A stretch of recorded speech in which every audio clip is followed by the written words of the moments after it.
People who like to explore abandoned buildings. What was the biggest fuck this, I'm out moment you had while exploring?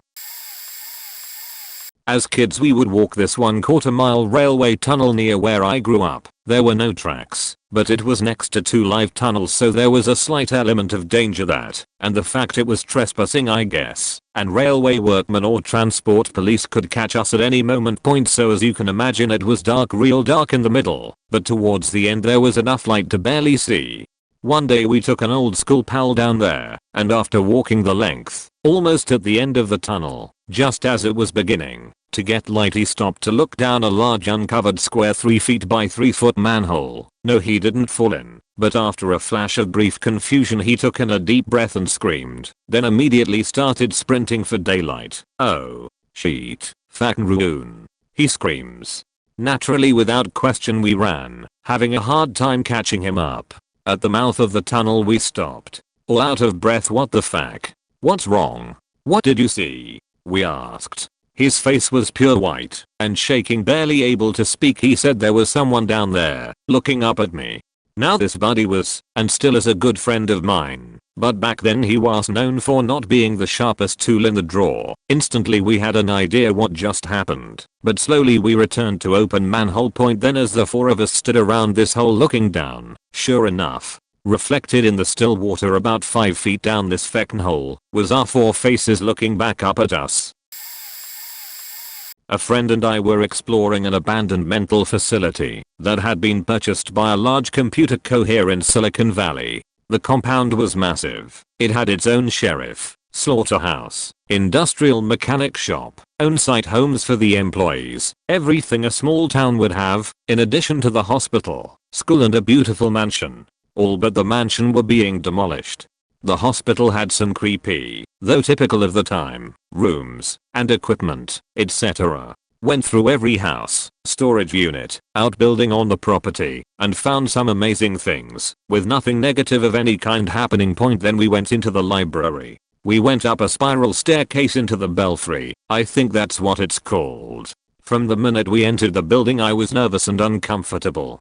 On the way up we'd passed rooms full of books, and were going to check them out on the way out. There was no one else on the property, and the staircase was made of narrow metal stairs. From the top of the stairs you could see all the way to the bottom. We both heard footsteps coming up the stairs, but when we looked no one was there. We looked in all the rooms on the way down and nothing. There was no other way in or out. Suddenly I was filled with a terror I've never felt before or since. I'm not religious, but began praying for my life. We left immediately, and the feeling stopped once we left the building. My friend felt something, she said, but not to the level I did. No idea what happened there, but it was truly bizarre. When I was in high school, me and a bunch of friends piled into my friend's car and drove up to some abandoned houses near our town. The houses were bought by a big company to tear them down, to build more office space, but the project was abandoned, and the houses were never torn down. They had been empty for about 20 years at that point. I really didn't want to go, but I had just gotten into the cool crowd and I wanted to fit in, so I went along. The houses were falling apart, covered in graffiti and trash, and it was dead silent and pitch dark out. The only light we had were our cell phone flashlights. Most of us were terrified, but a few of the older boys were being rowdy and making a lot of noise. I told them to shut up because I didn't want the cops to come, and I knew this was also a hot spot for squatters and I didn't want us to get robbed and or murdered. The whole time I kept feeling like I was hearing shit behind me, but I tried to brush it off thinking it was just my imagination. About the third house we went to, I found an old Victorian doll covered in dust and cobwebs on the staircase. I don't know why, but I picked it up to look at it. It was creepy as all fuck, one eye missing, and matted hair and torn clothing. I quickly put it down and walked away to continue exploring. A few minutes later, in dead silence besides our footsteps creaking on the old wooden floors, we heard, "Mama," in a soft child's voice, coming from the doll. I looked at my friends. They looked at me. We hightailed it back to the car and sped away. Never went back after that. Edit. This was either a doll with a pull string or you pressed its belly to talk. I don't remember, but no one was anywhere near the doll when it went off. I don't really believe in ghosts, so my logical mind wants to think that I probably just knocked it when I put it down, or it was displaced a bit with all of us walking around the house, but it was still creepy as fuck nonetheless. And yes, I'm female, which made it 10x creepier. Had just helped my friend leave the abandoned WWI fort, which is a mile down a private, fenced-off road that goes through a concrete orcs and has a difficult to cross moat, by giving him a leg up to the hole in the ceiling. He was up, and I couldn't reach it. Then, out of nowhere, two men come through a doorway and approach me asking me what I'm up to. My friend, luckily, heard them and got back down to make sure I was okay. Turns out they were paranormal investigators and were staying the night to observe and see if anything came through. They asked if we wanted to stay with them. We said no and faked off sharpish. I was legitimately terrified. My other story is that I sort of pulled a woman in her late 40s when I was 20. She invited me back to hers and for some reason brought a friend. We get there and a guy is outside waiting for her, furious. She said it's her lodger. The four of us go in and continue drinking, and the lodger seems like a nice enough guy. He tells me to pick some music. I put on The Promise by When in Rome, and the woman and the lodger start to argue. It's at this point he drops that he's her husband and has sick of her bringing men back while he's in. I'm sat there to this faking song, watching two people in the main doorway of the room going mad at each other, and the exit is the other side of their argument. The other guy that came back with us slips out the door and gives me one of those "I'm sorry man" looks on his way out. Eventually, after the argument concluded, the husband stormed upstairs and the woman is crying in the doorway. I went over, consoled her for about 5 minutes, and then made my exit. It was so faking awkward. Later found out she's faked at least one of my uncles and my dad. Lucky escape. Being near Sheffield, there are quite a few abandoned steelworks, a real diesel punk aesthetic going on. I'm not going to say where this one is, for safety reasons you're about to read. There's scrap steel and iron stacked at one end of the building, rollers, a furnace, some offices. The sort of thing you see in a 1920s-ish steel works, proud of its 15-hour days, 6 days a week, for boys and lads. Then, as we're stepping forward, the floor appears to be sagging. We weren't aware of any subsurface structure in this factory. Still, maybe it had boilers or something. In hindsight, we should have known something was amiss at this point, as the colors of the corrosion on the iron were different, blacks and greens. One of the group gets the idea to throw some of the scrap iron down a hole in the sagged area to see how deep it goes. There's a lot of abandoned medieval bell pit works and slant mines nearby, as well as being worked since antiquity for both ironstone and coal. When urbexing, we know to keep the hell away from mines, as we are in an area known for damps. The characteristic metal on rock sound rings out several times, then some metal on metal clangs, and finally a muffled metal on rock thud. Wherever that scrap went, it was deep. The corroded metals near the sagged floor were telling us what it was. Sulfates, most probably, telling us that mine damp was around. It seems the steelworks had been built atop an abandoned mine, knowingly or not. Knowing mineshafts rarely existed alone, we very carefully and very quickly got the hell out of that building. I used to be heavy into urban exploration, primarily in Alaska and Arizona during my peak. In Arizona there is a town called Two Guns that has been bought, sold, developed, and abandoned more than 20x in the past 50 years, which has led to some local folklore about it being haunted. Now, there's the developed section of Two Guns that is comprised of old derelict buildings, abandoned swimming pools, half-constructed edifices that have fallen into ruin and their desuetude, the expected. Nothing spooky here. Then, there is another area on the outskirts which has what, I found out later, are known locally as Apache death caves. They are twisting, vermicular caverns that yawn up from the earth, full of jagged edges like the sharp-toothed maw of the earth's darker interiors. The scariest aspect is how suddenly they appear in the ground. If one was covered by even a thin layer of brush or a light dusting of snow that collected, it's easy to see how one would fall to their death without any forewarning. I approached one on my belly and took a few pictures with flash, exposing the interior, which to the naked eye just looks like a jet black pit that swallows up all light point. The appearance and risk of falling into them was not what haunted me about them, though rather, it was the sound emitted from them even in the absence of surrounding input. A hollow, deep-bellied, albeit faint roar, or more like a moan, could be heard coming from their innards.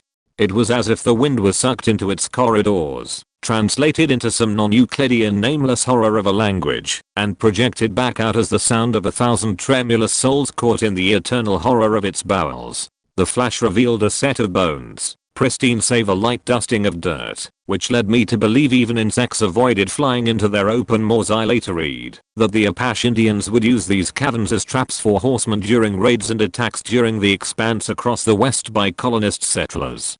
I cannot begin to imagine dying in such a way, surrounded by the pitch black, the sounds of screams and groans echoing into an eternity of maddening terror as the air and light of the world is violently wrenched away and replaced with agony and isolation. One may as well have just been buried alive in an Iron Maiden. My exploration partner and I left at nightfall and never returned.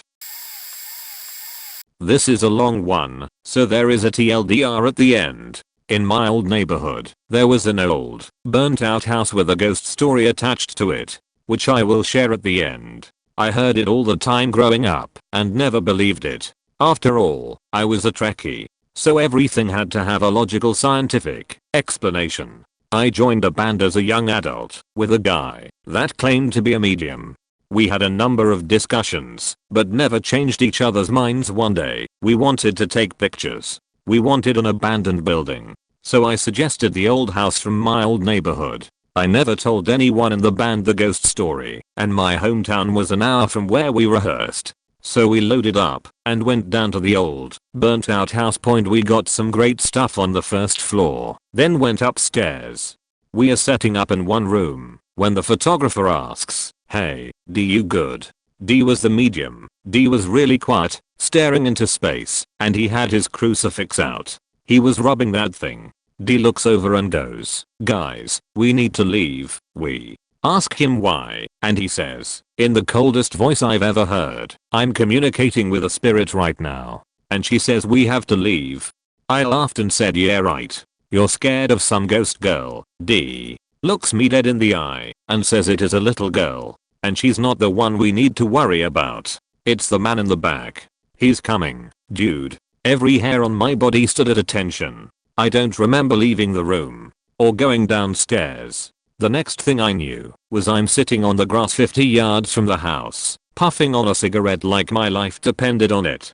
You see, Reddit, the ghost story is as follows. Back in the late 30s, the man that lived in that house was kidnapping and raping young girls. He picked one particular little girl who fought back when he tried to force himself on her in the house. She fought him so hard that he stabbed her before going to his room to pass out. She wasn't dead yet and kicked over the oil lamp in the room. Both were killed in the fire. But the rash of attacks on young girls in town stopped. The limited forensics of the time period confirmed that the fire was in her room and she had stab wounds. Now, her ghost and his inhabit the shell of the house. He is a malevolent spirit. She is a benevolent one who has consigned herself to containing his presence. But when trespassers enter the room where he wrapped his victims, he will be drawn to them. She will try to ward trespassers away, going so far as to manifest herself when people are especially stubborn. I told the guys a story and ended up sitting down for lessons on the spiritual realm with D. Needless to say, I believe in ghosts now. TLDR, I never believed the ghost story about a haunted house. My medium friend met the ghost without knowing the story. I'm a believer. Stumbled upon an arson in progress and didn't realize it until the place was burned down the next day. My friends and I used to explore a lot of abandoned places many years back, still do from time to time, and our favorite place to visit was Woodville State Hospital in Pittsburgh. For a couple years we would make frequent trips up there and sneak in and explore. It was so massive, there was always something different to check out. Well, one evening we go up there and we hear noises, like someone breaking things. We figure it's a couple other kids just being assholes and vandalizing things. But when we tried to find who was responsible, we couldn't find anyone around. Apparently they noticed us and decided to sneak away before we got too close to the main building. We didn't think too much of it until we got inside the main building, the one with the giant bell tower and chapel and such. The entire main room had been filled with debris, and this was a huge room. Broken pianos and tables and chairs and pallets, etc. had all been dragged into this giant main room and scattered all around into a giant pile. This freaked us out quite a bit, as we recognized most of the items in the pile, and it would have taken a lot of effort, most definitely more than one person, to gather all of these items up from around the grounds and place them all in here. We didn't understand why people would do this, and it freaked us the fuck out, so we ran out of there. The next day, shortly after sundown, I get a call from my best friend all in a panic, yelling for me to turn on the news. So I tune in and see live coverage of Woodville burning to the ground. All of the big buildings had been set ablaze. The debris we saw getting piled up was used as fuel to commit arson. Apparently we interrupted them that day so they fled and then did it the next day. TLDR at bottom. I grew up in a very small town nestled in a large sprawling pine forest. When I was in high school, a few friends and I were hanging out at our friend's house right on the edge of the woods. We'd been hanging out and watching movies all night, and it was getting late, but being teenagers none of us were tired, so the friend whose house it was told about an abandoned house in the woods that's supposedly haunted. I was bored and a tad cocky, so I said we should all go check it out. It took some convincing, but finally all three of my friends were on board, and we set off into the woods in the middle of the night with nothing but our cell phones for light and some Nerf guns I had in my trunk, because I thought it'd be fun to run around an abandoned house shooting each other. After some time wandering through the woods we find the place, sitting alone in top of a little hill. The house itself wasn't too old or rundown. The 2008 financial crisis hit our town especially hard, so I reasoned that it was probably a house built within the last 20 years or so that was just foreclosed on and abandoned when the housing market crashed. Because the house was situated on a hill we entered through the basement. Nothing unexpected down there, just some broken bottles and graffiti. We moved slowly up the creaking stairs to the main floor. Again, nothing out of the ordinary there, just some broken windows, empty beer bottles, the dishwasher was ripped halfway out and chained to a drawer. Definitely got the sense it was just a place used for partying. We are about to leave when I see that there's an attic. We've come this far so naturally I have to check it out. However, right at this point the hair starts to stand up on the back of our necks and this feeling that something is off sets in. One other friend and I push past the feeling and head up the stairs to the attic. When we get up the stairs we see it's actually a whole third floor with 3 rooms, each of which is closed. In an act of bravado I kick open the first door and find a completely empty room with nothing but an old looking wooden chair directly in the center of the room facing a big bay window that looks out at another house off in the distance. Spooky feeling intensifies, but I'm not going to stop until I've seen every inch of the house. My friend and I moved to the next room. Nothing out of the ordinary there but some mangled bed frames. Onto the last room, there's a brownish red stain on the door, but it's dark and logically it's probably just a paint splatter from some other teenagers trying to scare us, so we shrug it off and enter the room. With both disappointment and relief we see there's nothing out of the ordinary there, so my friend and I turn to leave, but on our way back to the stairs we see a 4th room we hadn't seen before, a small half bathroom with the door open. In the dim light from my cell phone flashlight I can see that there's something weird about the back wall to the bathroom. I pick up a board that's laying on the ground and push on the wall. It swings open to reveal a small but fully stocked little girl's room. Clothes hanging in the closet. Pink kid bed with a flowery pink bedspread on it that looks like it was just slept in. Tiny flowery lamp on an end table in the corner. At this point every fiber in my being is screaming at me to get out immediately, because I reasoned that I either stumbled on a pedophile den or the room of a dead little girl that the parents couldn't stand to enter after she passed. I wasn't equipped to deal with the ghost of a dead kid or a pedo kidnapper, so I promptly got the fuck out of there. Weeks later I tried to return to the house in the daylight with my sister, but I got lost in the woods and couldn't find it. I still think about it almost 10 years later. TLDR. Stumbled upon either the room of a dead little girl or a pedophile/kidnapper holding room. Didn't stick around to find out which. Nothing abandoned, but I went to a nearby beach at like 2 AM. I was going there to just have a fire and chill for a while. Don't know why. The street that leads to the beach is rather long and is supposed to be haunted. I didn't care that much and still went. When I reached the beach there's a chain on the entrance, so cars can't get in. I had a bike, so it wasn't a huge problem. When you reach the entrance to the beach there is a small bathroom building to your right. So when I went over the chain, which made a lot of noise cause I'm stupid, I started walking my bike towards the beach when I heard something like rummaging around near the bathroom. I just assumed it was an animal or something, but 2 seconds later I heard loud footsteps over to the bathrooms. I freaked the hell out, hopped over the chain, and biked for my life. The footsteps I heard weren't like someone was running, it was more like someone angrily dancing. I biked till I got away from that road. I started biking back home when I turned around for a split second and saw at the entrance to the long road under the street lamp a black figure. It looked kind of like a short slender man. But when I turned back around it was gone. So don't think him going back to that road. I've always assumed that the thing in the bathroom was some homeless dude, but the thing under the street lamp creeped the hell out of me. Really sorry about bad grammar. I'm awful at English lol. I was exploring an old abandoned TB hospital that was later a hospital for mentally ill youth with some friends. It was located kind of on a hill in a wooded area removed from the nearby main roads, and we had to slip under a fence to access the property. Everything went pretty well most of our exploration. There were some eerie remnants of its former life, like empty rooms with lone rocking horses, an old stage/theater, and those weird metal bed things used for embalming, or perhaps just washing patients down. On the 3rd or 4th floor, there was a room labeled morgue in spray paint. One of my buddies and I decided to check it out, and upon entry it looked to be some sort of power control room with big fuses arrayed across a bunch of big control boards. We walked in for a closer look with our flashlights, when suddenly the big steel door slammed shut behind us. The damn thing no longer had a knob or handle on our side, so there was no way for us to get out. We started pounding somewhat anxiously on the door to get our other friends' attention when I started hearing movement and fuses popping out of their sockets and clattering to the ground. Not long after, our friends heard and were able to get the door open from the other side. That was kind of our cue to wrap things up, since that situation could have been pretty ugly if we didn't have other people in the place to hear us. As for the door noises and fuses, in hindsight I attribute them to natural phenomenon.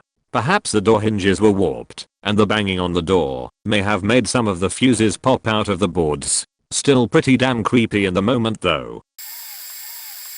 Most of the responses in this thread are either scary or disgusting. I'd like to offer a story that's simply sad. Went into a boarded up, condemned building in Southside Chicago. 3 stories, kind of like a townhouse architecture but freestanding. It had been abandoned for a long time. There was a very tiny lawn, super overgrown, and the whole lot was surrounded by a chain link fence covered in warnings to stay out. It was surprisingly not a trap house. It smelled like piss and had that dusty, cobwebby, uncleaned feel that empty houses do, and there was graffiti all over the walls, but no needles or anything. Honestly was a pretty fun place for exploring. No idea why it was condemned. The 3rd room I poked into it was clearly occupied. The occupant wasn't there, but on the ground there was a lumpy dirty futon mattress with some sheets, some various personal items strewn around, clothes, etc. The 2 things that hit me were this. There were 2 cups beside the bed. One was a disposable paper fast food cup, like you'd get at KFC or whatever for the soda fountain, and the other was the red hard semi-opaque plastic kind from old pizza places. One was half full of water and the other had a toothbrush in it. The idea of someone having separate cups for these was humanizing and heartbreaking to me. There was a teddy bear in the bed. It was a really cheap, generic blue knockoff Care Bear, super old and well worn. Again, weirdly humanizing. Whoever resided here had a whole history with that bear. It was clearly a well-loved object, albeit absolutely filthy, but so was the rest of the nest on the futon. I did not meet the occupant, but I left after going into that room. It was no longer an exploration, but an intrusion. The person who lived there was suddenly a real person. Not just some rando but someone who cared about brushing their teeth and rinsing, and slept with a stuffed animal, and who had fallen on hard times. It was sobering and sad.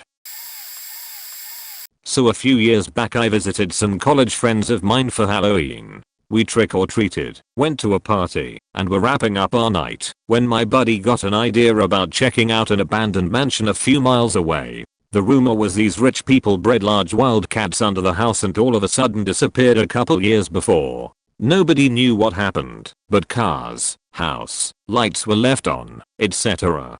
We said fuck it, let's go. We climbed the gate and went into a back door that was half missing by then. We immediately smelled the stench of the place, like rotting compost smell. We started upstairs and found everything intact basically. Silverware still left on the table, fancy electronics were still there, and even the bedrooms were all made nice and neat. My buddy decided to take a couple fancy bottles of wine and liquor as proof we went in there. Literally this house was fancy, tidy, and seemed left alone. We followed the smell. It was nasty. Smelled like sewage at this point. We get downstairs, and we knew something was wrong. Cages everywhere. I'm talking at least a dozen cages 8 feet long, 5 feet wide, and about 5 feet tall just lined this entire basement area. We found the smell. Decomposing raccoon carcasses, deer, and opossums all over the damn place. We found a few big cat skeletons still in the cages too. Felt bad that these big cats, rumored to be tigers, jaguars, and leopards, were left for dead in these cages. We found the smell more around this time. My buddy stepped in a semi-fresh pile of sheet. A big pile of sheet. Dr. Malcolm would have said that's a big pile of sheet. Around this time we felt a little breeze and some weird noise. I swear we started hearing growling and movement around this basement. You could hear something and see the dust movement in our flashlights from our phones. We freaked out after we heard another growl and ran upstairs. We get upstairs and head towards the back door we came in, and out of the corner of my eye I see this blinking red light above the door in the corner. Didn't give a shit, kept running out the door and up the stairs. Boom. Flashlight right in our face and the distinct sound of a shotgun being racked back. This man was the caretaker as he called himself. And he looked and sounded very much like a pissed off, grouchy old fisherman type guy. I don't call the cops when I handle business was the one line I will never forget. Long story short, he held us at gunpoint and called owners of the house. We had a choice, get our ass kicked by this caretaker and give him something he wanted, or pay him $10,000 and the owners would forget this. We agreed to pay, since one of my buddies was a cop, one was an attorney, and I was a commissioned officer in the military. This trespassing would ruin us basically. We had 10 days to pay up, so we did. Left 10 grand in cash in the mailbox outside the gate in the morning of the 10th day, where the caretaker took it and walked away. We never heard from anyone since. Apparently the caretaker still can be seen rarely walking around the property holding a flashlight. The growl we heard, one panther is rumored to have gotten out and still is seen from time to time on the roads by the locals. Our assumption is the owners were getting caught for illegal animal breeding and left the country since they were Israeli nationals. The caretaker probably gets paid money to watch the property, which explains the active cameras in the house. The house had fresh sheet and decomposing carcasses. Maybe the panther still uses the place as a home. Who knows? Fact that house.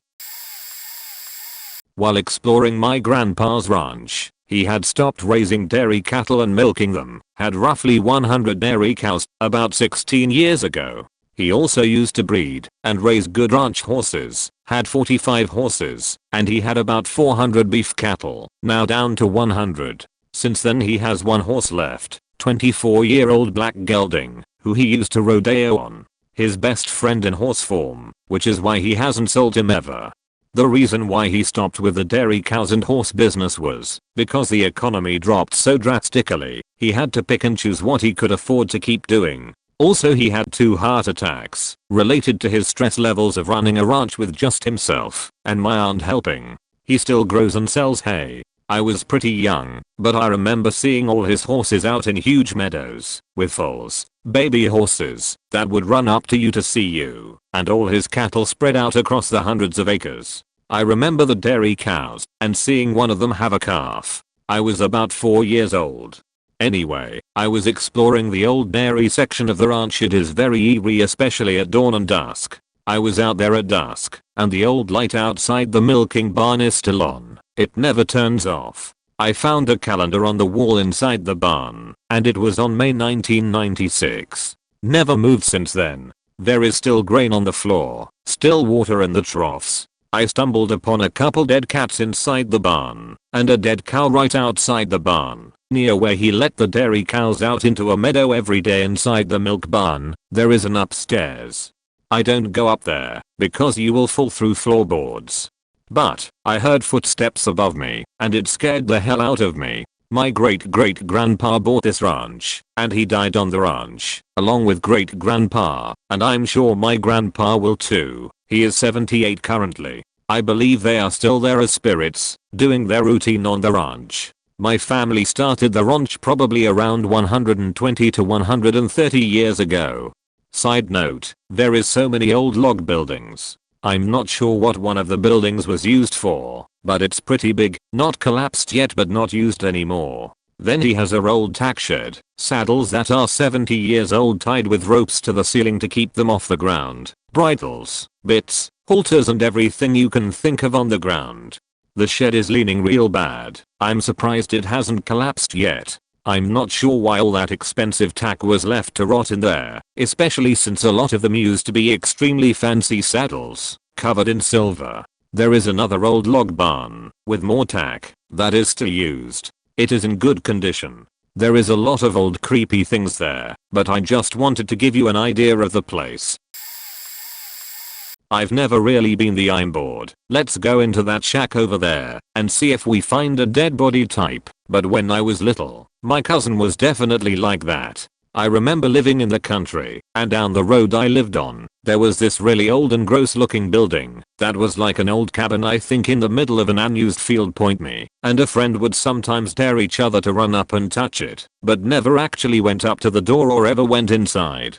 I have a deathly fear of bugs crawling in my ears and hair going anywhere where bugs would be near my head. My cousin was sent to our house during a summer and was extremely bored. We had to walk 1.5 miles to a McDonald's/gas station to get Wi-Fi and had no TV or internet at home. My cousin loved creepypastas and horror stories and would read them to me, and this conversation sparked the mention of the cabin, and her eyes literally lit up as soon as I said it, and I knew I was screwed. Sorry, none of that's super relevant, but it tells you what kind of stuff led up to it. So basically, we were in front of this cabin, and I kept telling her how horrible an idea it was, and then she literally ran straight up to the door of it. I didn't want to go in, but at the same time I kinda like my cousin, and didn't want her to get hurt, trapped or die or something. Of course, I myself was a chubby 12-year-old girl, so not like I was much better than her, who was 13, so I ran up with her. The door was nailed shut, but the wood on the outside was super rotten and falling apart, so she was able to kick it open pretty easily. She walked straight inside, and I followed behind her with my hands pressed over my ears. Like I said, fear of bugs. There was a really big open room, and then a wall on the side with another doorway in the middle of the wall, and in the first room there was plants growing everywhere, mold, nails poking out everywhere, and there wasn't any furniture except for like one table in the corner. And there were spiders everywhere, which made me beg my cousin to just go home, but she wanted to see what was behind the corner. There was also an absolutely disgusting smell and I wanted to vomit, but I assumed it was all the mold. My cousin and I got up to the doorway that led to the second room and we both freaked the hell out. There were giant skeletons everywhere. Like this whole other room was filled to like almost the ceiling with skeletons. We didn't know what they were at the time, but apparently they were horse skeletons. Neither of us had horses, so we had no real way of knowing, I guess, but we knew they were animal skeletons. And some still had like flies on them. I'm not a screamer, but I definitely jumped back like 3 feet and bolted out as fast as possible. My cousin wasn't far behind me, and once we were outside, we didn't stop running until we were halfway home. We stopped and cousin actually threw up in the middle of the road from how scared she was, plus running so fast. I still don't know why the hell a cabin was filled with a bunch of horse skeletons, and when I told my mom and aunt, they also had no answers, but we did get yelled at for being dumb. I know horse skeletons are huge, but this room was also pretty big, and they seriously almost filled it to the ceiling. They were all in pieces, their leg bones are skulls and whole rib cages. I still wonder why some still had flies on them, like were some added more recently or something. But like now I have nightmares about some horse serial killer or something. Does anyone know what the hell we even saw? Like I'm genuinely still confused. But yeah, I took an hour-long shower and all we did for the rest of summer was clean the house and make weird face mask things. I have since moved, so I don't know if the shack is still there. TLDR. Found a bunch of horse skeletons in an old shack. 2. Location scouting for a shoot, looking for an old abandoned farmhouse. I lucked out to be with some people on the first incident. We were told of an old farmhouse amongst a grove of trees, so went to look. After a bit of poking around I stepped into the linoleum in the kitchen and my foot went straight through. Like stepping on a sheet of paper. Half my body went through, but somehow I caught myself with my arms and my one foot still on firm floor. I called for help and crawled and pulled myself out. Turns out, there was a cistern under the kitchen. All those years of having floorboards covered with linoleum and moist air below had caused the entire wood slats below to rot into basically nothing. I'm somewhat afraid of the dark and closed spaces, and it still gives me a horrifying feeling, imagining if I had been alone and had gone right into that cistern. Imagining the state of the water, the bugs, dead animals, putrid water. I have no idea how deep it was. I sprained my ankle badly, but considered myself lucky. The second was another location scout for a shoot, but not in abandoned houses. I was invited to a farmhouse on someone's property, their old house, which was mostly empty. I found the place and walked in alone. It had the feel of a 50s 4-level split, but in a 1980s renovated way. Everything was fine until I got to the top floor. I was completely overtaken with terror for no logical reason. I'm a fairly smart and rational person. I can't explain this, but I felt I was in the presence of something evil, something that would completely crush me if it could. This sense of doom and dread hit me so hard, I ran down the stairs with my camera and out the door and hopped in my car and drove away fast. I parked at the top of the hill, where I could still see the farmhouse. I looked at it, and I wanted to laugh at myself, to dismiss it as my mind playing tricks on me. But I couldn't. It felt far too real. I got in my car and drove to the nearest town. Went into a gas station, trying to forget the feeling, wondering if everyone could see it on my face somehow. I grabbed some bad food and went back to my car. I climbed in, sat down and began to weep. I can't explain this. It was likely my mind or subconscious messing with me, but part of me is still convinced I encountered something awful that day. There's this place in the northern Adirondacks called Tahoe. It's a twice abandoned ghost town that my mother was fascinated with. We went there seemingly every other month. The houses would degrade more and more, but one would always stay the same. The Roosevelt cabin. It was maintained because of how important it is to history, and although it was supposed to be, it was never locked. We'd gone in there dozens of times, but the last time was when I decided to stop going to Tahoe for good. I don't know why, and for those who don't believe in ghosts, this might not sound real, but it felt so strange when I entered, like the feeling you get when you're silent in a room full of people yelling and fighting. Then suddenly, a chill went down my spine, and I had a vision, things that aren't rare for me, of myself hanging from a rope on the second story with the ground broken beneath me. Typical horror movie dumbass here. I decided to go up on the second story anyway. I'm not sure what room it was, maybe a bedroom, but the floor felt unstable there. It would creak and shift and moan like it would give out any second. Then I noticed something out of the corner of my eye. It was a rope, and I couldn't stop myself from running away in terror. My family kept asking me why I never wanted to go back, because they said it was our town, but it isn't, and never should have been. That town belongs to something else, something that didn't want us there. If you ever want to go there, it's near Newcomb in New York. Look it up, and be careful. I'm never going back, but that doesn't mean you shouldn't. Despite my belief that it's haunted, the town is beautiful. Just watch out for rattlesnakes on those trails, and unless you have the stomach for hauntings, do not go in the Roosevelt cabin. The location was an abandoned municipal jail set up in the foothills of the mountains in a valley town in Utah, a fairly quiet area with a fair bit of history, and thus a lot of locations to explore. We were all college kids, ranging from freshmen to juniors, one of the latter being the type to barge into our apartment at 10 at night to invite us young and impressionable youths to go explore an abandoned prison.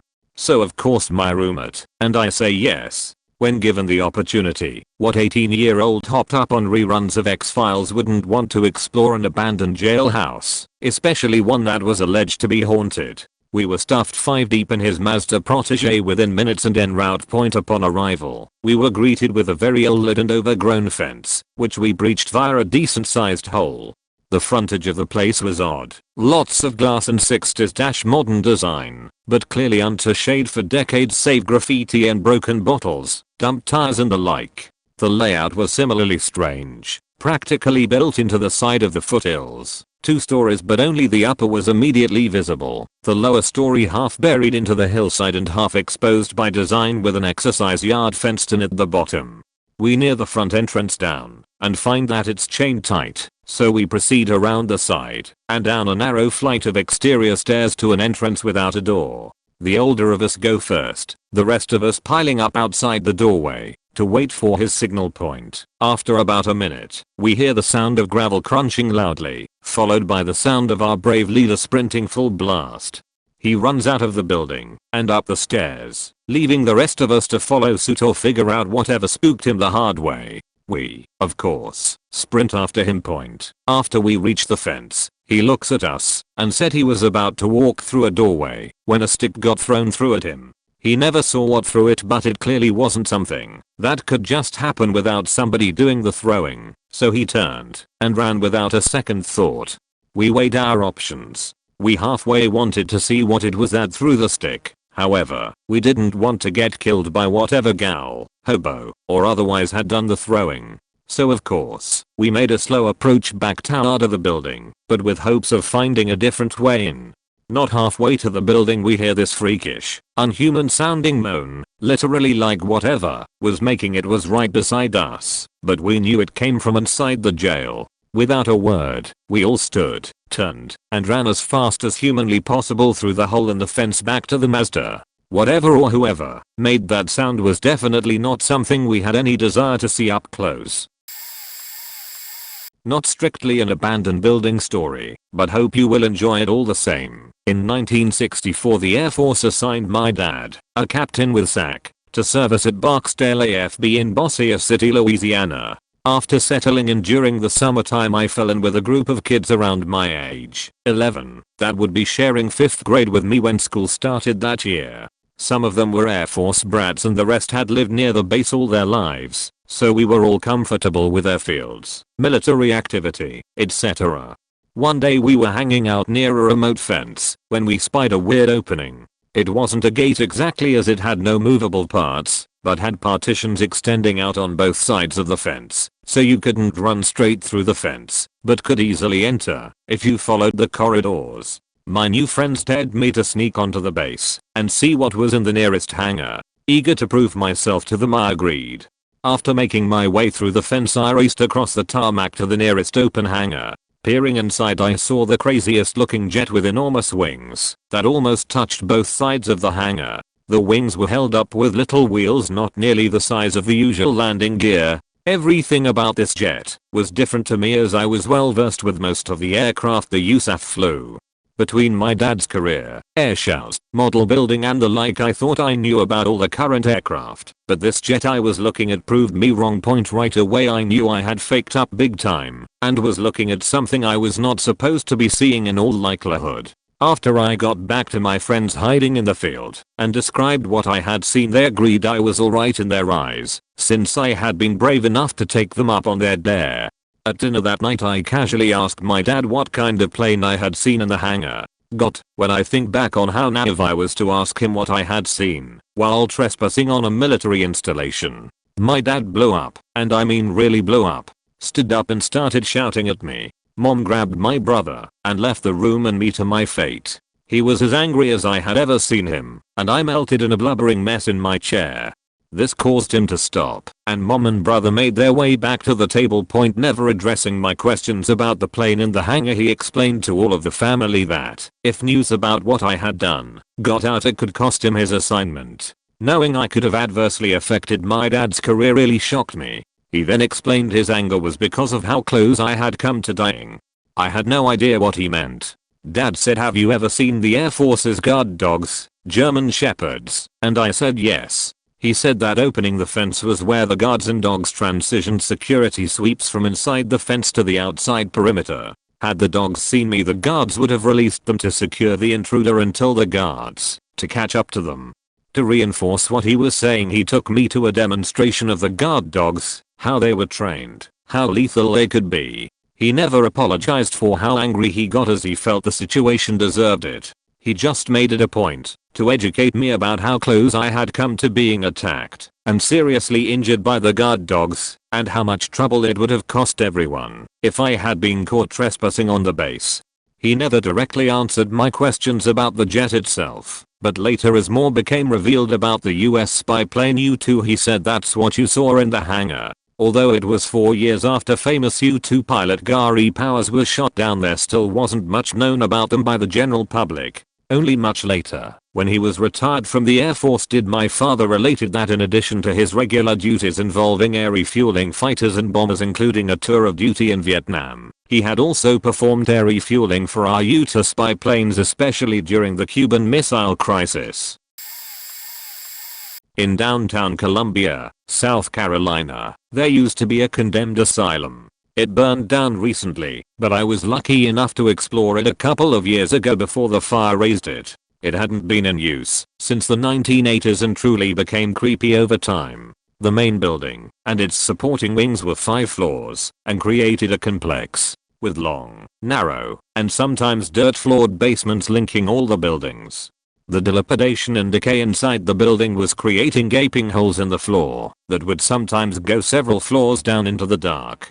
Doors fallen from hinges, graffiti, glass strewn over the floors, and half-full filing cabinets filled the place. With that image set, some friends and I were exploring the 4th floor of the main building not far from the central bell tower. It was probably after 1 AM and all we had were our phone flashlights that barely showed more than 10 feet in front of you. We came into an open room, and in the slight light there was a glint in the middle of the room. We moved in closer to get a good look at what was there. It was an old patient's chair complete with leather wrist straps. Under it, a pentagram painted onto the floor in red paint. 3 feet in front of it, the petrified carcass of a cat. This room was covered in graffiti referencing the devil, dying, and screaming. It was a freaky faking find. Everyone in the group but me and another guy pretty much bailed at that point. I overcame the fear long enough to sit in the chair for a picture, then we started making our way out. Not long after leaving the room, we heard some thumping noise from the floor above us, and being we were spooked already, we got the fuck out of there in a half run, just fast enough to not fall through the floor in the massive holes. I never went back to that room ever again.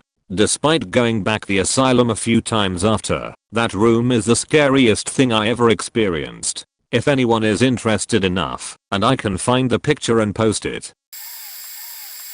I have a few, including a really faked up time. I used to explore an old abandoned insane asylum. There was all kinds of crazy shit. It was many acres of property, including a coal power plant complete with steam tunnels to a bunch of the buildings. One time I was in a resident facility basement and found the mail room. Well, I was on the resident side of the mail room. Something about this place you have to understand is that they just up and left. Like everything was trashed. Rooms of computers, desks as they were, sandwiches rotten as fuck in the break room. Well, anyway, I saw a letter in a box and said to my friend, "We need to get this." As we looked at each other, it sounded like someone smashed a fuck ton of fluorescent light bulbs over our heads. We looked around and looked at each other and got the fuck out of there. Another time, I was in another building with 3 floors, basement, burned section. I was way up near the attic hatch, in trance, when I heard one of the big steel doors in the basement slam shut. I had been in there many times before. You always knew when you weren't alone, but this was weird because I knew I was alone. I got the fuck out of there. The last time I'm going to write up My friend from the first story and I were in an office building where previously I found a hidden hatch that lead to a stairwell to the attic. There were tons of crazy records, birth certificates, social security numbers, records of when they were estranged and what happened. It was wild to go through. Those were very different times. They brought over Nazi doctors to experiment on the patients and there were many stories of abuse. My friend and I walk in and immediately look to the right. Looks normal. We look to the left, and there's this thing next to the Coke machine.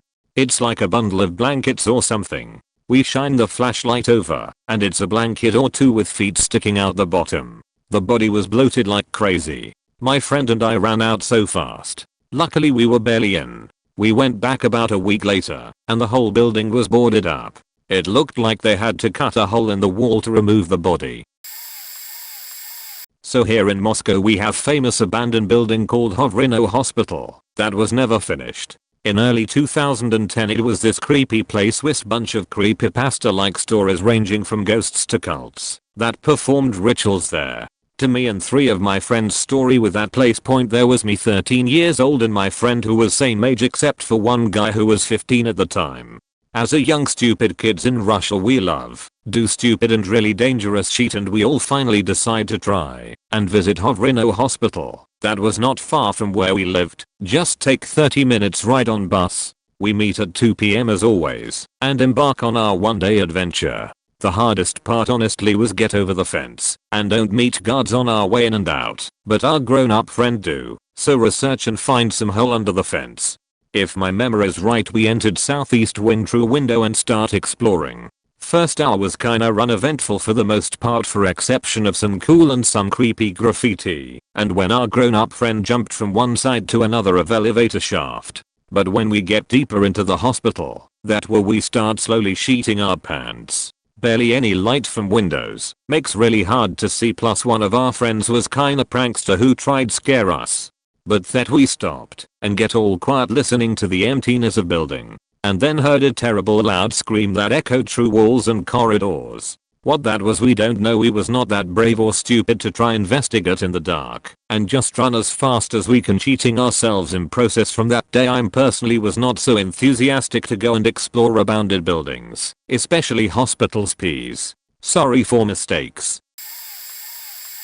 Not an abandoned building, but I saw something as a 12-year-old with my best friend at the time and younger brother that still cannot be explained. My family lived right outside of Wilmington at the time. Behind our backyard fence was a huge cornfield and we would play there every day. We built forts and would shoot corn kernels at each other from slingshots. We were dumb, but soon found paintballing. Anyway, there was a few patches of woods in the cornfield, and we had explored every corner occasionally coming across fire pits with toilet paper rolls and clothes scattered around. We once got chased from one of those spots by a crazy woman who looked like a junkie extra from The Wire. Well, one night we were out in the cornfield. There were tons of stars out, and a very bright moon, possibly full, can't totally remember. This was after harvest, because there were no stalks obstructing our views. As we were walking and talking we heard a loud rustling coming from the direction of the woods our fort was in. As the noise continued, our curiosity piqued so naturally we started moving towards it. Again we were idiots. We moved into about 50 yards away when we saw what looked like a dog start to run on 4 legs parallel to us, but maintaining the same distance. This thing was long, but very slender like the build of a Great Dane. Obviously this spooked us, and we began to retreat, backpedaling while continuing to face whatever this creature was. As we got to within 20 yards from my backyard fence, the creature stood up on 2 legs and started to run again as fast as it moved on 4 legs. We all just kind of stood there staring but literally speechless. After a few seconds passed I told them we need to climb the fence and haul us back home. At no point did it feel like a threat to us. It kept its distance, but it moved very swiftly. To this day none of us have any faking clue what we saw, but we all agree we saw the same thing. We lived in a residential area not far from the city of Wilmington, so although it's possible it was a black bear it moved so fast, and having lived in Co and the mountains of NWSC I have had many run-ins with bears. If anyone has any theories I'm open to it. It has been 20 years, and I still don't know what the fuck I saw. I was killing time before the train and I walked past this old abandoned house. The street it's on is very public and right next to a popular canal walk. Well, I think to myself, fuck it, and I climb in through the open window at the front of the house. Some people saw me doing it, but I couldn't hear them properly, so I just gave them a wave and carried on through the window. So I climbed into the house through the living room window and Jesus Christ, that faker was dirty, dilapidated and it smelled like shit. I'm standing there taking in the view of this abandoned building when two junkies walk from the hallway into the living room where I'm stood. They didn't notice me till I said hello. At that point they proceed to sheet themselves, and the guy drops what he had in his hand. The girl stands in shock and the guy is looking for what he dropped all the while repeating the word bastard. I ask what he's lost, and he tells me it's none of my business, and that I owe him a tenner. Naturally I tell him to go fuck himself, and the dude starts getting angry. I step towards him, and he pulls the girl in front of himself. There's a noise from the window I climbed through, and I look back, to see first a foot, then a leg, then finally a whole policeman appear. He asked me what I was up to, and I told him I was just having a look. He asks me if anyone else is there, and I turn to see the junkies are gone. Where I was stood I could see the stairs, and they were both huddled in the corner. I told the copper I was by myself. He asks me to leave, and I was given a £40 fine for trespassing. Saw the junkie girl a couple of years later. She came up to me asking for money, before recognizing who I was. Her pal died not long after. Apparently he had a knife on him, and after myself and policeman left he kept talking about how he was going to stab me. The way I see it now is that I paid £40 not to get stabbed. To me, that's a pretty good deal. My so and I snuck into this building that was said to have been a boys' school and then mental home. On one side of the road, which is open and everyone goes to, it's covered in spray paint. You can find windows with bars and metal bed frames, broken pianos, and other eerie things that lay credence to those claims. Across the street is a locked fence with a long driveway going down to two buildings at the base of the mountain. The building on the right has been like half burned and roof fallen in. Kind looks like an old church, so like, we didn't go there. We went to the normal building on the left. The room we entered was huge open floor plan, glass all over the floor, huge windows and it was midday, so the room was actually super bright, which is important. We went through a few super bright rooms with cool graffiti like okay, this is cool. Then we come to a hallway which is straight pitch black. Blackest black, with something big hanging swinging slightly in the darkness you could vaguely see all the way down, and a significant dripping sound. The dripping sound was what got us. It was like something out of a movie. And there was no wind or breeze going through, so it was just like what is causing that thing to swing.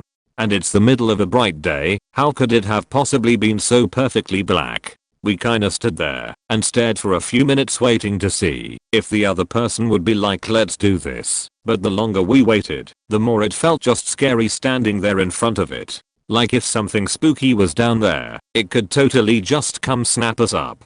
So we noped out of there. Went to a long abandoned train depot in rural Virginia sort of near Danville with my friend a few months ago. The place was in the middle of fucking nowhere. There was a small gravel pull-off where we parked, and a very small rundown house on the other side of the tracks but nothing else really around in the immediate area and we were a good couple miles down super rural back roads from 29. Anyway we park my little Honda Civic and this fat lady sitting on the porch of the house yells something at us. We couldn't hear her, but just gave her a thumbs up.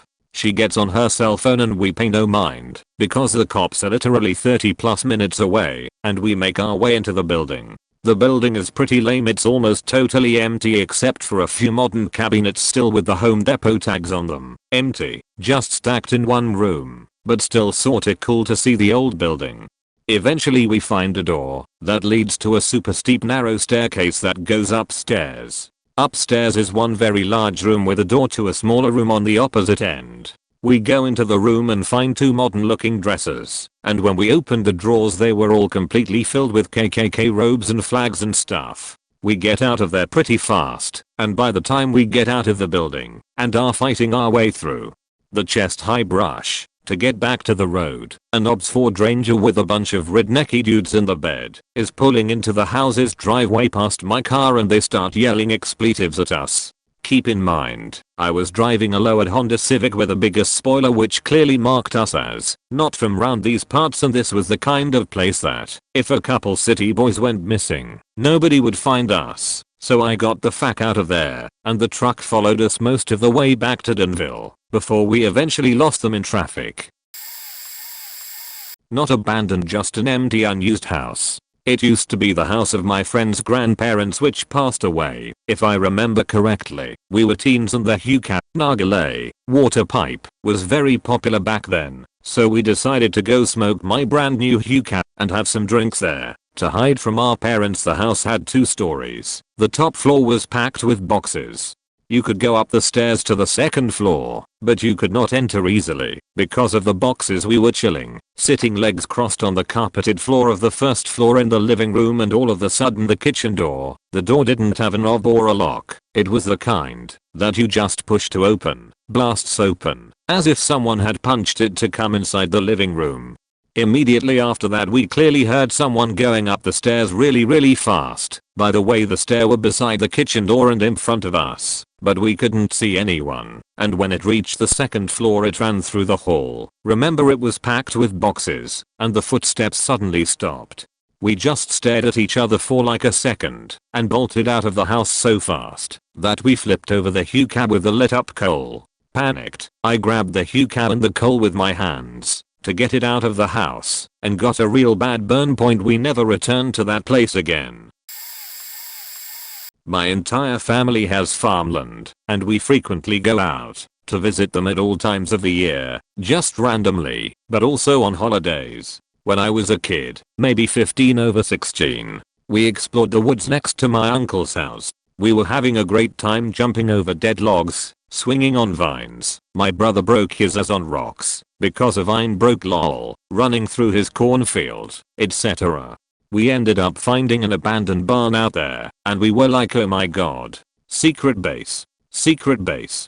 This time around we had brought walkie-talkies with us, so that we could all communicate between the house and woods. That way we could bring out drinks or food to anyone who wanted/needed it. We told our siblings inside. I have a lot of siblings, okay. What we had found. Little did we know, our uncle had heard, and told us to stay out of it. We were too far out of range to know, because we had run on ahead to explore it. It was super small, and empty. No animals had built nests or anything in it. There weren't even spider webs, which obviously now we find that odd. There was a room where you would keep food/tack/supplies, where the door wouldn't stay closed unless you locked it from the outside. It was super dark inside, which was weird because the sun was out and there were holes in the wall. We ignored it. Climbed up into the loft. We are having a great time when boom, the door to the only room downstairs slams open. I'm petrified at that point. The door was pretty secure with no way to open it unless it was from the outside. Point, I pissed myself. There was something about what had just happened that terrified me. We faking jumped out of that loft and bolted. Never went back. Point, turns out a Civil War soldier who deserted hung himself in that barn. Pretty sure we were disturbing the death site of an active ghost, lol. Many years ago, there was an abandoned water filtration plant in St. Charles County, Missouri that local kids referred to variously as the Aquadome/Equidome/Equidome. It was a collection of buildings used during WW2 in conjunction with a nearby munitions plant. Point, in 1989 a boyfriend and I went exploring the place. I loved abandoned places, so he suggested we go, and this was all very exciting.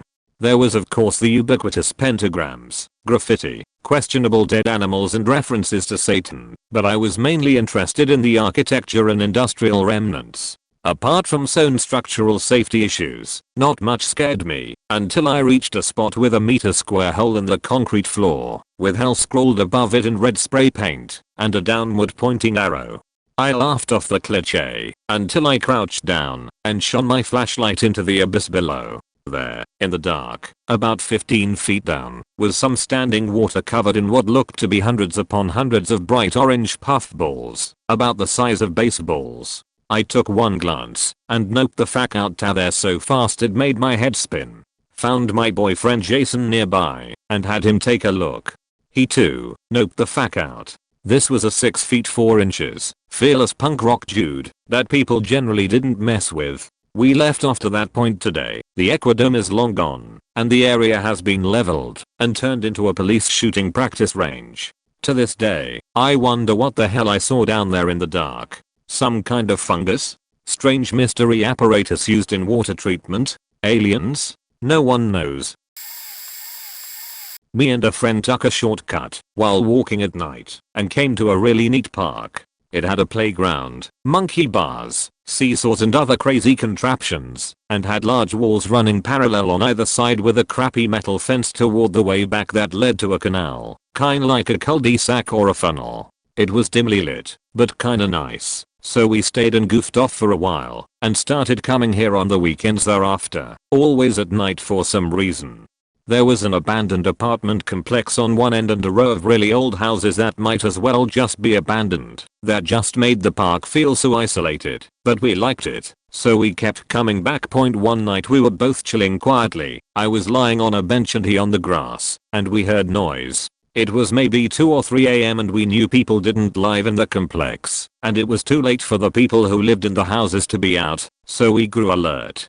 We heard mumbling, but the park was too dim to see anyone. We stayed quiet, and we heard it again on the other side of the park. There was grass, but we didn't hear footsteps. We both started freaking out a little, but after a couple of times it just stopped. We waited a couple of minutes, and bolted. We were so curious the next day, that we went back in the morning to check it out.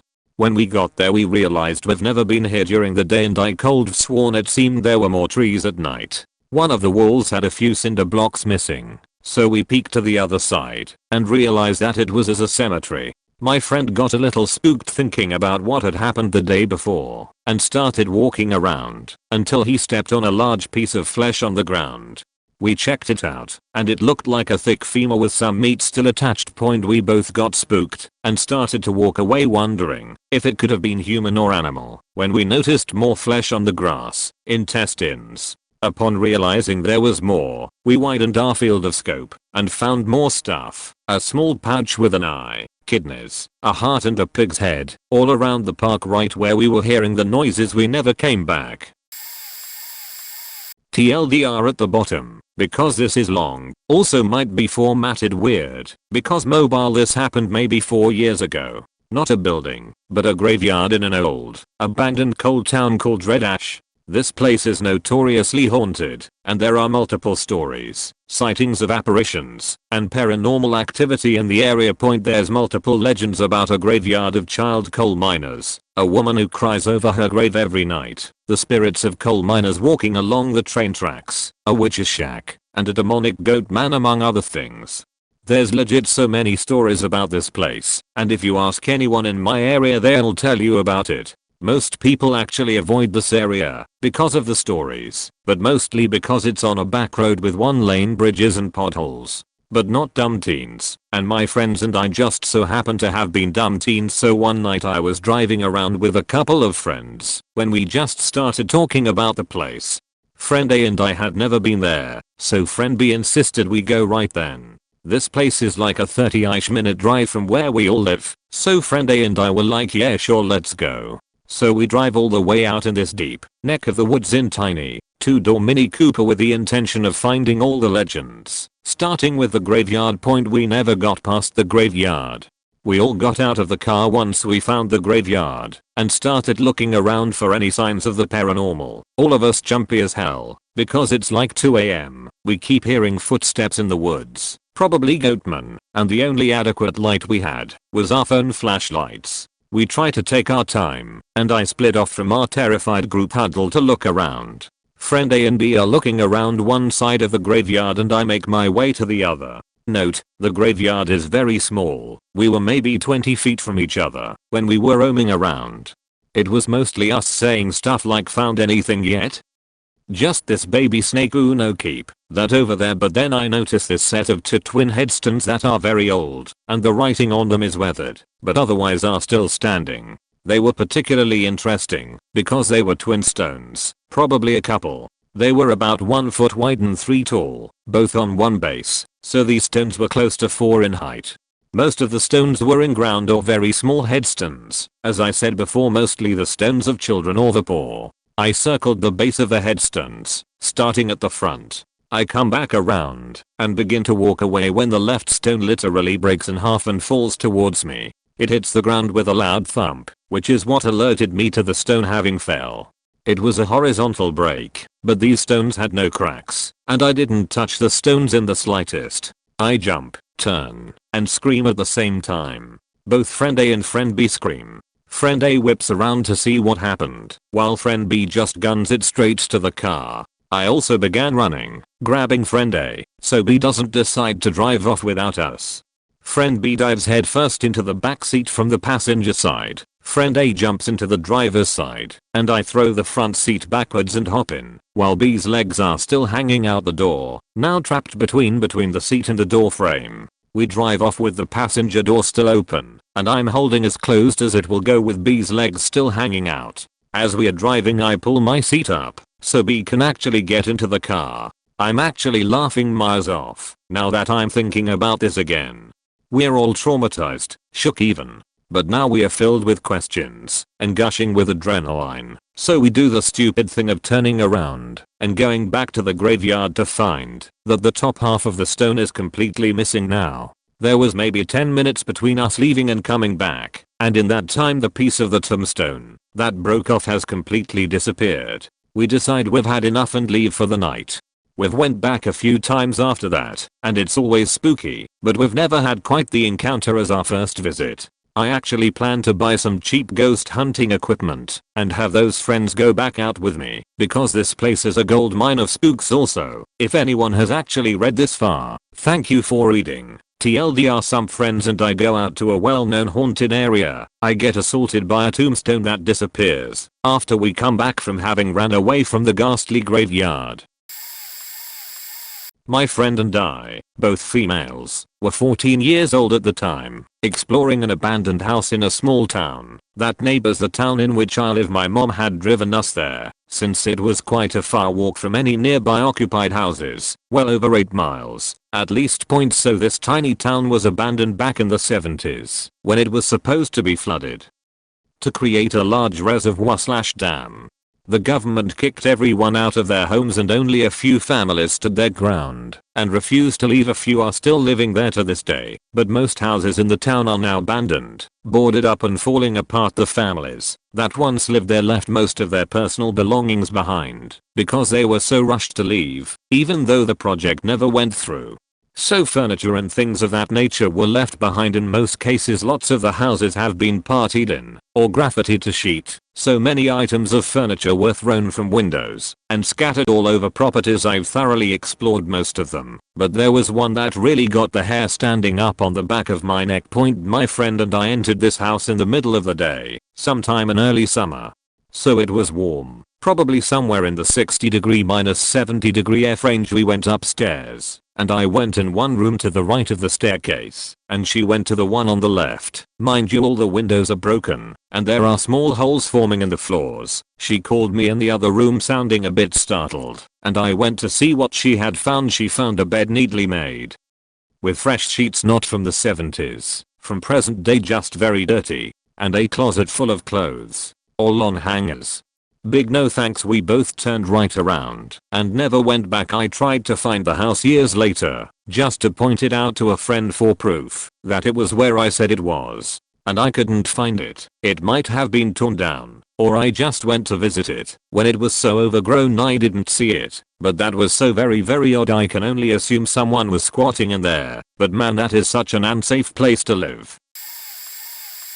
Was going through a really old abandoned house once which had some cool art in it. Knowing how butterfingers I get when I'm nervous, I made the choice to leave my phone in the car, and besides, we were in the middle of deep farmland, so anyone who was going to approach us would need light, therefore we'd see them. I'm walking through, and I think I see a flash of light out of the corner of my eye, and ask everyone if they'd seen it as well.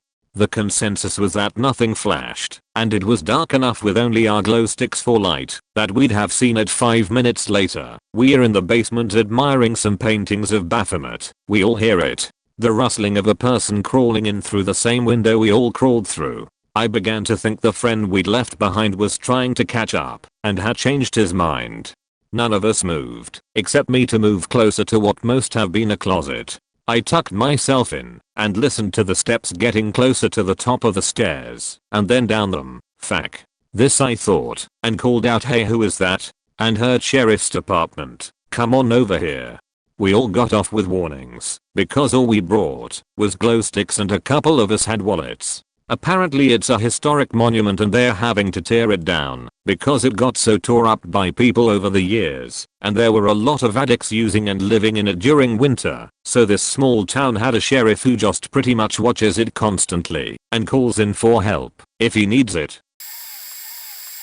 My story doesn't quite fit the requirements because I wasn't exploring, but I love to tell it. So, I was a university student on summer break in the 1980s and got a job from the local student job search. It involved cleaning up some hot tubs that had been dirtied when the building they were in caught fire. Turned out the building was a massage parlor, i.e., a brothel, and it caught fire when the opposition firebombed it. Anyway, I spent an afternoon cleaning these hot tubs. Somewhere I still have one of their advertising flyers that were lying everywhere. I was quite impressed that they'd used this Aubrey Beardsley drawing of Le Sistrator on it. A few weeks later, the owners contacted me and asked if I wanted to do another job in the building cleaning out the food that had been in the freezer and was now rotting. I took some gloves, and when I get there this beautiful employee gave me rubbish bags and a torch and showed me where the kitchen was. It was at the back of the building and was pitch dark. Everything was burnt and had been soaked when they put the fire out. There's a huge mound of rotting chickens on the floor that had been dumped out of the freezer. I pick up the first one and my fingers just went through the flesh and it fell apart. It just felt so wrong. And it was covered in maggots. I looked closer and the whole pile of chickens was just a huge writhing mass of maggots. There were so many you could hear them moving. I ended up finding a metal shelf and using that to shovel the chickens and maggots into the bags. I took one 5-minute break for fresh air, but knew I couldn't afford any more, or I'd never go back in.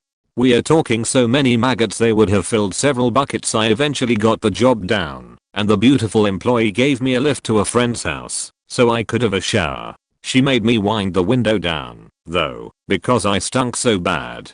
To add insult to injury, they were really slow to pay up, and I had to go down and wait at their other brothel alongside their clients. Long story, but the day before, I woke up in Russia with a bottle of gin in my left hand, a bottle of Jägermeister in my right hand and a bottle of vodka in one of my back pockets. My friend was on the roof next to the building I was on. The day before that started in Norway. Both me and my friend have any idea how we got into Russia. We didn't have our passport on us, and we didn't have visas either.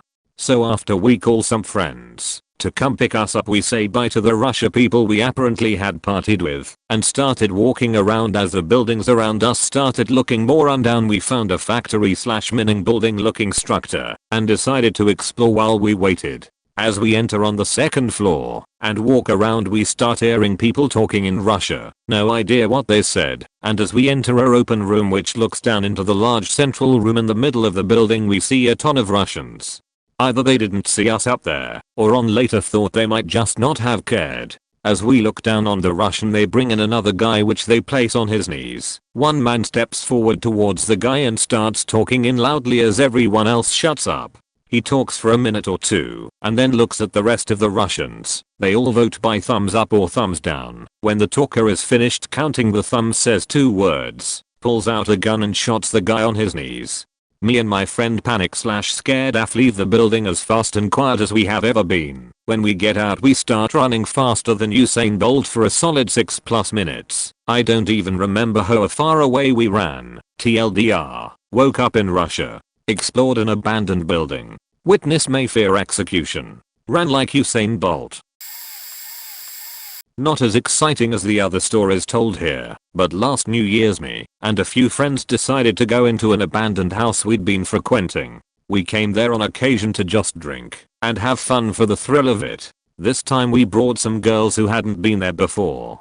We came in through the back door and went up towards the roof using the staircase. Whilst walking up I looked at a weird looking door and said to one of the girls, "Damn, that totally looks like a room where they would perform demonic rituals or something." After we had some fun on the second floor, we decided to leave, obviously using the staircase again. My other friends had been to the house a few more times than me. I'd been like twice, and I was curious about the room behind the door. So whilst the girls and one of my two friends were already at the ground floor, I asked my other friend, "Hey, have you ever checked this room before?" He answered with a no, and we were both curious, so he decided to slowly open the door. The first alarm sign was that when he opened the door we saw some light, so we were instantly freaked out and glued to the ground. Next thing he sees is something moving on the couch in the room, so we bolt out of there screaming, "Get out!" To the others. Once we were outside we realized it was just two homeless people sleeping there, and the movement was one of them getting up from their sleeping bags, so it wasn't that weird. I cold told this story with less words, but it was a thrilling experience to me, so I told it in the way I felt at that moment. Sorry if it's too long. TLDR, I asked a friend about a room in an abandoned building we'd been frequenting, and when we checked it out we found two homeless people sleeping, and ran out of there. Used to explore a lot of old factories in the former GDR, and have a lot of stories to tell. There are more dangers than just getting caught or hurting yourself. Back in the days a lot of chemicals were used to keep buildings warm in winter or to make them fire resistant. One material is asbestos, which you'd find everywhere. The very moment you see broken asbestos you'd have to GTF out of there as fast as you can.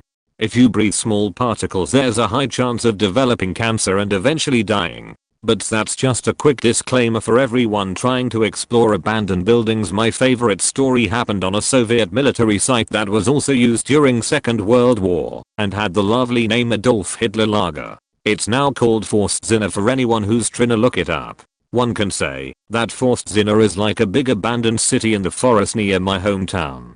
In one house, we went to the upper floor to find a room that was decorated like a child's room with a big children's bed in the middle. It didn't look that old, but not really new either, because it had a rotten mattress and dirty blankets on it. Not to mention the human feces in the corner of the room and the smell. We kinda just stood there and nobody said anything when there was a distant sound of a door being shut aggressively. In that moment I thought I was dreaming, because of how much this was similar to a horror movie. We started running away from the sound. Luckily there were two doors in that room, so we could escape. Once we were outside of the building we climbed up the wall, took our bikes and drove away rapidly. I often think about that incident as the main road here to drive to Berlin is located directly on the side of Forstzimmer. There are a lot of rumors and old stories about ghosts there, etc. because of how many people were executed there, and it's even said that if you drive by Forstzimmer at night, you can sometimes see a light in the old general's back building. Thinking about it, it was probably just a guard of Forstzimmer keeping intruders away, but the whole scenery was just super weird. This was 2 years ago and it kinda haunts me to this day. If you want, just search Forstzimmer on Google and look at some pictures. Maybe this will help understand my story. Terminal 1 at Heathrow Airport is no longer used, and except for the odd service maintenance man, or for baggage engineering, it is deserted. I used to work there several years ago for an airline. I was walking through the abandoned terminal, which is heavily security restricted, to an area of the terminal which has further security access. Imagine a whole airport terminal to yourself, minimal lighting, vast areas of space where restaurants and thousands of passengers used to inhabit. Anyway, I walked to a section of the terminal that was where the waiting areas are for boarding pre-flight. This led to a series of old air bridges. These are vast long steel tubes that lead to a dead end. All of the conveyor belts are decommissioned. No artificial light, just the old window that hasn't been filled in. I walked around one of the long dim lit air bridges and saw a figure squatting in the floor about 150 meters from me. I called out. The figure turned to look at me, got up and started to walk very quickly away from me, and turned a corner. I called out again, and knowing that there were security restrictions for the area, I gave chase. The figure sped up. I ran the 150 meters. I turned the corner, and came to the dead end. It was blocked off where the planes used to meet the air bridge. The person disappeared. Either they were hiding, All were meters away from me, watching and waiting for me to turn my back. I got out of there fairly quickly and talked to a few lads back at base. They told me that the tunnels were haunted by a baggage handler that died when he fell off the end of the air bridge onto the tarmac. I've not been back since. Spent the night exploring an abandoned mausoleum due to be torn down the next morning. I was alone, increasingly tired, and a little bit spooked. When I got to the basement level it was late, and I was tired, but as I came to the doorway of a room, I could hear a slight whirring sound coming from within. This was odd, since all the electricity had been cut off to the building, but I walked through the doorway and saw some giant mutant space worm with its mouth wide open, come slithering toward me. It only took a second, but was a moment of extreme clarity. Brain, rejecting this information. Check again. Eyes, yes, just double checked. It's definitely a huge metallic space worm undulating our way. Glance, is this fight? Or is this filged? What are we doing here? Quick. Brain, everyone hold your positions. This is flatly impossible. There's no such thing as giant space worms. Eyes, can you triple check? Is there anything at all that might account for it? Eyes, well, actually, the whirring sound was a breeze that was coming in from somewhere and causing some really large metallic foil tubing used for ductwork to undulate back and forth on the floor. I just stood in the doorway looking at it for 15 seconds or so, saying, this is cool. Very cool. Not scary at all. I'm a rational person, and I don't freak out. Well done. But I didn't actually walk into that room, and about 3 to 4 minutes later I felt a pent-up surge of endorphins flooding through my system that my body couldn't hold back any longer. There was this house that was maybe a half mile or so from my house when I was a kid that was condemned. It didn't have any doors in it, and most of the windows were also falling apart, and the floor was full of holes. A friend would go with me when I wanted to explore it just for fun. We visited there a number of times. Behind the house was a pretty large yard that almost looked like a small field. It was so large, so sometimes we'd go through the house and play in the back for fun. It always seemed pretty harmless and no one was ever there. However, one day when we went, because I was trying to actually impress my friend's sister, we were too young to think about not dating each other's siblings back then, and I know he had a thing for 4 of my sisters. We all went to the house. Everything was pretty normal. We went through the house to the backyard and were just messing around when suddenly my friend's sister, let's call her Jessie, noticed a tent in the back part of the field. We obviously went to go and check it out because it hadn't been there before. It wasn't zipped up, so we didn't think anyone would be there. However, we also couldn't see into the tent because the shade from a tree made it look darker along that side of the yard than the rest of it. I decided to peek into the tent to see if anything was in there, and there was a man who looked maybe 6 feet tall and homeless was sleeping in that tent. I turned white and tried to leave without making noise, but I was so shocked I accidentally kicked part of the tent as I was turning around to signal to my friends to go back through the house and leave. It didn't fall over, but it made enough noise that the guy inside started to sit up. I yelled to my friends to run as fast as they could to get out, and by the time the guy woke up enough to get out of the tent and see us, we were already inside the abandoned, condemned house. We managed to avoid all the holes despite our panic state, thankfully. I looked back to see if he was chasing us, and he wasn't, but he was standing still and staring at us like we did something wrong. Needless to say, we never went back there again, and I never explored another abandoned house ever again.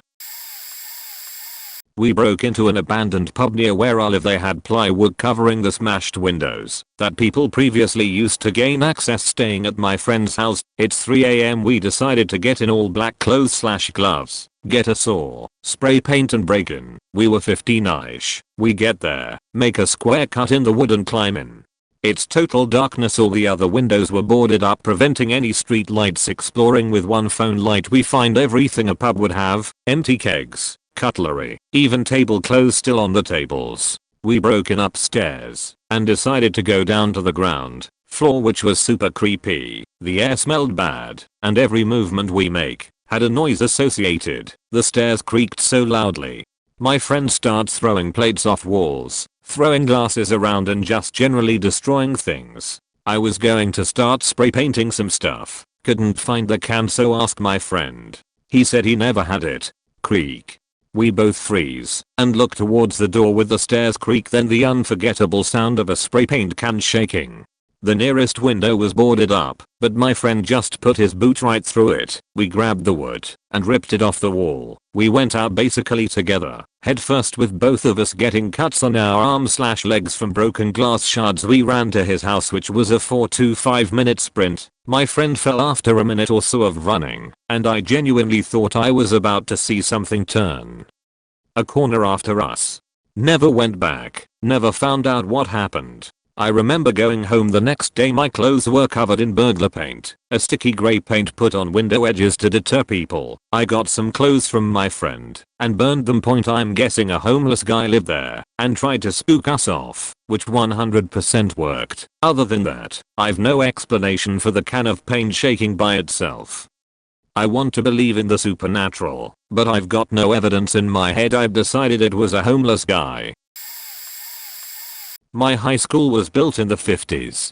They decided that due to the possible threat of nuclear war, a series of tunnels would be necessary. There's a large network of them that extend throughout the school and are rumored to go throughout the city. Fast forward to 2012. These tunnels are now obsolete and allegedly haunted due to a death involving an electrician. Myself and 5 friends decided to test these rumors.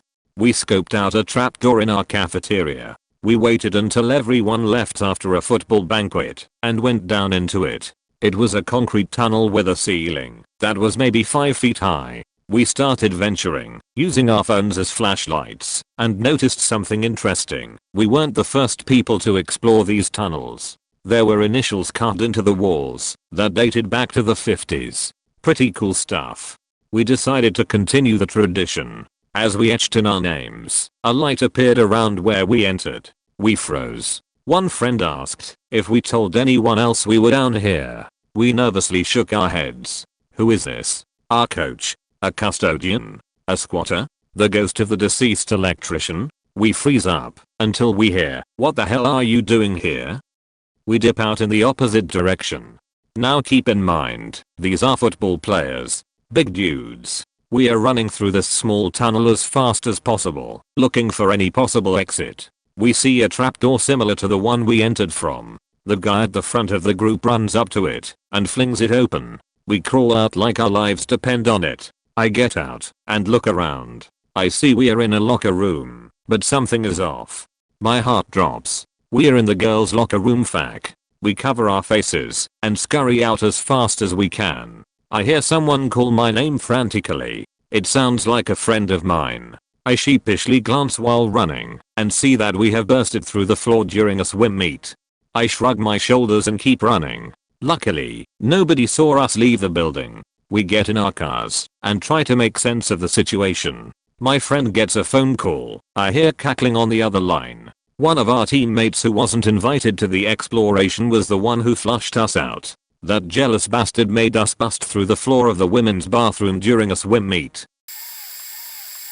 TLDR, at the end, back in high school, me and my now fiancé wanted to explore this abandoned house on the street they grew up on. We were young and dumb, didn't really understand the premise of trespassing, just wanted to explore. The house had been boarded up for years, but we swore there were lights on inside sometimes when we passed with our car, so we decided one day to wander over. The street wasn't exactly the busiest. It was a small town with a lot of farmland. Fields right across the road was a massive field used for growing crops. It was midday, and we had been amazed to see the back window filled with trinkets and small glass objects like the Virgin Mary etc. It was weird, because prior to going onto the property I had googled what the red X on the front of the building was. It meant apparently that the government took ownership of the house. So we walked around back and find this shed filled with smashed Christmas ornaments and bulbs. It was late fall at the time, and we thought that was strange. The place was likely a coop for some animal, but we didn't know. So we wandered back out front, because we didn't really want to break and enter, we just wanted to look around. but pulled over on the side of the road in front of the house was a large maroon truck, not a pickup, one of those with the two doors, that one opens forwards the other back. It was extremely clean for it being muddy and gross out for the last few days. The rims were silver. There was a man approaching us. I immediately got in front of my now fiance and the guy asks what's going on. He was a middle-aged white guy with brown hair, a cap, and a beard who held his arms out, and it made my stomach turn. Like, that fight or flight sense. Like you know something is wrong. I should mention, now that my fiance and I at the time both looked very female, we were young teenage girls to this man. And he had left both of those car doors open. Wide open. He was smiling big, and we said it. Now we were just wandering around, always curious about the house. He starts asking us where we live. We are like, oh, ick now around. He's like, where? My fiance tells him down by this rich neighborhood. They did not live in that direction, just to get the guy to stop. He starts saying he owns the property. He lives next door. How he sees girls come out here exploring, but they shouldn't. I say that's weird, because a sign means it's government property. He says, oh well, I've been trying to get it from them. All this time he's slowly encroaching on us. Like, this man was very large. At one point he put his hand in his pocket and I knew it was gonna end badly. I was trying to figure some way to get my now fiance out of there, and then another car pulls up after slowing down. The person parks. He's an older man in a white pickup truck. He calls out, what's going on here? From his window. And the man who had been creeping towards us immediately rushed back to his truck. He said, I have to go, and booked it. And he pulled that truck out of there so quick. I'd never seen someone get in their car and speed off so fast. The guy in the white pickup truck gave us a little smile and nod, and pulled away without another word. We ran home as fast as we could. I ended up staying the night. I was so scared. We promised to never try and go anywhere abandoned again, cause you never know who could be there, waiting for some unknowing person to come along. Point, we never saw the truck again, despite the man saying he lived next door. Every time we pass, one of us looks to check to see if it's there, but it has never been. Point, I still have nightmares about it. Point, TLDR, me and my now fiance almost got kidnapped, or worse, by some guy claiming he owned the property. A friend and I explore a lot of abandoned homes, and only twice did we nope out and leave. Point, the first time we bumped into some homeless crackheads with a knife and chain who said they just bought the house and we're renovating. Yeeho. Point, JPG. The second time was much worse. It was a small house just on the city outskirts that had been abandoned for a few years. The first time we stumbled upon it, all the windows were boarded up and the big red metal door was locked with an iron bar across it to prevent entry. Just a small deterrent in the grand scheme of our adventures. A couple weeks go by, and we come back with screwdrivers to unboard one of the windows, but didn't need them. Someone had pried and folded the door up just enough to crawl through the bottom corner. We rock/paper/scissor to see who would go in first, and it was me. I crawl through, and it looks like the homeowner passed away before moving. The house was an absolute dump, but the living room and kitchen were pretty well furnished with an old torn up couch and love seat, a smashed TV, and broken plates, bowls, and glasses shattered in the kitchen, probably kids being dicks. The off-putting part was all the blood all over the walls and floor. Some was clearly splattered onto the walls and floors, but again, I'm pretty sure it was kids being dumb and trying to make it look like a murder scene. It was still very unsettling. Point, we start walking down the hall and see a dirty mattress and pillows in the first bedroom and gave each other the "there's squatters here, we should go look." As soon as we walk out of the bedroom, we heard rustling in the room beside us. We both haul us back to the door and he dives under it first like a kid excited to go down a slip and slide as I hear someone walking down the hall towards us. Who the fuck is in my house? I dove head first under the door next, and my friend grabs my arms and drags me through with a strength I didn't know existed. I get up, we both haul us away from the house, while we could hear the man banging and wailing on the inside of the door saying he's going to kill us once he gets the door open. Point, a month later the house got torn down. Ever since then we've started asking if anyone is home before going in. Point, TLDR, homeless druggies are the scariest part of urbex.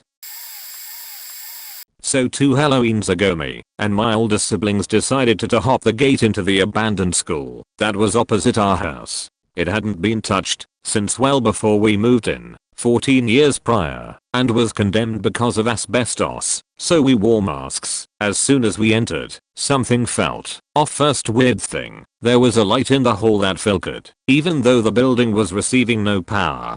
We figured it must just be a battery powered light or something, so just brushed it to the side. Second weird thing, when we got to the hallway the lockers were in, the only lockers in the school, since we don't have lockers normally in England. A few of them were dented inwards, created a circle. There was also a substance on the floor. I still have zero clue what that was, but it sure as hell didn't look like blood. Third and last weird thing, we got into the hall and my brother got a ball thrown at him. But the thing was we were the only ones, to our knowledge, who had gone into this place because of the danger you put yourself in. Yes, we were stupid. Yes, we should have known better. Before the ball could even drop to the ground, we legged it out of there and returned home. Later on that year, when the council was demolishing the school, they found the bones of someone in the hall storage area. All I learned was that they'd been there a while, and I don't know what happened to case after that. As a superstitious person, I can't help but wonder if they or their killer was the ones who threw that ball at us. So yeah, that was mine and my older siblings' fact this I'm out moment.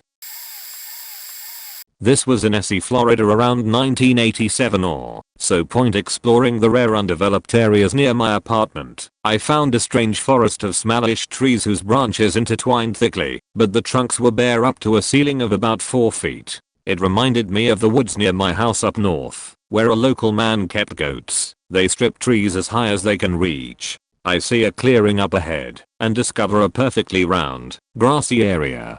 There are logs set up like benches or pews, all facing an old refrigerator turned on its side. The top was covered in brown stains that ran down the front. If you think altar, well, that's exactly what I thought. Point that's not my I'm out moment, though. It was just an unsettling prelude. Point soon afterward my wandering took me to a more open area close by, tall grass surrounded by a more traditional forest. There were about 4 or 5 abandoned houses there, ranging in condition from ruined to mostly intact. It seemed they had been moved there and dumped. I entered the most intact one, carefully waiting for my eyes to adjust before venturing too far. South Florida has some pretty unfriendly critters, so it pays to be cautious. There were no furnishings and none of the garbage you'd expect to find in an abandoned house in the middle of nowhere.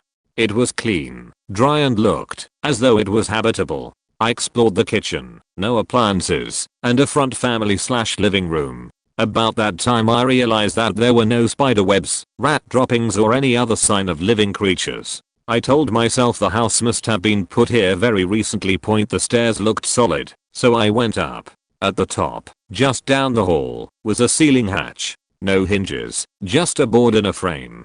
I poked at it with my walking stick, and it moved a little. Okay, then I push harder and it lifts, twists, and falls to the floor. It's the only noise I'd heard for a while, and now the quiet seemed heavier somehow. Point here's the moment. Up in the darkness above me, I hear a scratching that starts and stops abruptly, then a thump, then a dragging sound. I'm not in any way a brave man, so I'm already backing away when the series of sounds comes again.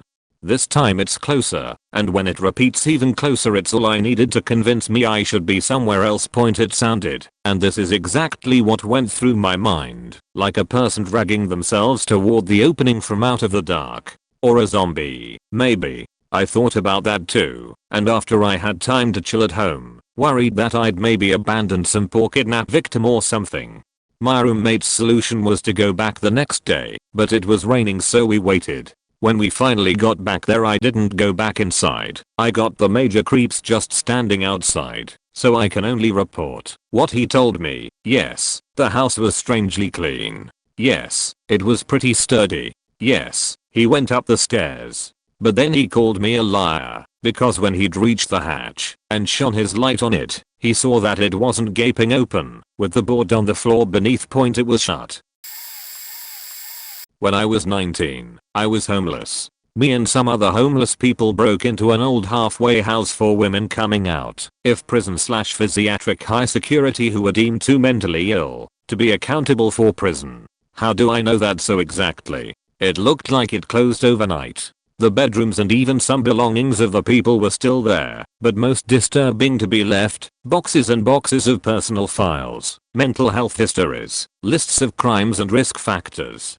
I looked at a few when we broke into the office and considered burning them as they had addresses and jobs and national insurance numbers. I gathered them all. It took 5 hours to carry them all up to a distant bedroom and the two huge old Victorian houses knocked through into one big detached building. There were 5 floors of bedrooms. I lugged them all up to a distant bedroom and used the tools we used to take off the metal shutters to screw the door shut with some of the 4-inch screws so that it would be found eventually, but unlikely anyone would go to the effort to unscrew 20 screws through the door into the door frame and wall. I initially considered burning them, but they were original records, and I knew they would be needed for these women. I painted "Do Not Enter, Unsafe" on the door. We found many things, but that wasn't the creepiest part. The commune was happy for a time. 40ish of us came and went, 20 maximum at a time except on weekends. We mostly slept on the top floor in the attic rooms as they were enormous and allowed for us to be safe in numbers and alerted and given an escape across the roof and down the drain pipe were the cops to break in and evict us. There was a lot of crap up there, mostly old furniture. We made a hole in a hollow in a wall to store our clothes and sleeping stuff. Some people spread out to individual rooms as the weeks went on. Many chose to stay in the attic rooms as it was converted floor and had inward opening doors, so should we need to, we could barricade to give us time to clear out. Point about a month in, I was away for 3 days. When I returned, everyone had moved more mattresses to the lounge than before, more than we prior needed for sitting on, drinking on, taking drugs on, and the mood was sour. As evening went on, I went to walk upstairs to go to bed as I only smoked weed and didn't like heroin addict nap time, so tended to be the first upstairs. Elle stopped me and said we couldn't go up there. I asked why, and she told me that her abusive male heroin addict had came the day before I left. I remembered him being unpleasant, and he was part of why I took a break at a friend's place. He made me feel unsafe.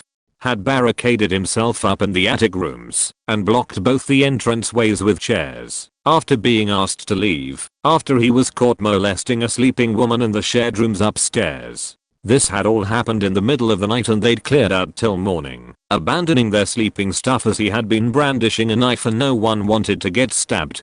The next day they'd found their access blocked and the man wasn't responding. Now we had gotten the water back on, but there was no water source in the attic area. Point after a few days, one of the guys climbed up to the window, as this was a harder trip up than down. He came back white faces and told us we all needed to pack up. He wouldn't tell us why, but dude had been up there 5 days at least at this point. He had apparently been loud, breaking stuff and shouting and screaming for about 24 hours afterwards, and the look on the guy's face told us all we needed to know. The man must have been dead. We had tried to get in through the doors, but there was no way in as he had stacked furniture to the ceiling and the doors opened inwards. His face being white as snow and his tone was enough to get all of us to clear out within hours. He told the more reluctant that he needed to call the police, so we needed to leave. Everyone broke off to different places as there was no new squad to replace it. We'd spent over a month finding it and preparing getting in and tricking the power company to turn on the electric and finding the water company switch to get water in took 3 days after we'd moved in. Good job there was a seemingly infinite amount of toilets. I left and went to stay at a friend's flat where there were 15 people living in a 1-bed high-rise flat, which was horrific and hell compared to that little pocket of paradise which had been our lovely little commune. Till he came along we had been working on the property, renovating it, and well as several of the people were skilled laborers before losing work. Point this was in the days before the internet was prevalent. And when I saw them again, we just didn't speak of it. I miss my poncho. It was in the wall hole when he ruined everything. I got it at Leeds Festival 2004 when I was only young. I'm tempted to buy a new one as the company are still in business, but it's not the same and will no doubt not be the same quality as is generally the case. It was awesome. Huge poncho from a company called Honchus Ponchos. It was basically a giant wearable fleece blanket. I really should buy myself a new one. I've been reading this post for 2 days now and have read all sorts of freaky tales. I need to share a nice tale. Point the tale takes place in Detroit, Michigan, USA around 2002. The building is the Detroit shipping terminal building south of the bridge. It had a huge Boblo Island mural painted on the side and a water tower on top. Awesome part. This building was freaking amazing. It was absolutely gargantuan. The first floor ceiling was 3 stories tall and had railroad tracks in it. We get up to the 5th floor and it's cement floor and ceiling. It had pillars like the mines of Moria in The Lord of the Rings. My buddy and I whisper, my god, could you imagine Unreal Tournament in this place? We walk along and come to another chamber. There's a thin crack in the ceiling and hanging from the edge of the crack are thin 2 feet long stalactites. They were red, cyan, and green in color and followed the zigzag crack for like a 100 foot. My buddy and I were so wowed. I took pictures and digitized, but stupid me had on my workstation. I quit that job suddenly and wasn't able to get them back. Freaky part. Same floor we saw a human trafficking pen. Sad part. On the 10th floor stairwell we saw a perfect skeleton of a dead dog. No animal deserves to die alone and trapped like that. That's Detroit. A diamond in the rough. I have 1,000 stories like this. Detroit will be Detroit as soon as you get comfortable and let your guard down. Me and a couple of my buddies went to an abandoned insane asylum complex in my country. Every door was locked and almost all windows were boarded up. The few windows that had been broken into required us to climb 5 to 10 meter fencing that wrapped the entirety of the building. We went building to building trying to find an entry point into one of them. This asylum is just on the edge of a major city, and so we were being as vigilant as possible when looking around to avoid being seen by police driving by, which happened quite frequently because they were fully aware how many people attempted to gain access to the asylum weekly. I also must preface that there is a government-owned building in the same complex that is still in use, although the whole complex is massive and it is on the far end near the road. There are 3 of us total, and we split up around one of the main buildings, him thinking where the inmates were kept, with fencing around it to try and find an entry point, like a gap in the fence, or an area where it seemed easiest to climb without being spotted from the road. As I'm walking around the fencing by myself, I hear knocking from one of the boarded up windows and call out to my friends on either side of the building. I get a response from both, who are basically on the 2 other points of the equilateral triangle, 120 and 240 degrees from me respectively. This instantly sends a chill down my spine, and as I turn to walk away, I hear the knocking again, even louder this time. I turn back to try and find where it came from and see nothing. Now this next part could have easily been my head playing tricks on me, but it felt so real that I don't know what to think about it to this day. I hear something from the same general area where I heard the knocking, say you very lightly, just loud enough for me to hear it, and hearing that, I turn and head towards my friends. We meet back up around the back of the building, and the first thing my one friend says to me is, "Dude, I swore you made it into the building. I heard knocking from one of the windows." Pretty disturbed at this point, I tell him I heard knocking and someone whispering you. This clearly freaks him out a bit, and we decide to go and check out some of the outer buildings instead. We were obviously a bit confused and scared, but we generally agreed it was just raccoons or bats or something of the sort. We walk for a minute until we are near the back end of the complex, where many smaller buildings were, most likely maintenance sheds or things like that, but we were still interested in seeing what was left in them. My one friend sees a very small building, probably a shed, and me and my other friend are interested in this very decrepit looking garage, which looked like it was on the brink of collapsing. Quick side note, the friend who went to inspect the shed is a very tall dude, roughly 6 feet 4 inches and very lanky. I'd never seen him run, and so it was almost unreal seeing how fast he ran. He came around the corner so fast he was generating a gust of air on the way by, and he only yelled one word, "Run." So obviously, we ran, and I tuck a quick, and I see a police car driving through the grass towards us. Obviously not his first time dealing with sheetheads like us, but thankfully there was a group of trees that we made a beeline for, so we could slow down his pursuit of us, as there was clearly no way we were outrunning him. We took the tree line all the way down towards the fence hole where we entered the property, which led to train tracks, which in turn lead to the industrial area where we parked. We were so out of breath by the time we got back to the car my one friend threw up, and me and the other friend needed to use the car to hold ourselves up. Needless to say we want to go back, but haven't had the time or the balls.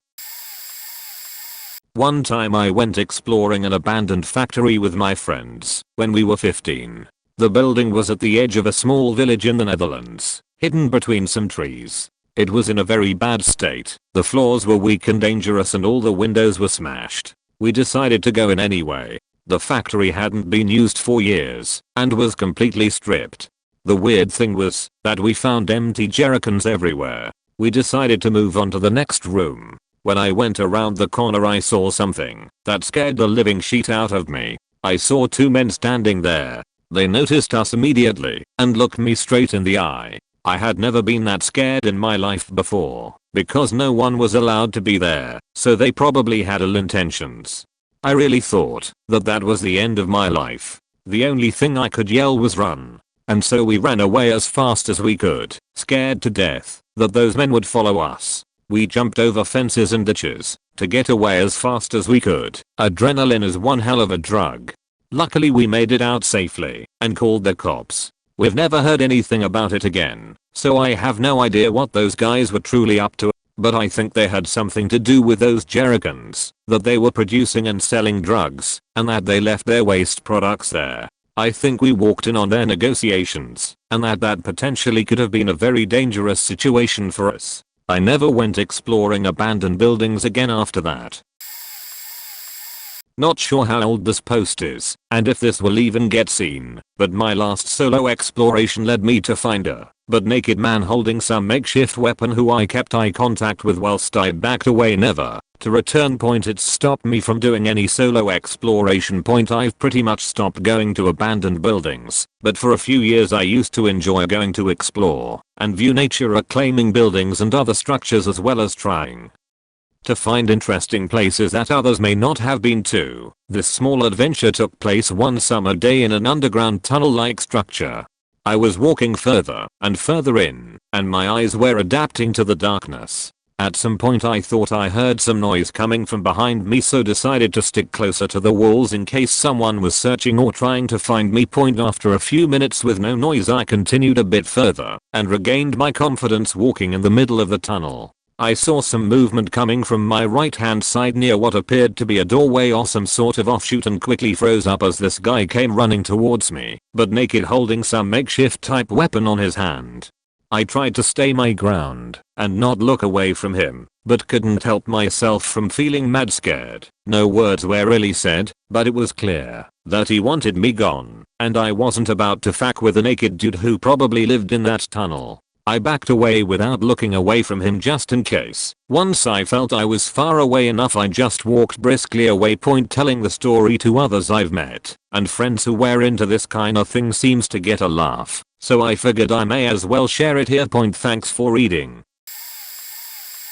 I convinced a group of my guy friends to come with me and break into the abandoned mental hospital that was located along the old highway, deep in bushland. Wandering through the bush we stumbled into a small cemetery on the hospital grounds, already creeping us out as we stumbled between tilting, neglected headstones. It was 2 AM and we were all a bit drunk as we scrambled through a split in the fence and climbed through a broken window. We were wandering aimlessly for a while, 6 of us with 2 phone torches, through empty corridors and rooms that still had some very old hospital bed frames, instruments, and cabinets in them. We were joking to each other and trying to spook each other, hiding in the rooms, etc., pretending not to be creeped out. After about 10 minutes, one of the guys calls out, "Guys, I think I found a dead baby." We follow him into the room, and there's a bed frame, a cabinet with the doors hanging off, and an old rusty sink standing in the corner. We follow his torch beam into the sink and onto a tiny skeleton, curled into the fetal position. We lost it. Everyone bailed and bolted back into the hallway and none of us could remember how to get out. As we're standing there panicking, I realize the baby skeleton had a tail and was definitely a possum. I explain, we double back and have a good laugh at ourselves and walk back into the corridor. Only then do we see the asbestos warnings posted freaking everywhere. Our dummies broke into an asbestos-filled old facility with crumbling walls, climbed through windows, slammed doors. Stupid. It turns out it was an old tuberculosis hospital with patients buried on site. A sad history, but nothing threatening besides asbestos.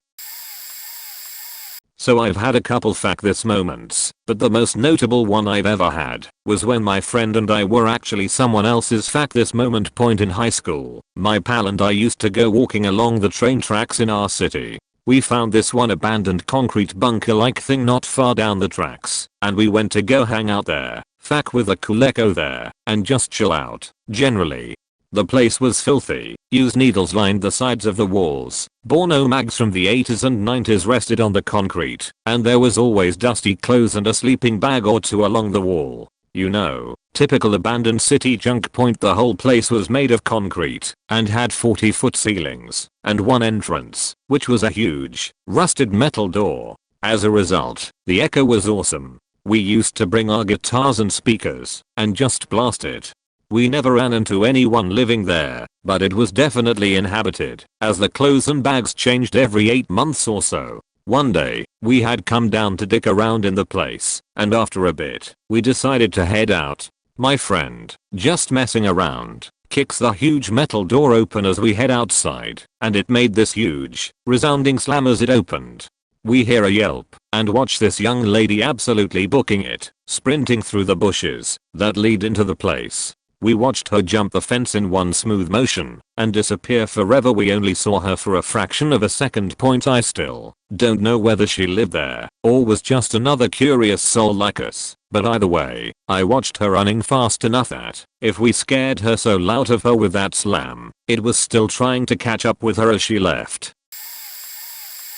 6 years ago come next the 24th of May, I was exploring an abandoned house with a friend. Looking back, I shouldn't have been inside of it, not only because of the fact I'm out, but because the house was in a state of really advanced decay. It was so bad that I think if I weighed another 3 pounds I would have fallen through any of the floors. Since I was young and stupid, I wanted to climb up to the second floor. The only way to the second level was to climb on a pallet that was laid against the wall and over a hole in the floor leading to the flooded basement. Once on the second floor I was looking around, and when I got near one room I noticed a foul smell. Inside the room there was what appeared to be a sleeping bag. From where I was I could see that it was empty. Thankfully, due to the decay and damage to the walls I could see that there was no one in the room. As I was walking around making pictures, I was mindful of the literal human sheet and piss on the floor amongst the debris. I noticed some romance books on the floor, and upon my approach there were a number of syringes. Thinking, hey, this would make a cool shot. After mentally noting the location of human landmines I put my camera up to my eye and set up the shot. I kicked a bag and hear something spill out onto the rotting floor before stepping on what I thought was a pen or pencil. When I looked down I see I had kicked a standard sized gym bag full of used syringes. At this point I called to my friend and yelled, we need to get out of here now. I never went back into that house, and that experience is a reason why I always wear steel or composite toe and puncture resistant boots. My wife and I visited York, England back in 2004. We parked just outside of town and walked through an arched tunnel beneath a main road to get into town. The tunnel was about 50 yards long. As we entered the tunnel we saw one other person in the tunnel, a man walking towards us about 1/4 of the way in from the other end of the tunnel. Behind us a bicyclist called out on your left to let us know that he was approaching. There was a bike lane on one side of the walking tunnel.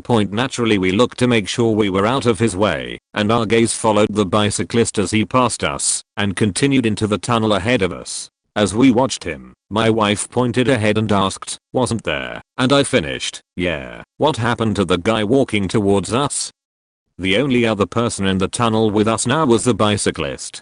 It was around 11 AM, so there was plenty of light inside the tunnel. Aside from the 2 exits, the only other openings were vent shafts in the ceiling of the tunnel that carried up to the surface road above us, but the ceiling was about 15 feet over our heads. We had been distracted by the bicyclist for only a couple of seconds, and man was far enough into the tunnel that we would have seen if he had turned around to go back out. It was daytime, so it wasn't a scary incident, but we never did resolve the mystery. A couple of years ago my two friends and I heard about an abandoned nursing home in the woods a town over, so we decided to check it out. We find it around 5 p.m. so it's still light outside, thinking the scary factor would be taken away. Well, the nursing home was built basically out of two long hallways, single story, and about 50 rooms each hallway. Even during the day we couldn't see all the way to the end of the hall. Either way we walked in to explore. A couple of doors down I'm looking at weird frog graffiti in a room when I hear a loud childlike laugh next to me. For some reason I didn't think much of it, but I had to make sure I wasn't the only one who heard it, so I asked to make sure, and my friends did too. In the room next to me was this green stick of a toy on the ground. My friend picks it up and presses a button on it, and the same laugh that happened moments before came out of this weirdest toy. I couldn't explain why it went off on its own, but my friend kept hold on it, and about halfway through the first hallway he just drops it because he got bored of it. We get to the end of the first hall, and it laughs on its own again. We started getting vibes that someone else was in here faking with us, and I had to pinch a loaf. So we just left. We ate some grub and relieved ourselves, and I thought it was a good idea to go back, because it was night now.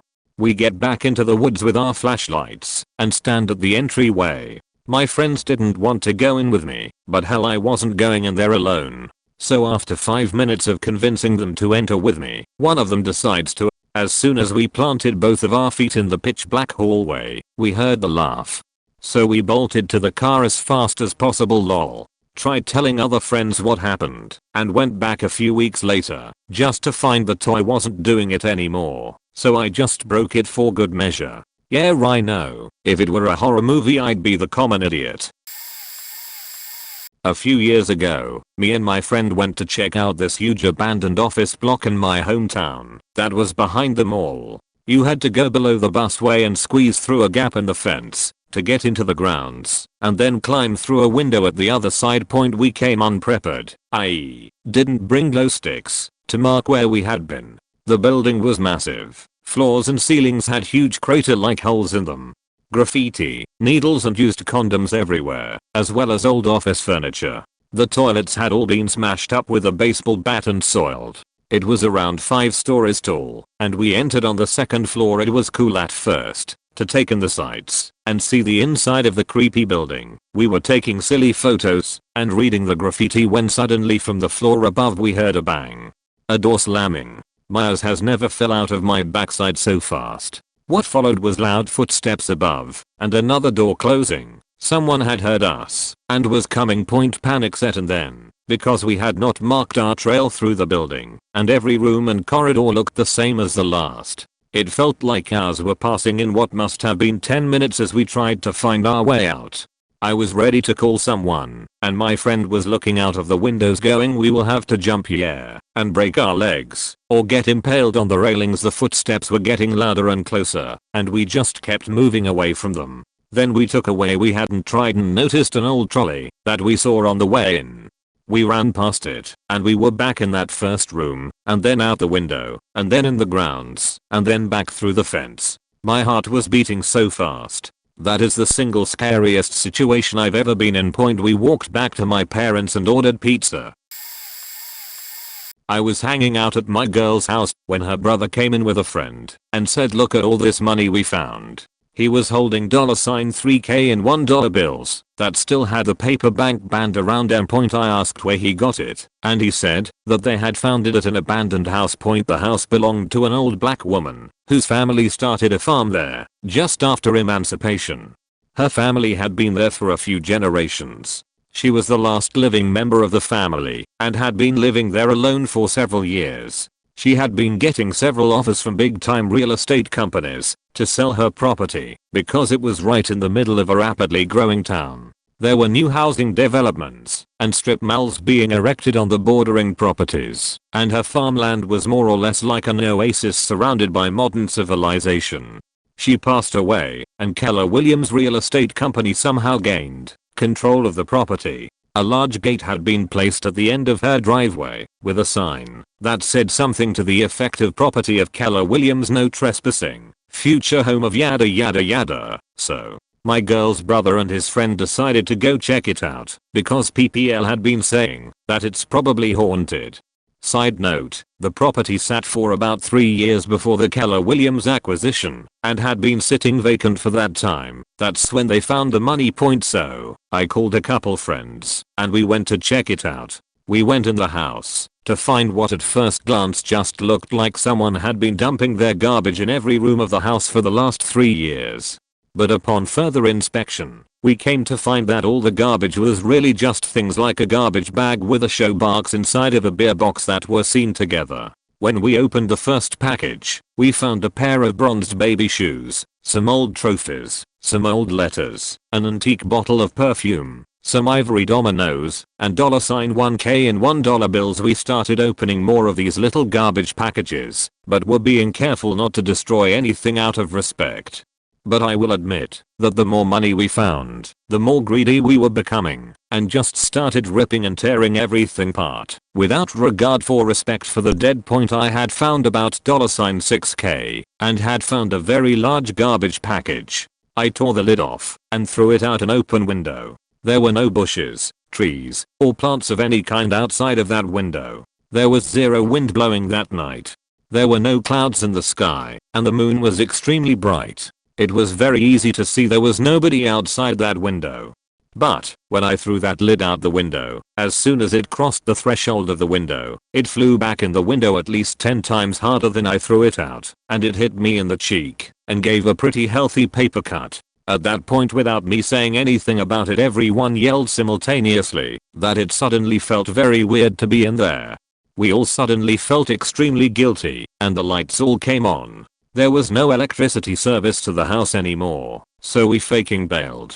I didn't even grab the stack of cash I had been compiling. Was just super spooked and ran to the car and took off. Point in hindsight, I've often regretted having not grabbed the money. But after that very strange and unnerving experience, I wonder what would have happened if I did take the money. None of these things I'm going to say are exactly nope moments for me, but they revolve around the same site, so I'm just going to list out some things. There is an abandoned grain elevator and silos next to the river near my city. It was partially demolished a decade or two ago, and for all intents and purposes the elevator is considered to be inaccessible beyond the ground floor. As you walk up to the elevator, you can see that the entire ground floor is essentially blown to smithereens by explosives, and the 4 corner columns are the only thing still holding it up. If you look up, you can see large chunks of concrete hanging from the ceiling by strands of rubber, 30 feet above your head. The floor is entirely composed to jagged chunks of fallen concrete. Point to get to the next floor. You can see where a small people elevator used to be. There is a length of angle iron running straight up the wall to a landing 30 feet above. This landing is where the elevator cab now lives, and where the stairs start to get to the rest of the building. In order to explore, you need to grab this iron with your hands, feet on the wall, and start climbing. Hope that you don't fall down to the jagged ground below. Parts of the concrete wall have become slick from the coating of spray paint. I have started this climb once or twice and gotten too scared to go all the way up. Once you get to the landing, you have a lot of stairs to climb to get to the top. These stairs are not exactly in good shape. They are very old rusty things. They are a grate-like shape, so you can see through them as you climb. The first couple times I walked them, I was scared that they could fall at any moment, but they never fell. After every stretch of stairs you turn around on a small concrete landing before going up the next stretch of stairs. One stretch hugs the outer concrete wall, but the next stretch has no wall, just a view all the way down to jagged ground floor. The railings no longer exist on this side of the stairs, and at some point have been replaced by thin, sagging metal wire. Point about halfway up the elevator is the first bridge which connects the elevator to the silos. This bridge is impassable to any sane person. It used to be a small grated steel bridge. You can still step out onto the sea-through landing, but what lies in front of you is no longer a bridge, but a mess of twisted steel. Presumably during demolition a large concrete block fell from the upper levels and completely ruined this bridge on the way down. Much of the grain elevator's interior has been covered with graffiti. When you look across this bridge, you can't find any. I sometimes think about if I could cross this bridge, I want to see what's on the other side. The bridge railing on one side is still mostly there, even if the floor has been rendered unusable. Maybe you could shimmy across somehow. The bridge has been there for a number of years in its current state. It probably won't fall now, right? About 2/3 of the way to the top of the elevator there is a second chance to get to the silos, this time to the top level. This one was built as a covered bridge, unlike the previous graded version. The floor is concrete and there are sheet metal walls and roof. It would be a nice bridge, except for the fact that the large concrete block also seems to have found its way through this bridge on the way down to destroy the other bridge. The metal roof has a hole blown clean through, and a support beam has been severed and bends down toward the ground. The side walls here have buckled, and the floor has been replaced with a large void. To cross this bridge, you have about 8 inches of foot room on one side to skirt around the hole. But it's only 1 or 2 steps before you're on the other side. Just keep your cool and you'll be okay. On the way across, look through the hole at the other bridge down below. Point. That concludes what I feel is the real sketchy business.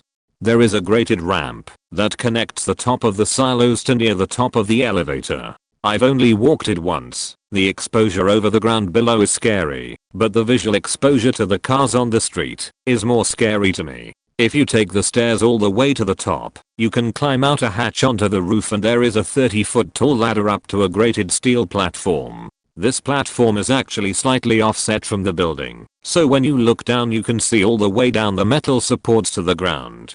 15 feet above your head is an I-beam that protrudes off the side of the building, with a pulley at the end. I've seen a video of a man climbing up and standing on this I-beam point. The weirdest thing I saw on this site was actually not in or immediately around the building. This building is right next to some defunct train tracks, which can be followed in either direction to reach the road. In one direction, the tracks run parallel to a dirt road, with river on one side and trees on the other. This continues for a half mile or so, before going under a major overpass, which makes a good exit point by foot. But one day, before I got to the bridge, I looked to the right into the trees and saw some small balloons close to the ground. I walked over and saw some type of little engraving. I can't find the picture I took with the exact words. It was clear that somebody had lost a very young child and this was their unsanctioned funeral location. Was this a miscarriage, or did the child pass away after birth? Is there any medical records of this child's passing, or did they mourn here in secret? The body isn't here, is it? I thought about informing the police just in case, but I left without doing so. It was probably either somebody's innocent grieving spot or some kind of prank. Edit. A mother's love will never end. It is there from beginning to end. The last thing I'll talk about is the closest thing to a nope moment, but it's also the least scary or eerie thing I'll be talking about. One day I was getting close to the top floor, not yet on the roof, and I could hear a bird flying around and making noises. I made my way up onto the roof and climbed up the ladder onto the top platform. As soon as I got up there, a hawk started screeching and dive bombing me. I got down off the roof very quickly at that point. Obviously, I didn't want to get my eyes pecked out or scalp slashed by some talons, but I assume the hawk chose this as a nesting spot for the season and I didn't want to disturb that. Eventually I made my way all the way down to the ground and started walking away. I turned round and watched the bird fly in circles around the top of this massive concrete and steel structure. I was exploring an old abandoned copper pipe factory with a friend. It was essentially a shell of a building. All the machinery had been stripped, windows smashed, graffiti everywhere. It was probably mid-afternoon in the summer. A lot of light in most places inside, but we passed through a section that was sheltered from sunlight completely, so it was quite dark. I was standing just inside a doorway at the end of half-lit corridor. Camera in hand, I was crouched looking through the darkness for a photographic composition. The silence was fairly thick enough to feel like you were pushing it aside as you walked through it. We weren't in the middle of nowhere, but there were no main roads in the vicinity. As I was framing up for a shot, I heard the sharp sound of crunching glass. I knew it wasn't me, so I froze, cocked my head to one side, and stared into the corner from where I thought the sound had come. My eyes were fairly well adjusted, but I saw nothing, and put it down to rats or pigeons moving on the dusty detritus on the floor. I began to adjust the exposure settings when I heard it again, the unmistakable sound of glass falling from height point. I looked up immediately, and straight at the silhouette of person in dark clothing and a full face mask, creeping slowly along a steel girder in the roof. They must have been at least 15 meters from the floor, but we're deliberate moving towards me. I shut the camera down, shouldered the tripod, and walked straight out of the place. In writing this isn't too scary, but a genuine answer to the question. In the next township over from where I went to high school, Pittsburgh, Pennsylvania, there was an abandoned asylum, a sort of haunt for people once they reach a certain age and are able to drive. I learned about it from a close friend of mine who had sent me photos of a trip he had taken out there. They included that of a prosthetic foot in some rubble, empty medical bottles, filing cabinets with patient info, and a stairwell that descended into a basement with a room flooded with black water. All of this appealed to me for the fear, because of how creepy it all seemed. Being kids, we didn't consider the importance of our first friend going there during the day, or being armed against possible violent interactions with squatters. Fast forward a couple weeks to the start of fall, when we decide to check it out. We were instructed to park about a half-mile away at a nearby old folks home, and walk there via the railroad tracks. Apparently they crossed just in front of the facility and even caused problems for patients. It's dark, there's about 3 or 4 of us. No problem till we get to a small trestle that crosses one of Pennsylvania's numerous large creeks. Someone probably made a Stand By Me joke. You get it. The bridge is about 30 feet long, 10 feet high. No issue so long as you watch your step and walk in a rhythm that you can keep to cross the beam. For those that have never walked across railroad ties, if you think too hard about it, you're gonna trip. We make it to the other side and approach the entrance to the facility. In our case, a ramped road leading to the heart of the campus/complex. There are several buildings that we can start to see. Seeing as we're taking a sort of back entrance, it's nothing special, with the only thing stopping us being a chain link fence with concertina wire over the small section that the fence cannot cover thanks to a guardrail for cars. We cross this no problem and enter the facility. It was very strange to arrive there. Before us were several buildings, all a mix of older East Coast houses and some newer buildings. There were orange industrial lights lighting up some of the area. Before us was a large building, vaguely Victorian in my memory. It's been about close to 10 years since I was 16. They were in the process of tearing the facility down, so there was bits of demolition everywhere, with each building in its own varying degree of decay. Before this building was a corner of the lawn that was torn up, exposing a part of a tunnel system. None of this, however, should come as a surprise to anyone familiar with hospitals. Being stupid, we decided to advance towards this. For context, it had rained all day, but stopped sometime around nightfall. Walking towards this, we passed a puddle with a boot print that could only have been made since night fell. That is fresh. I still remember seeing the almost perfect indentations of the boot. Walking towards the more of the tunnel, we were careful in peering in. Blackness, nothing beyond sterile tile and exposed earth. We started walking down into the tunnel, not wanting to enter, but to at least just wanting to see where they led. Our flashlights didn't penetrate too far into the ink, but we did make out some odd shapes, reflections, vague haze that appears when one is trying to discern matter in darkness. We decided to walk in a little further. I don't know if anyone knows the feeling, but when the world is still, your presence feels aggressive somehow. Just the sound of breathing or shifting one's weight seems out of place to draw invisible eyes into you. I remember feeling this way, as if I couldn't fold myself any smaller than I already was. I was accompanied into the tunnel by only one friend. The other two stood up top and looked in.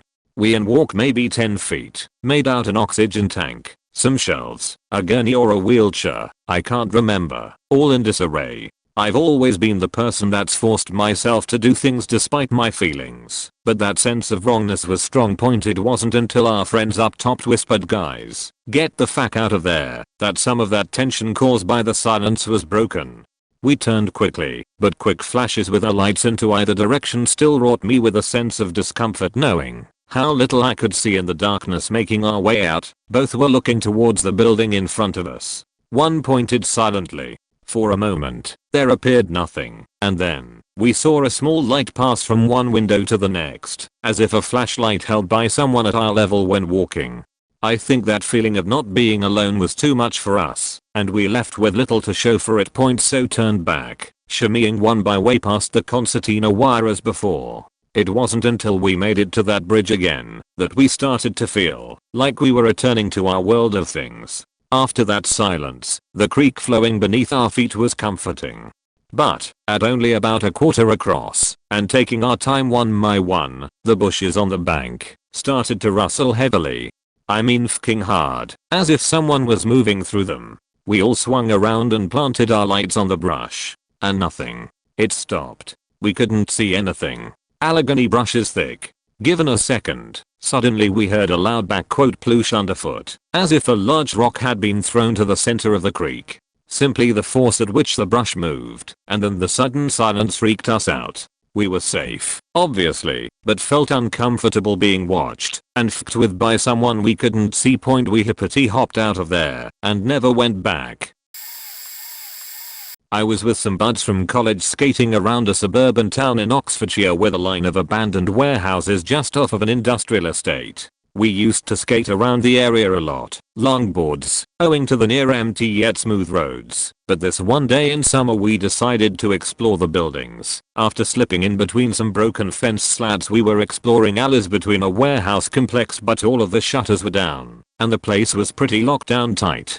Except for one, with the shutter pulled down enough that you could crawl under. They were all fixed with those fogged plastic windows, so light got in enough to fill them out. We all debated whether to check it out further, since it would be one in at a time under the crack, but being curious teenagers, it didn't take long for the four of us to settle on checking it. Once in, it wasn't that interesting to begin with. It could been a small car workshop or medium-sized storage, but it was just littered with grime and dust, walls plastered with years of neglect. The room couldn't have been bigger than a large cafe, except with the ceiling being high enough to be undeniably that of a warehouse. At one end there was more enclosed area, probably once was an office. We moved around there and found a mattress, a newspaper, a tin of beans and a pack of bread. This was where it slowly got more ominous. The fact someone had been squatting here wasn't that surprising. I mean, it was a perfect spot really, sheltered, out of the way, and the area was within 30 minutes walking distance of shops and civilization. We noted the yellow-brown stains on the bed. The newspaper was dated for around 9 months prior to the current date of the time we were there. The beans didn't have a label, though the tin was practically a living thing with the thickness of mold in there. But the bread was fresh, save for dirt and flecks of dust and mud. It was half finished and still had a tag on with the use by date on it, which upon closer inspection was 2 days from now being when we are there. Although nothing super scary was there, suddenly this obvious squat spot where someone had stayed became a lot more uncomfortable, knowing someone was there or had been there probably less than 24 hours ago, and may even be nearby at any time. My friends took some pics, and then we moped the fuck out of there after that. When I was in high school, 3 friends and I went to explore this abandoned rehab center in our hometown. It was the middle of winter and the snow was high and packed down enough for us to climb onto the roof of one building and let ourselves in through the fire escape. Myself and one of my friends got in, exploded the whole second floor, found an old busted up bathroom, a room with a projector and a ton of tiny slides with random images on them, a wall full of patient files. After checking it out, we went downstairs to let our other 2 friends in through the front door. When we came back to the staircase that we had come down so we could show them the things we found upstairs, we heard clear as day heavy footsteps from the floor above us. This meant ghosts. Someone had come in after us, maybe a groundskeeper to tell us to fuck off. Someone had been up there the whole time my friend and I had been exploring, hiding from us, and had just come out. Needless to say, we all froze, went dead silent, looked at each other, and then sprinted out the front door, across the grounds, and back to the street. Not sure what it was, probably just a homeless person. As at the time I'm pretty sure homeless folks in the area were squatting there, but none of us wanted to find out. Me and my friends biked over to an abandoned warehouse that was fairly well known to the high school population, although we had never explored it. The gate that allowed one to enter the premise was wide open when we arrived, and we watched as 2 other people walked onto the property and then disappeared into the darkness. So, me and my friends simply brought our bikes inside, parked them behind a dumpster, and then entered. The inside was entirely empty, and the walls were covered in all sorts of graffiti. The bathroom was the only internal structure that remained, and that itself was also fully covered in graffiti. As we made our way towards the back of the warehouse which opened up to the outside, the warehouse was located on a river and had its own dock in the back. We began to hear voices. We creeped closer when we heard what sounded like someone we knew. I creeped a little too close, and the people saw us sneaking up towards them and exclaimed, "Are you the feds?" Alarmed by this proposition, we took off in a full sprint as we were worried they may try to take our bikes, which would have left us with a lengthy walk home. As we made it to the other side, they followed us back towards the gate in which we walked in. It was a group of older boys, probably 8 to 10 people total, and all of them were very intoxicated.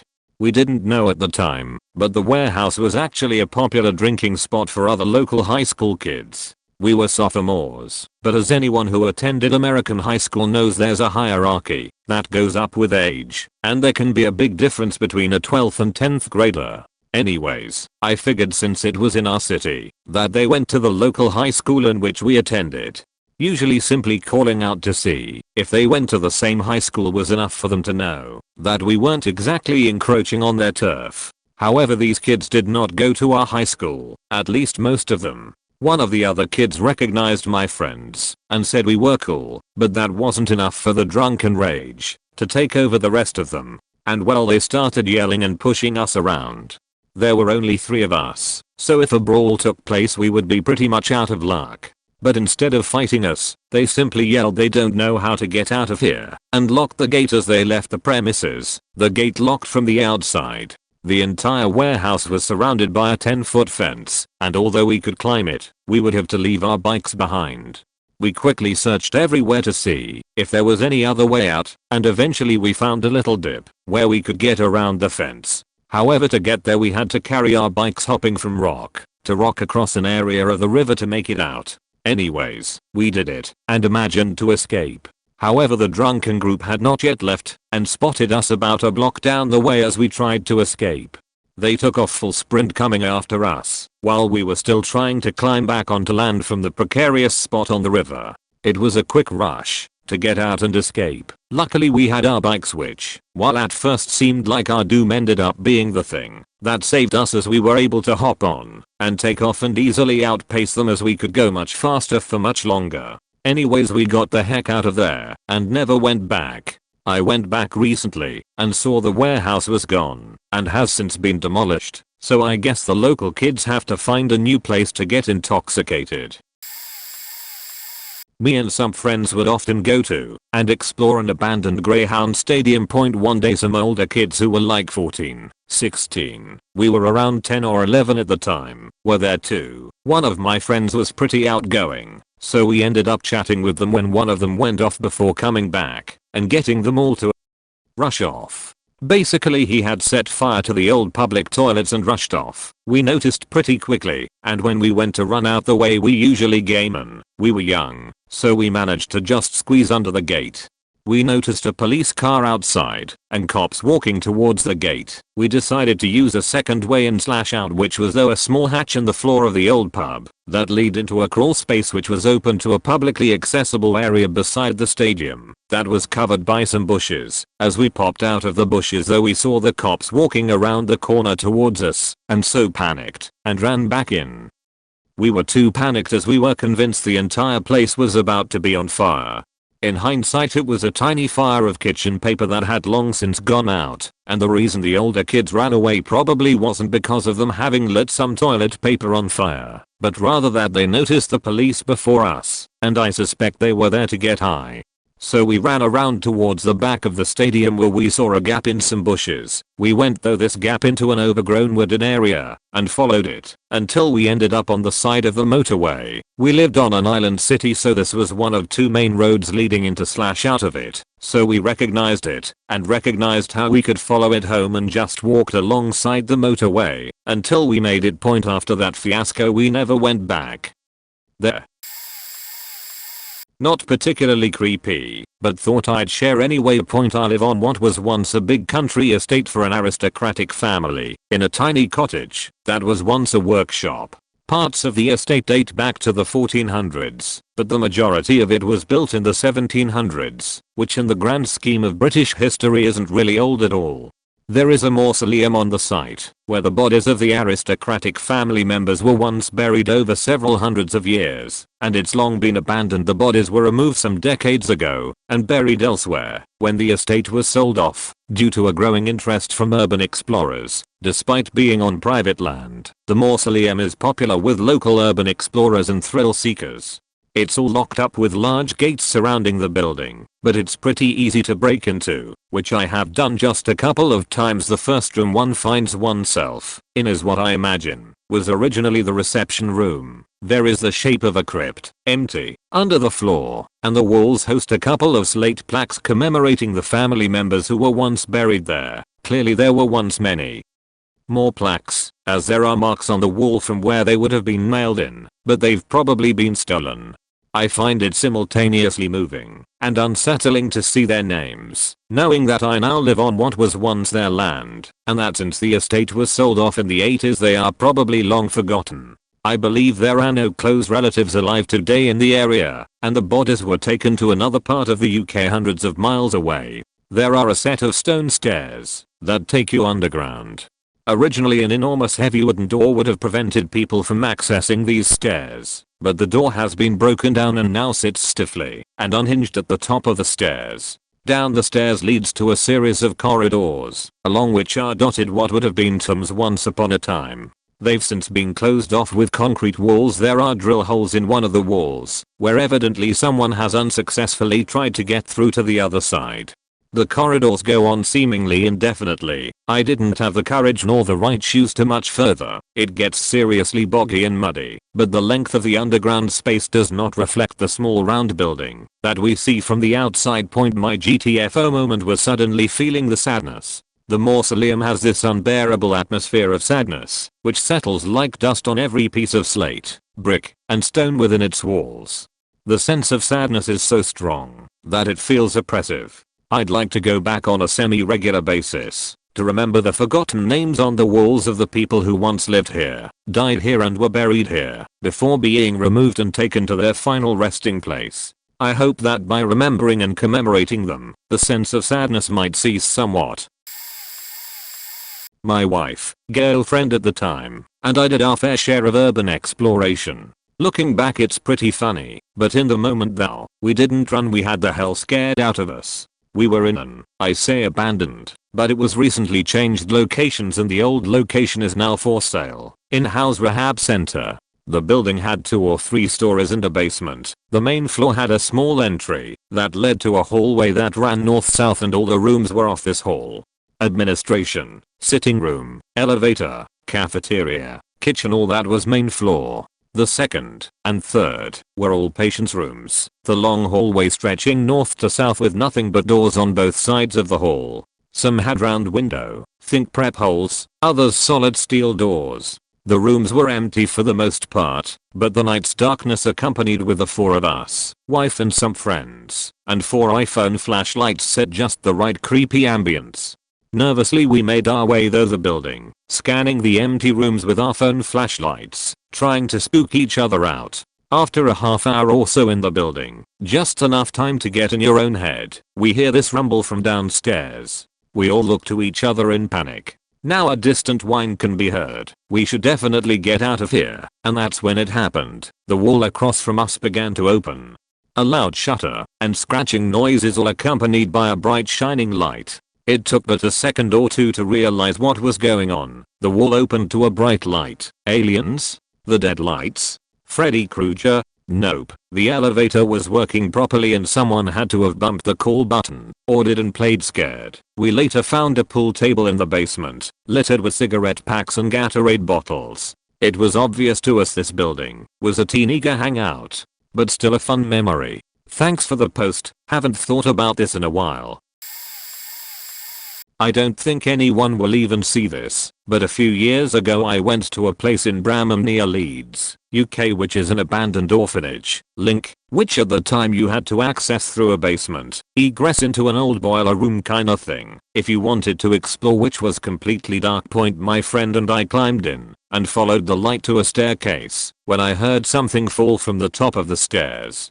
I put this down to the state of the building, with it being in a pretty bad state, and the roof of the foyer had fallen through. We kept going towards the base of the staircase when I then saw a huge brick fall before me. I shouted hello, to which I had no reply, so we kept going, and another brick tumbled down the stairs. At that point I was like, fuck that shit. Even if it was just the place falling to bits, I wanted out, because it was obviously unsafe. But as we scrambled out of the egress, whilst panicking like crazy, rocks kept falling from an upstairs window above us, as if someone was trying to drop them on us.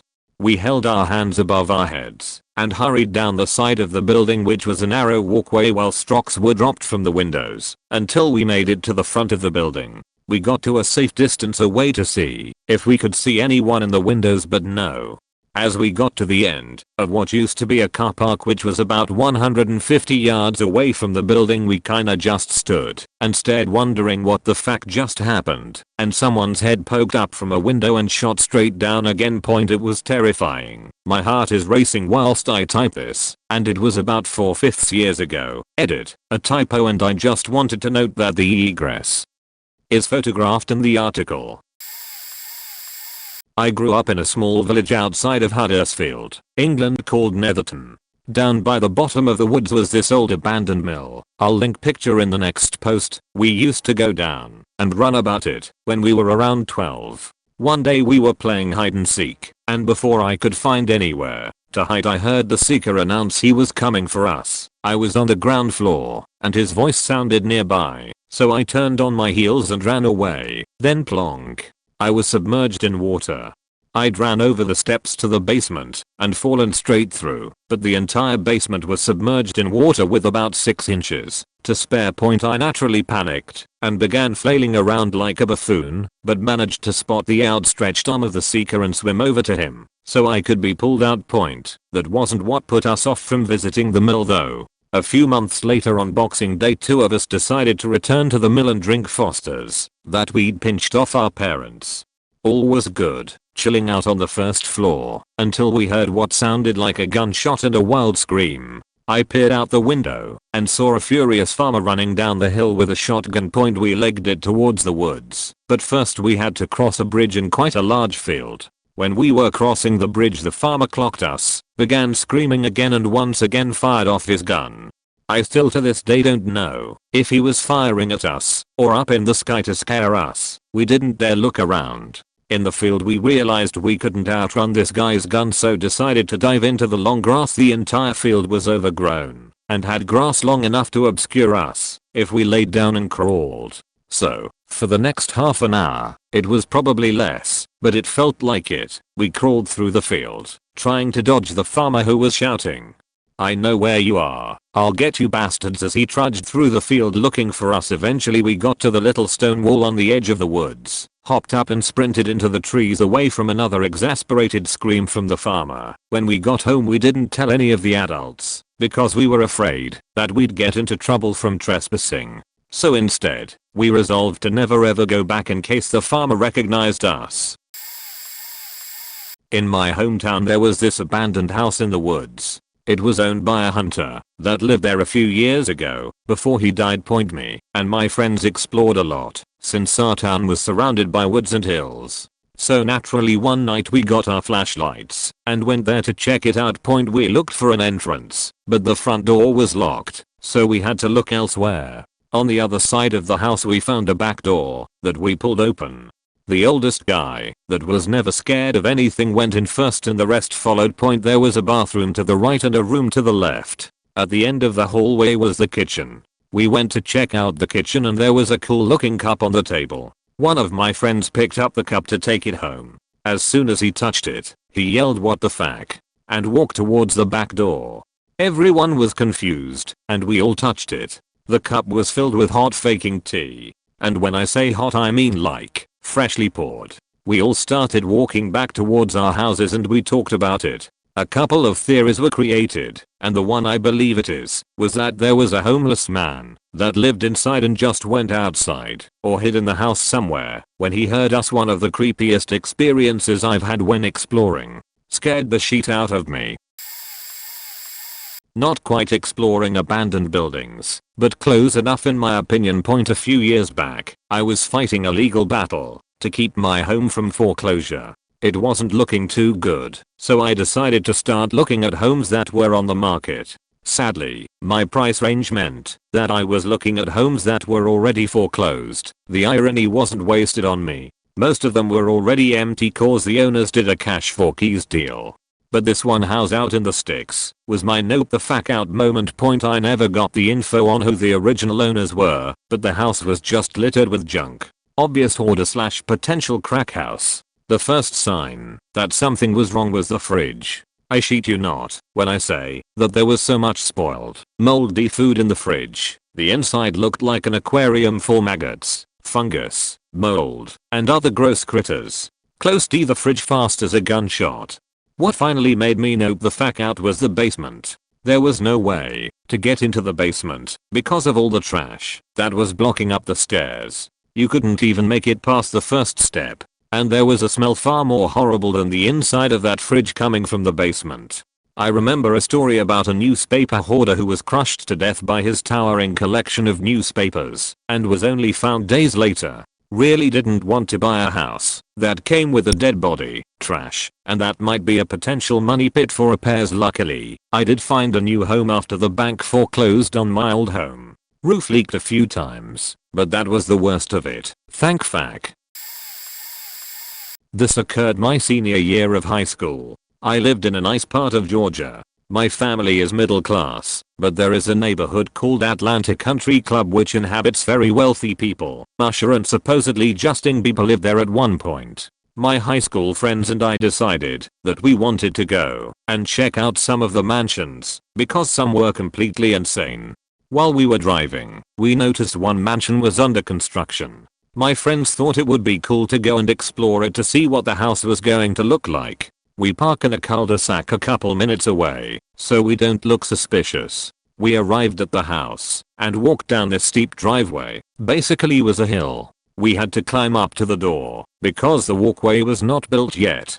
Once we got in, we were in awe of this house. It was 4 times the size of my middle class house. We walk around and check out the main floor and my friends decide to go upstairs. I decide to go down to the basement myself. As I'm walking to the basement stairs, I see a light turn on in the basement. At first, I thought it was a motion sensor light and decided to wait just to be safe. I wait for a minute and I can hear movement going on downstairs. I thought maybe it was an animal that happened to get in, so I start going down the stairs. Once I got halfway down, I heard a man scream and glass shatter. I bolted back up the stairs, and I could hear the man running after me. Luckily my friends had come back to the main floor and we all ran out of the house. We jumped from the door and ran up the driveway. I take a quick glance back, and I can see 3 flashlights going through the house. I also saw a man standing in the doorway with a machete. I'm not sure if he saw us but he screamed, "I'm going to kill you." We sprinted to my car and we drove off. We couldn't call the police because technically we were breaking and entering. I will never forget that night, and it is crazy to think that my friends and I could been seriously hurt. Oh my god bro.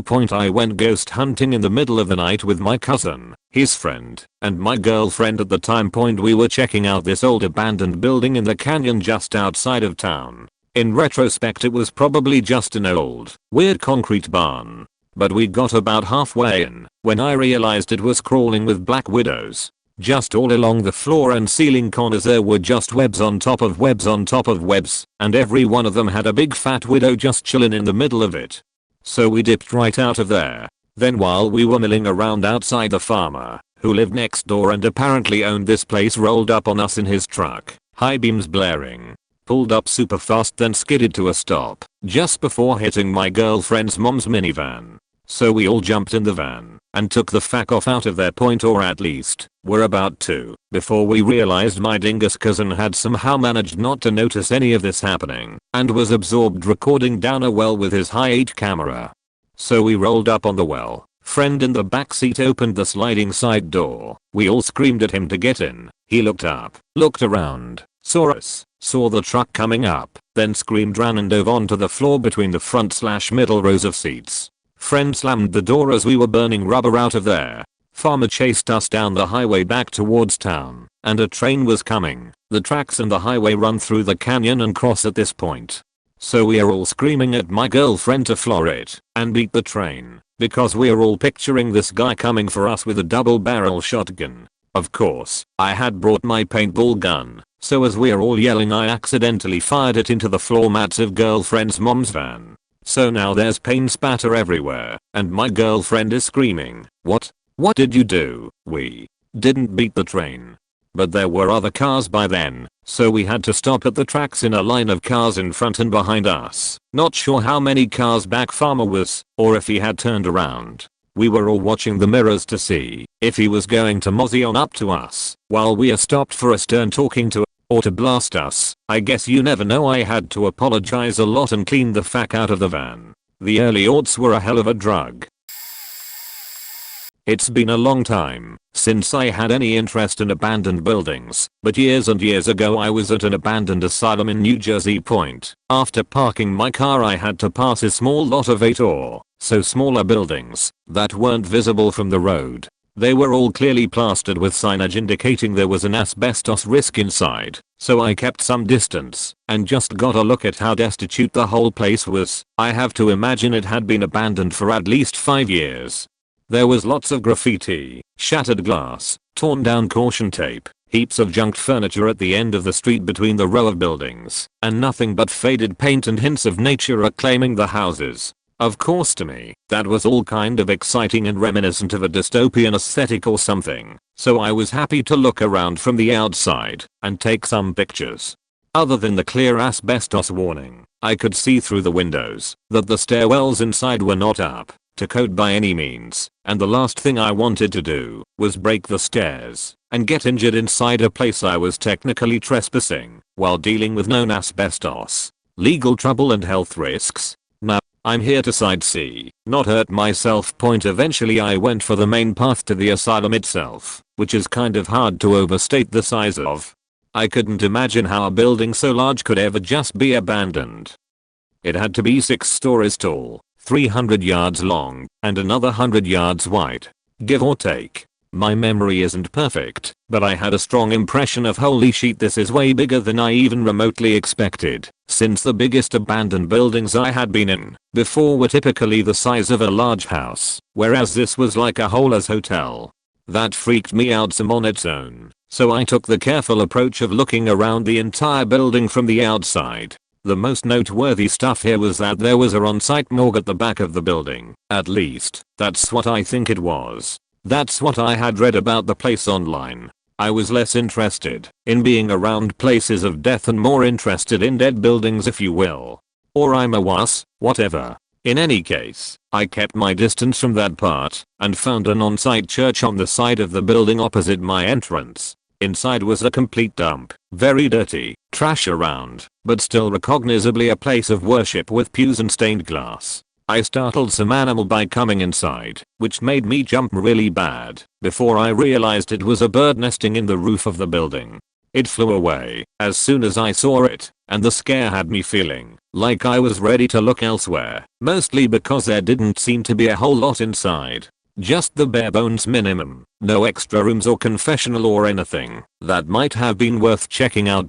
Finally, I decided it was time to explore the main structure, which was the main reason I had come. I grabbed a pipe from a pile of trash on the ground as a weapon in case of the worst, but obviously hoping not to need it. Inside the double door at the back of the building I went, to find pretty much what I had expected.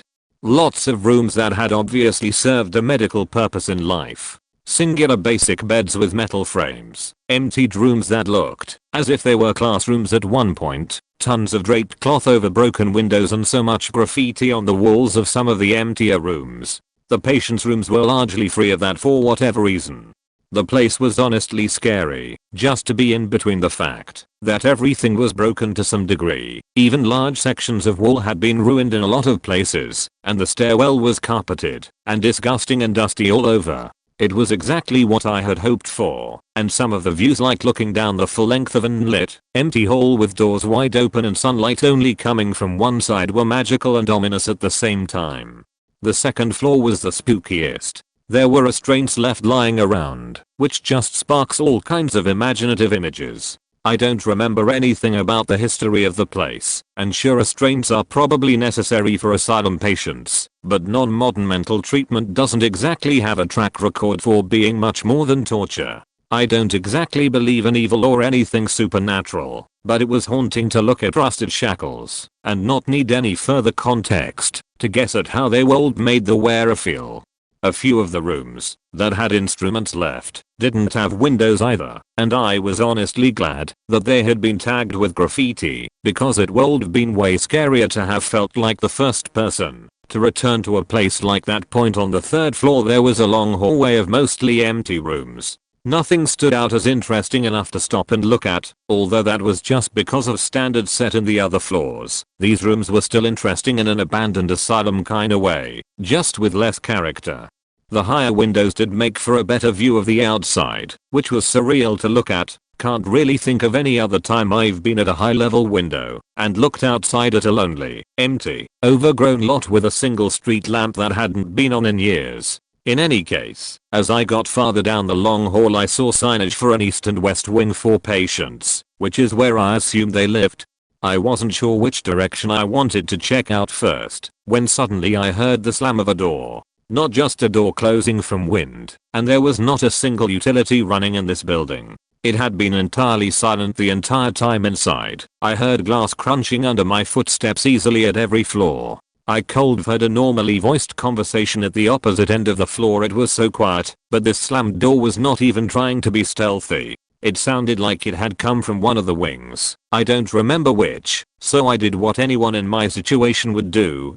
I got the absolute fuck out of there. I don't want to know if it was a homeless person or another wanderer or a goddamn ghost. I don't care, I'm out. I scampered down the stairs as fast as I could and ran all the way to my car, which I also noticed cop cars around outside at this time, so maybe someone had seen me enter and called them, or my parked car was too obvious. In any case, the cops were wandering the roads of the building, not parked out front. I don't think it was them, and side point, never was more relieved to get in my car and get the hell away from a place though. It's been bulldozed since, which is a bit of a shame, but I know I certainly wouldn't have been going in again. I did take some pictures, but this was years ago, so I'm not sure how easy they would be to find. Point whoever slammed that door. Let's not meet.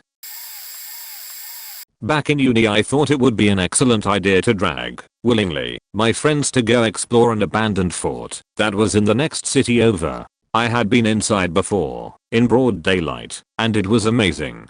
Tunnels, random shoes from the war, some sick nooks and crannies to look around. Point everything goes fantastic getting there. I used to walk my doggy around said fort, and so I know the area and topography damn well. It's on a hill, right next to the beach, so it's a shingle beach on one side, a golf course on the other, and paths around and up and down the hill. There isn't a soul in sight. It's pitch black, and we have our torch lights at the ready. We get to the base of the hill and come across an 8 to 10 foot metal fence wall that definitely wasn't there any of the previous times I visited. Unperturbed we dig into the beach and scramble under the fence, making our way up the hill. Now this place is pretty big and tall for what it is, and being with peeps who haven't been there before and aren't necessarily into the great outdoors, and it being so dark, it took us about 20 minutes to get to the top and peer into the void that was the main area of the fort. We clambered down the rickety ladder and stairs, only for two of my friends to get pretty scared of the darkness / not being able to see where the hell we were, so they stayed back at the bottom of the stairs. My other mate and I get fairly overconfident, smugly laughing at our mate's fear, and keep walking into the dark.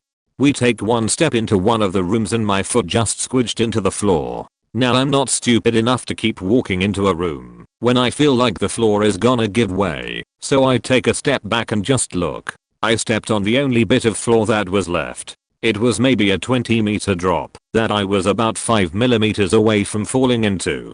Remember, there's tunnels, so there was no idea to how far I would have actually fallen.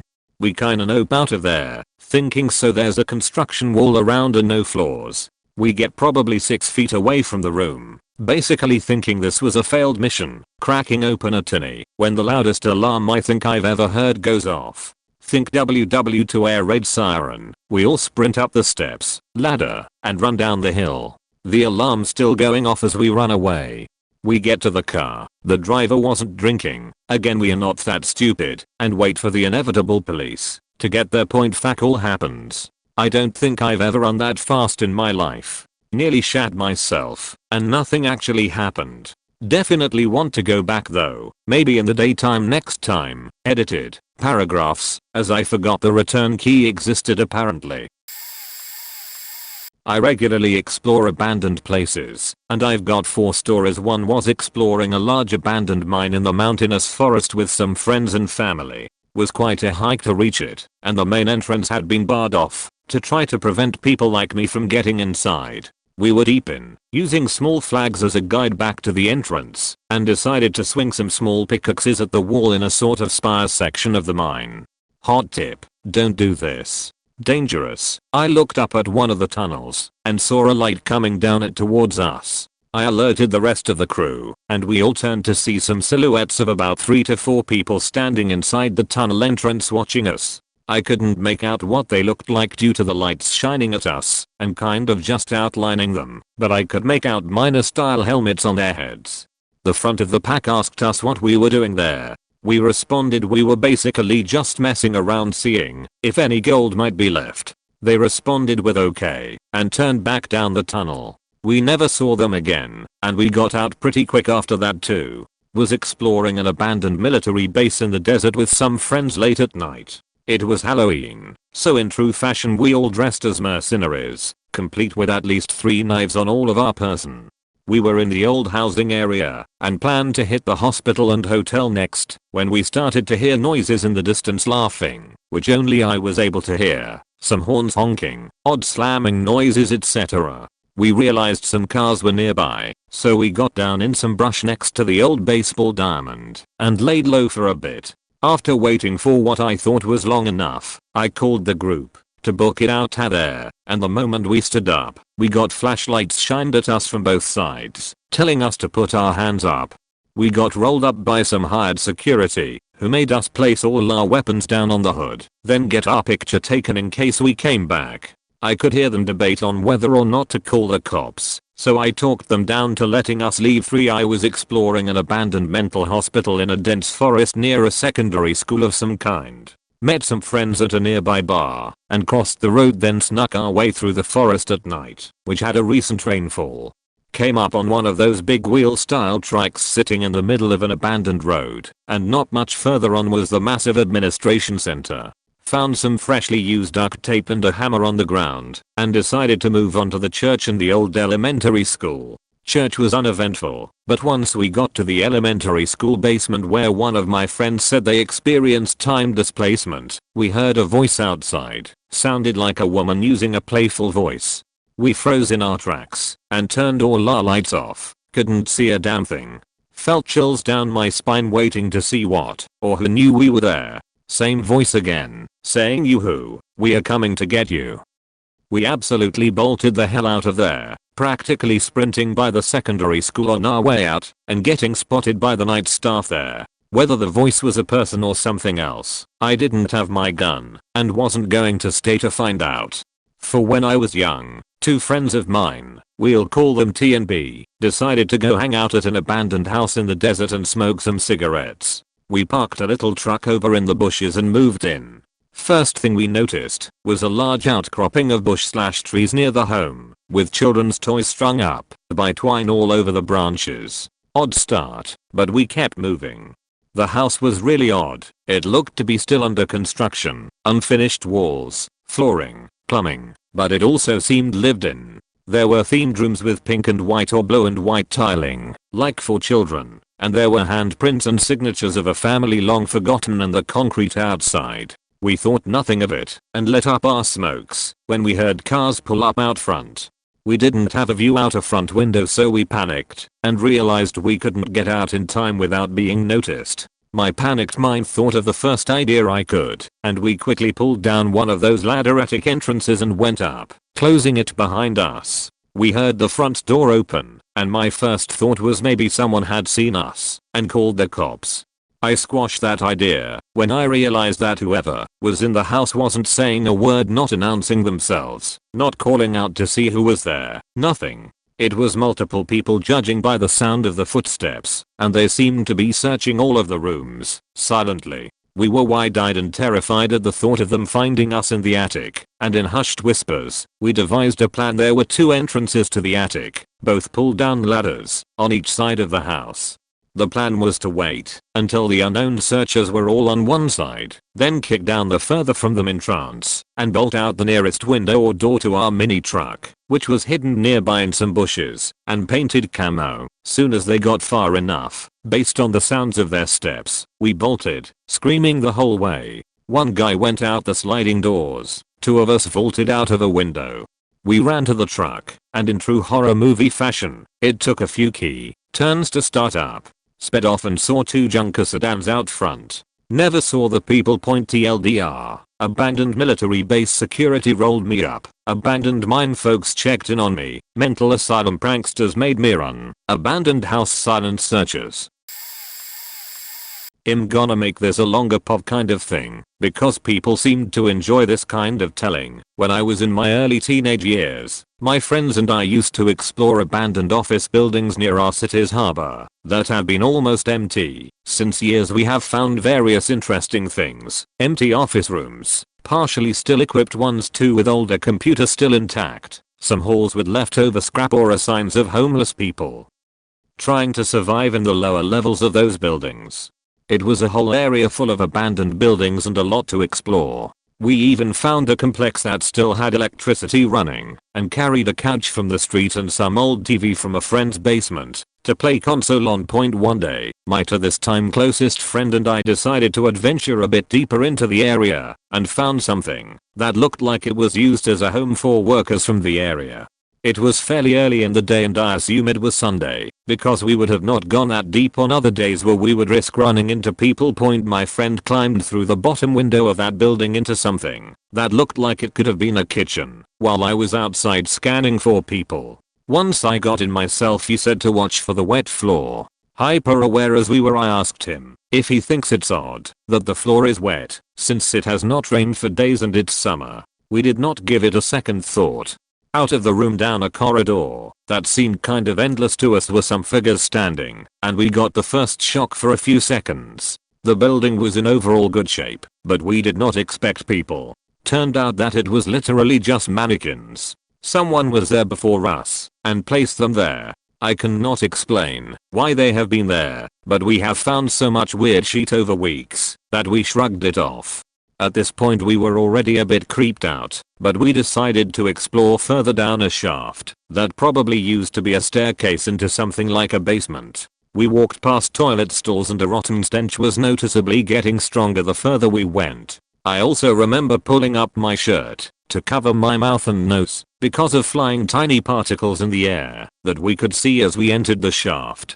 Some toilets were intact, even mirrors on the walls were kind of intact, but I remember very vividly how the toilets were getting rusty and very worn out in texture. He was a smart kid with good grades in chemistry and suggested that something like a acidic liquid was the cause. Probably. At this point the light was almost non-existent, and I was not only excited but really scared. Because we were kids, I wanted to play a prank on my friend.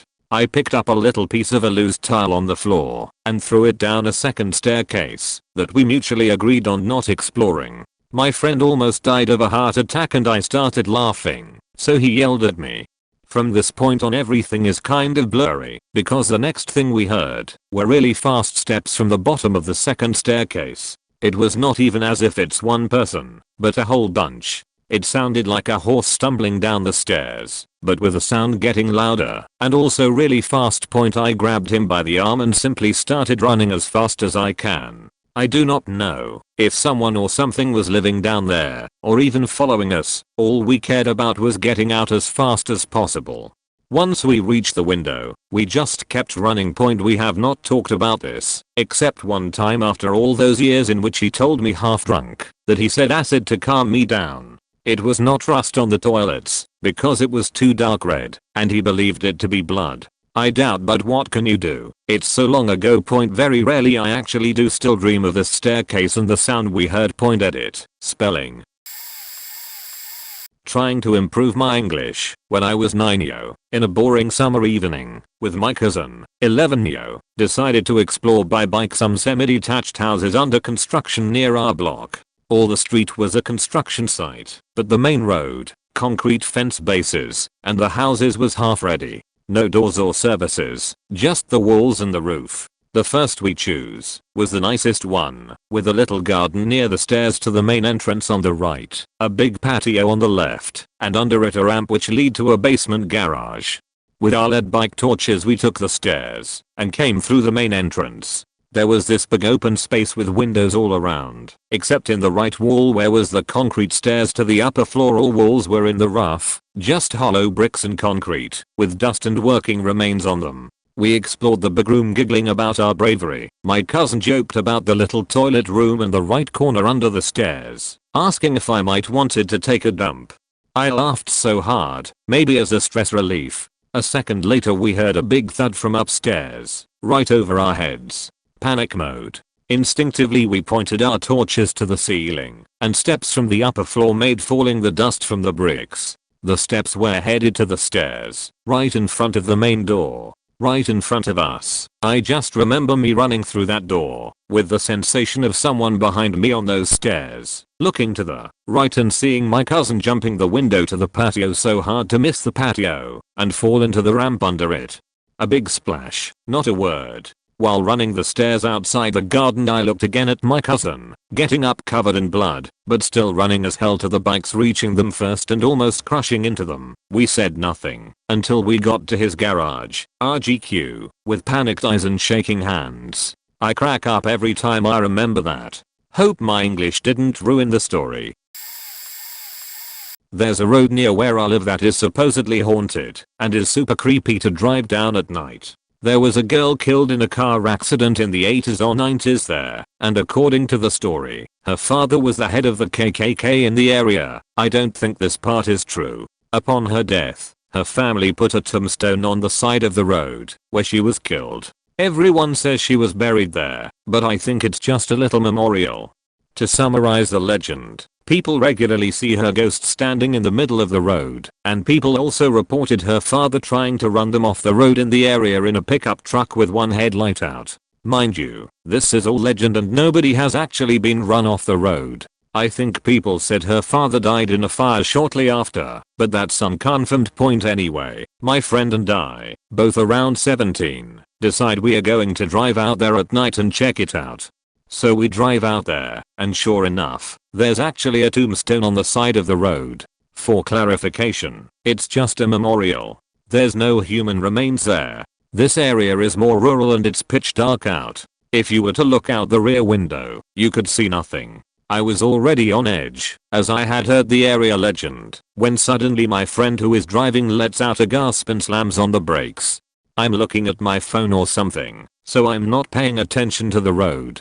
So of course I think it's the ghost of the girl standing there. So what was it that caused my friend to gasp and slam on the brakes? A rabbit. Even after seeing the rabbit hop in front of the car, I'm still terrified. We continue driving. When I look behind us, I see a vehicle approaching us from a distance. As it's getting closer I can see that it's a pickup truck with one headlight out. That was my nope moment. It was certainly a coincidence, but I immediately ordered my friend to find a main road and get out of there. As a kid my dad took us on long hikes in the country. Lot of abandoned houses and other building types out in the far country. You'd think I'd have learned my lesson sooner after some collapses, stepping on some rusty nails and more. Yet I did not, and kept exploring into adulthood. The final straw was when I went exploring in the city after moving some older large malls. One was still in use by dying, so a vast majority of it was not in use and really not maintained. Either sections were boarded up, the metal security always down, etc. Despite the 5 stores still open in it, the writing was clear and nobody cared for it at all anymore with all the broken junk in bathrooms and more. So I went into the space that had no stores and the only JCPenney section closed. Figured I'd look around inside and see what one looked like closed for a while. Lots of random clothes and other junk thrown around. Creepy clothing models still up headless and the usual stuff. Sadly I ran into some people who didn't take kindly to what I was. I was not allowed to leave and there was a scuffle. It ended up with a makeshift item stabbed into my left leg and managing to just get back outside the JCPenney. They lose interest for some reason beyond the entrance. Due to being young, foolish and afraid of high bills I could not pay while renting a basement apartment from my mother. I did not seek help and went home in pain. Cleaned the wound up and packed it up. It took a long while to heal and I constantly use hydrogen peroxide and other things to keep it clean. It never healed great and I have a nasty looking 2-inch scar on my left lower leg near the bone a few inches below the knee point that has been and still is the last time I bothered to explore anything abandoned.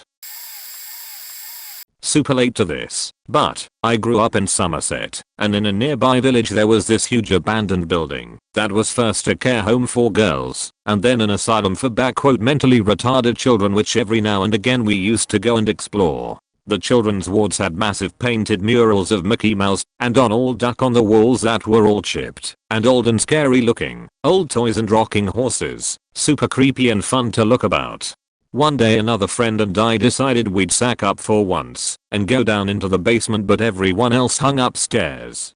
Basement was just a big empty room, but with a layer of sludge a few inches deep. Up on one of the walls there was a little hole/hatch about head height. We looked into and saw it went quite deep into the wall. In a moment of ballsiness that I haven't had since lol, we decided to hoist up into the little hatch and crawl down it, which turned out there was kind of rooms/chambers coming off of each side, to left to right, then a much larger one straight ahead.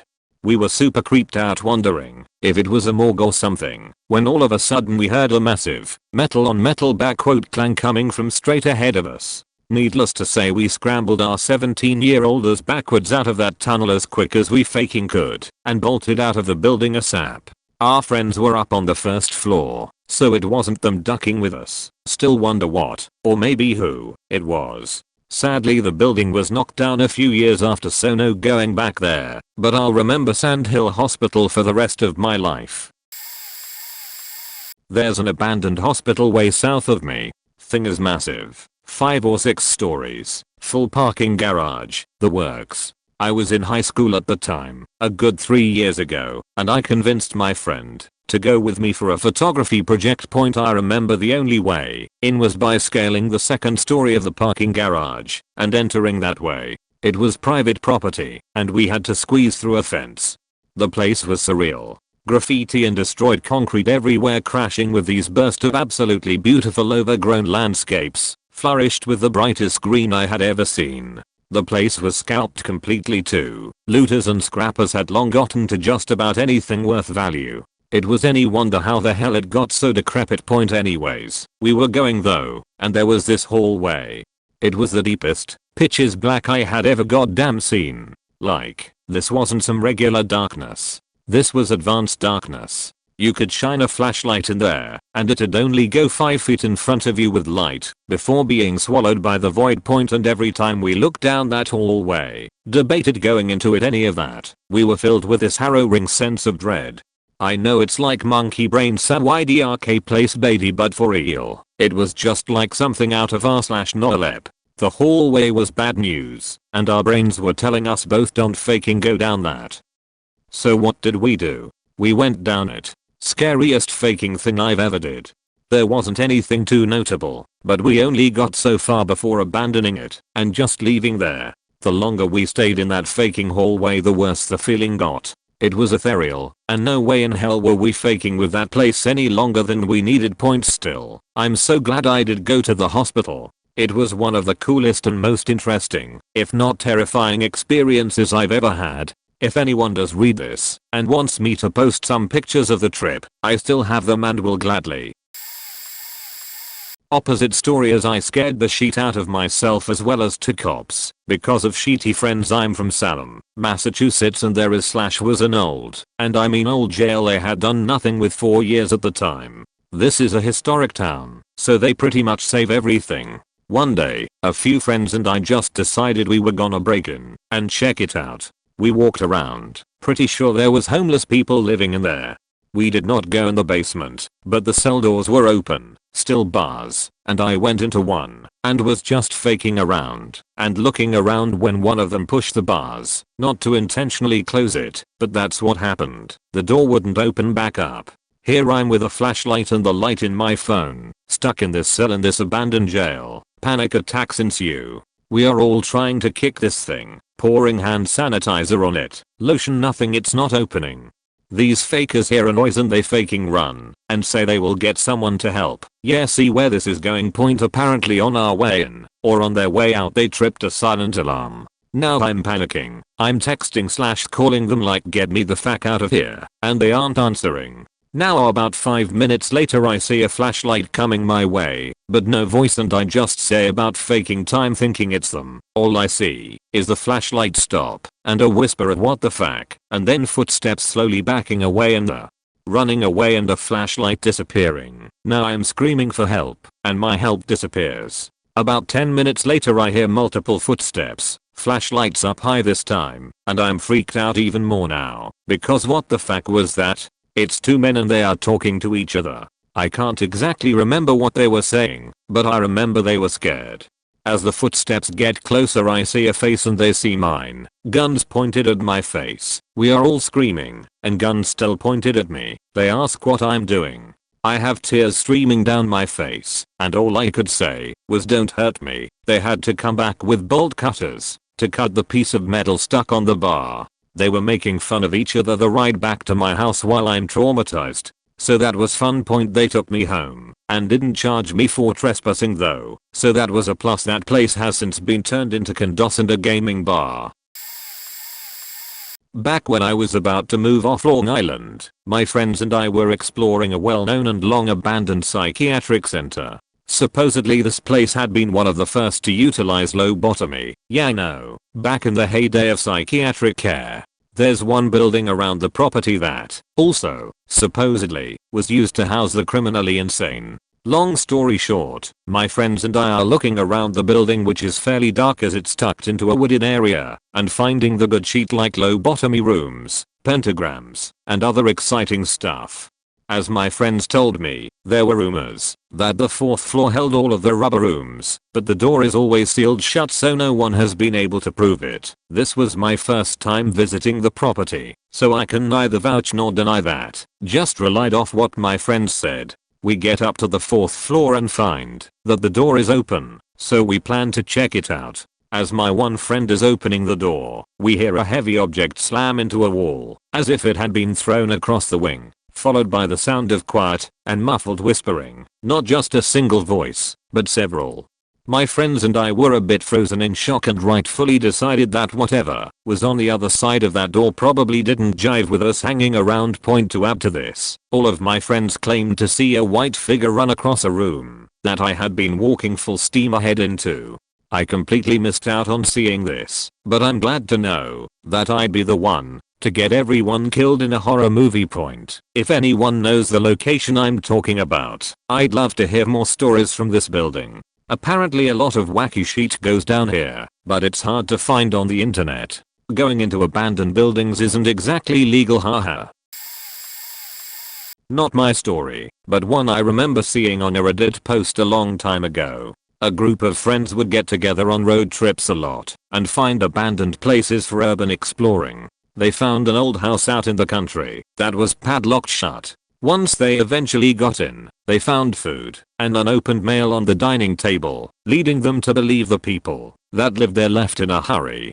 After they were done exploring the ground floor, they moved upstairs, all splitting up into different rooms. One of them screams when they enter the bedroom down the hall, prompting everyone else to run over to see what happened. Point on the bed was a life-size doll of a woman sitting up on the bed, but with their head facing directly at the door. They all decided that was enough for them and quickly got out.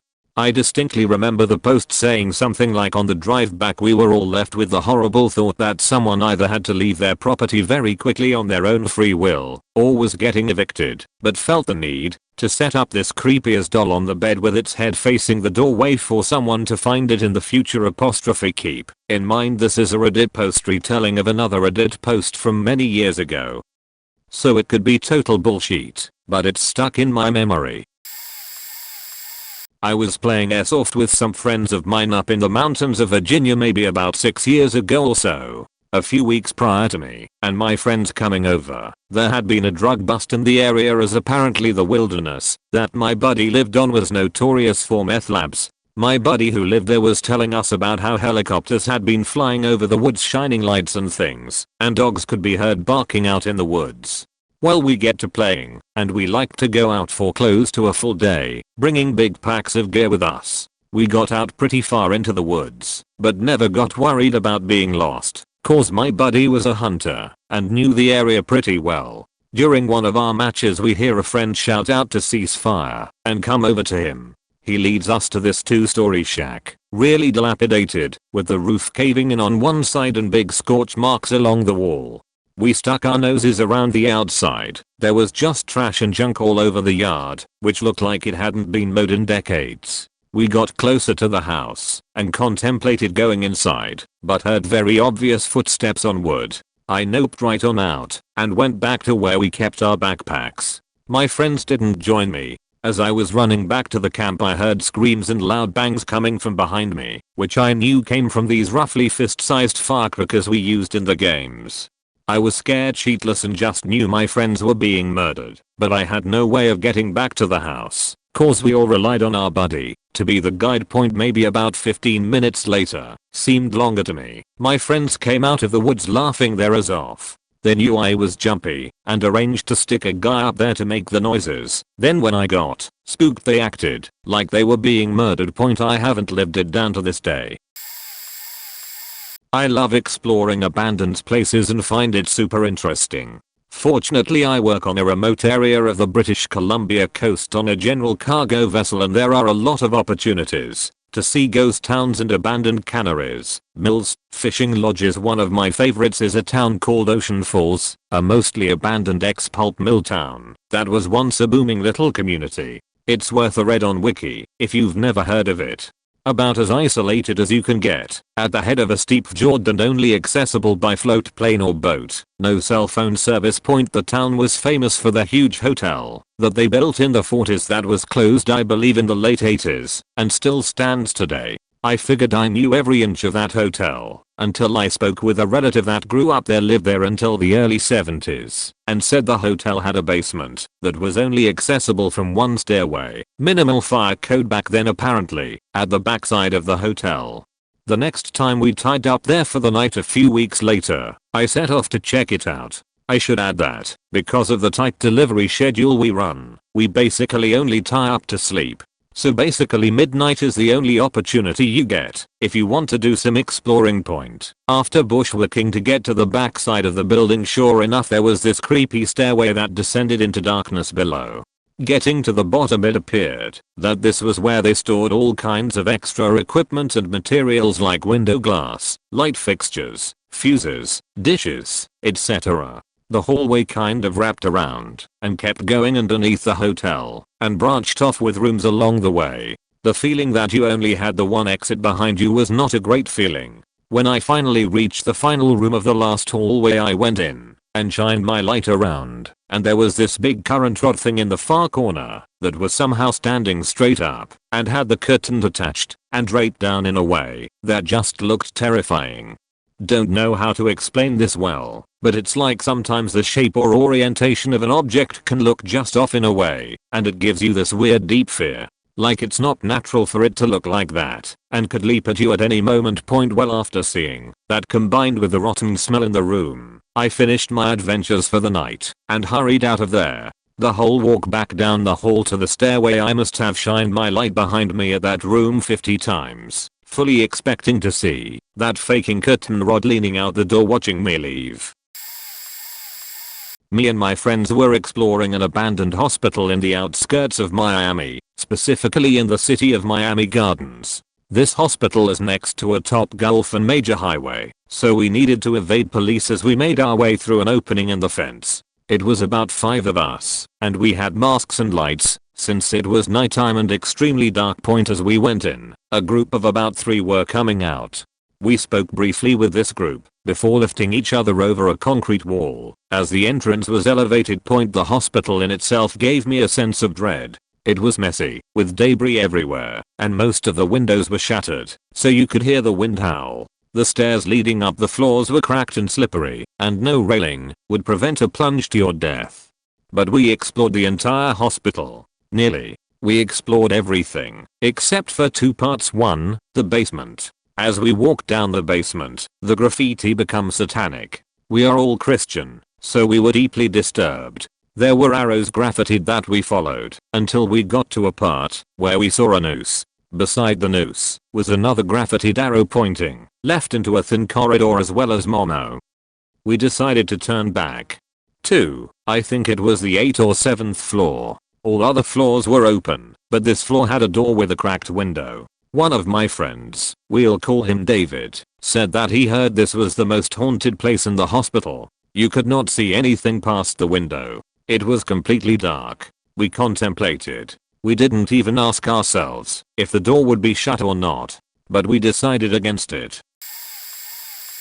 Not a building, but in high school we used to drink and walk in this forest preserve that had a graveyard from the 1800s called Bachelor's Grove. The last time we ever went there, the 7 of us were walking spread out in groups of 2 and a group of 3. My one friend had a leg cast and was on crutches. He's back in the group of 3. This will be important in the long run. So here we are with new beers walking to the graveyard, and the first group is in past the gate. I'm with my buddy about to pass the gate and the 3 guys are about 20 feet behind. The path is curved and we can't see the guys at the back of our caravan. One of the guys that's in the graveyard says he sees something towards the back of the graveyard by a gravestone.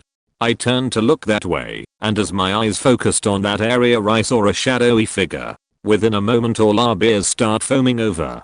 We had been walk slow, no running, nothing that would have caused them to foam over. Panic and fear washed over me and the rest of the group. We noped the CK out of there. We all ran past the guy on crutches. The guys with him grabbed him between them and ran out to the place we had parked. We never went back there at night again. I have been there since and had taken some photos with my ex. This was film, not digital, so we never knew what we had until we developed them. One of the pictures had a ghostly dark figure in it standing between a tree and a gravestone. She actually had it published in a local newspaper. If I can find it online I will link to it. I had other strange things happen at those woods during the day. I'm sure it was animals making noise or the wind. I don't believe in ghosts, but it definitely creeps me out thinking about it. I prefer to chalk it up to coincidence. So it's not an abandoned area, just not a highly used road. It has a bit of a backstory and I think somebody even made a movie about it. Not positive though. One day coming home from work I took this side road to shave off 10 minutes or so. As normal people had dumped all matter of garbage and crap on the sides and sometimes in the road. People spray paint the asphalt with racist or perverted crap all the time as well. So I'm driving down this little road and I see 2 brand new Mercedes-Benz, both black and limo shaded windows pulled off to one side. Not uncommon to see cars on the side with people screwing or getting high here. But there was 2 larger size men dressed in full Hitman the Game clothing standing over a large hump of dirt. Now I live in a lower class area with farmlands and farm animals all over. So these 2 nice new cars and the 2 guys dressed in nice suits is a real sore thumb out here. I was instantly wondering what the fuck is up as I'm driving by. They both stop and stare intently at me as I get closer to them. One of the guys was holding a windshield reflector low at his side trying to put up a blind to the mind of fresh dirt in front of them. As I'm going past them, I see a hand slightly covered in dirt sticking out of the dirt mound. Doing my best not to react as I'm driving by and seeing what looks like 2 mob type hitmen disposing of a body. I get out of there and far enough away to floor it. I get to my mother's house and grab her phone and call 911. My mother, not knowing what I had just seen, stood there as I explained to the police dispatch lady everything. After I got off the phone, my mother and stepdad questioned everything I had just said to the police all over again. After 2 or 3 hours going by, a sheriff's car pulled into the driveway and the officers got out. I was in the garage and seen them pull in and met them in the driveway. They explained that what they found looked just like what I had described to the dispatch. It turns out that they two guys were photographers and doing a piece for college. We all had a bit of a laugh, but it still creeped me out. The road is Dar Lane in Rio Linda Circa, just outside of Sacramento Circa. Not my story, although I'm indirectly related to why this happened. Point back, when I was in school, we had to do a year-long project with a group of 5 classmates, making a short film, based on a book of our choosing. We decided to make an anti-drug film, based on Alice in Wonderland, easy to understand why, and in one of the scenes, particularly the one criticizing heroin use, we decided to find an abandoned house to shoot in. Well, a friend told us he knew of a house that seemed uninhabited and poorly maintained near his home, so we went there. It was a derelict countryside mansion built around the 1930s. It was properly run down and had off this "you really aren't welcomed here" vibe. We shot our scene, best part of the short film, and left. Point couple years later, the friend who lived close by decided to check the place out. He isn't one to get easily unnerved, and definitely isn't superstitious, but when he went to this house alone he felt uneasy, as if being watched, if not outright stalked, by someone, or something, who didn't want him there. We filmed a scene at a garage, which is where the main actor for the scene shot up some heroin. Connected to the garage was a closed door leading to some sort of recreational area with tables and the like, made for social gatherings. When my friend went all by himself, that door was cracked open. He stepped in and felt an overwhelming feeling of dread as soon as one foot crossed the door frame. He pushed on, walking in a couple meters into the place, and felt like someone was there with him. He turned and made a run for it. Just as he crossed the door frame leaving the place, he felt as if someone stretched an arm out, clenched onto his shirt, and tugged for him not to leave. He is not superstitious. To this day he says maybe my shirt got hooked on the door handle as I left, perhaps the door frame itself, but you can see in his eyes, whenever he tells this story, that he is convinced it was a hand. When he turned to look at what happened, there was nobody in there, and the door hadn't moved, something what would definitely happen if he got hooked on the door handle. During summer holiday period, when I was younger, with some friends, we decided to visit an abandoned hotel that had burned a few decades ago. It is located in a small town in southwest France. It was a quite-known hotel, as built by an English opera singer that fell in love with the town. We went there at night. After a first exploration, everything seemed right. We were enjoying the place, even though it was really dangerous. The first floor crumbled during the fire and there were large holes everywhere. Not a good idea to go there at night. When we were about to leave, we noticed that there were stairs that went down to an underground section of the hotel. We pursued the exploration there. Down the stairs, there was a large room. On the right side of the room, an ancient cold room, and in front of us, a very long corridor with doors everywhere on each side of the corridor. We explored every room of the corridors, found nothing interesting. We were getting a bit bored, so we were heading to the exit. Back to the large room. We wanted to see that cold room up close. It was at that moment I had goosebumps all over my body as I was facing a small door on one side of the cold room that we couldn't see without actually being in the cold room. Throughout the door, a tiny space where only a mattress was fitting, garbage all over the floor, some food left, a disgusting pillow. All the walls and ceiling were covered with satanic drawings. It was horrifying. We are talking about drops of blood a little bit everywhere, marks of hands going from the floor to the ceiling, 666 written a couple times, skulls. I didn't think twice and started running towards the exit, yelling to my friends that we needed to leave. I was more worried that the person sleeping here would see us than actually scared of the drawings. Never went there again. When I was about 18 years old, my friends and I visited an old nun monastery. It wasn't our first rodeo. We loved to go to haunted places and freak out. I know, stupid lol. So anyway, that monastery was abandoned since the 1900s and was known in the village as the no-go place. It was located in the middle of Field Point. We arrived around 2100, 9 p.m. with 2 cars. We were about 8 people, mix of guys and girls. First thing we noticed, there's no lights around the house and the street. It was expected but still scary. So we started looking around the place. The monastery hadn't been taken care for a long time. The grass was tall ASF and the windows were all blocked. We also noticed that the front door was locked with a chain and lock. Bummer, but it didn't stop us. We went around the monastery and found an old trapdoor leading to a cellar from the outside. We pry bar the lock and managed to sneak in. The entire basement was filled with old things, and after going through the stuff, my friend found an old wooden game. Welp, he took it. After 5-10 minutes, my friends and I found a stairway leading to the main floor of the monastery, more precisely the kitchen. As brave adventurers, we took the stairs and popped in the kitchen. At this point, about 3 persons noped out and went back to the cars.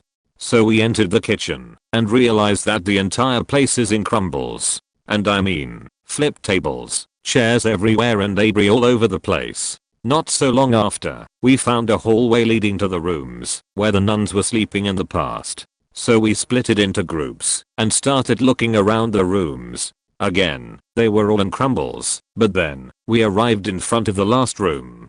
We opened the door. I'm not joking, I have goosebumps just thinking about it. We entered the room. Everything was intact. There was a single bed with the bed sheets all tucked in, a small desk with a flower pot right beside it, and an old wooden chair in the opposite corner.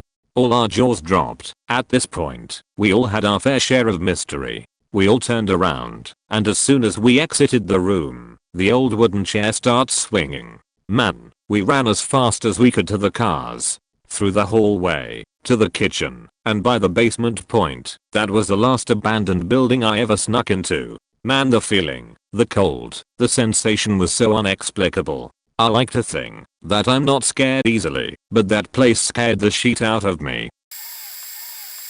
I live in Baltimore. Up until recently there was an abandoned mental hospital called Rosewood that was very easy to get into and explore. The grounds included several large buildings. Over the many years it was standing. I recall 2 more than others, a living quarters type of mansion and a more square medical facility. The living quarters was treacherous as the floor was giving way, but there were tons of documents / filing cabinets to go through here, so we risked it. This building was sufficiently creepy, but the medical facility was worse. Rows and rows of shock therapy tubs lined the first entrance. Inside there were 3 or 4 floors that were pretty identical. Tons of safe rooms, thick padded walls, and smaller offices. This building had a maze-like quality, in that it was hard to keep track of what floor and where you were in the building. The top floor was the creepiest though. The top floor came to a vaulted ceiling, so when you got there you were forced into this long triangular corridor. This was by far for me the creepiest place. Identical rooms and doors on either side of this triangular ceiling in pitch dark. I can tell you it was really foreboding. Not to mention a nice thick layer of bat / bird sheet on the floors. Plenty of people have experienced creepy things there. My wife, fiancé at the time, and I used to go, and the last time we went both of our flashlights cut out as we were exploring the medical facility. Probably doesn't mean anything, but it was very strange timing, and my flashlights didn't malfunction elsewhere. I've heard first-hand accounts of people hearing someone screaming in the medical facility. People I trust told me this. I've never had a reason to disbelieve them, although that could easily been someone messing with them. Legit creepy place. I was exploring with my brother when I was a kid and we went in through one of the back windows into a kitchen. We knew nobody lived there. It was very clear that it was abandoned. We started to check the place out and it was pretty much cleaned out except for a fridge that made the whole place kind of stink. I looked up and noticed the stairs against the wall. The wall had a large square hole cut in it. I just kind of ignored it and we started to walk around the bottom floor.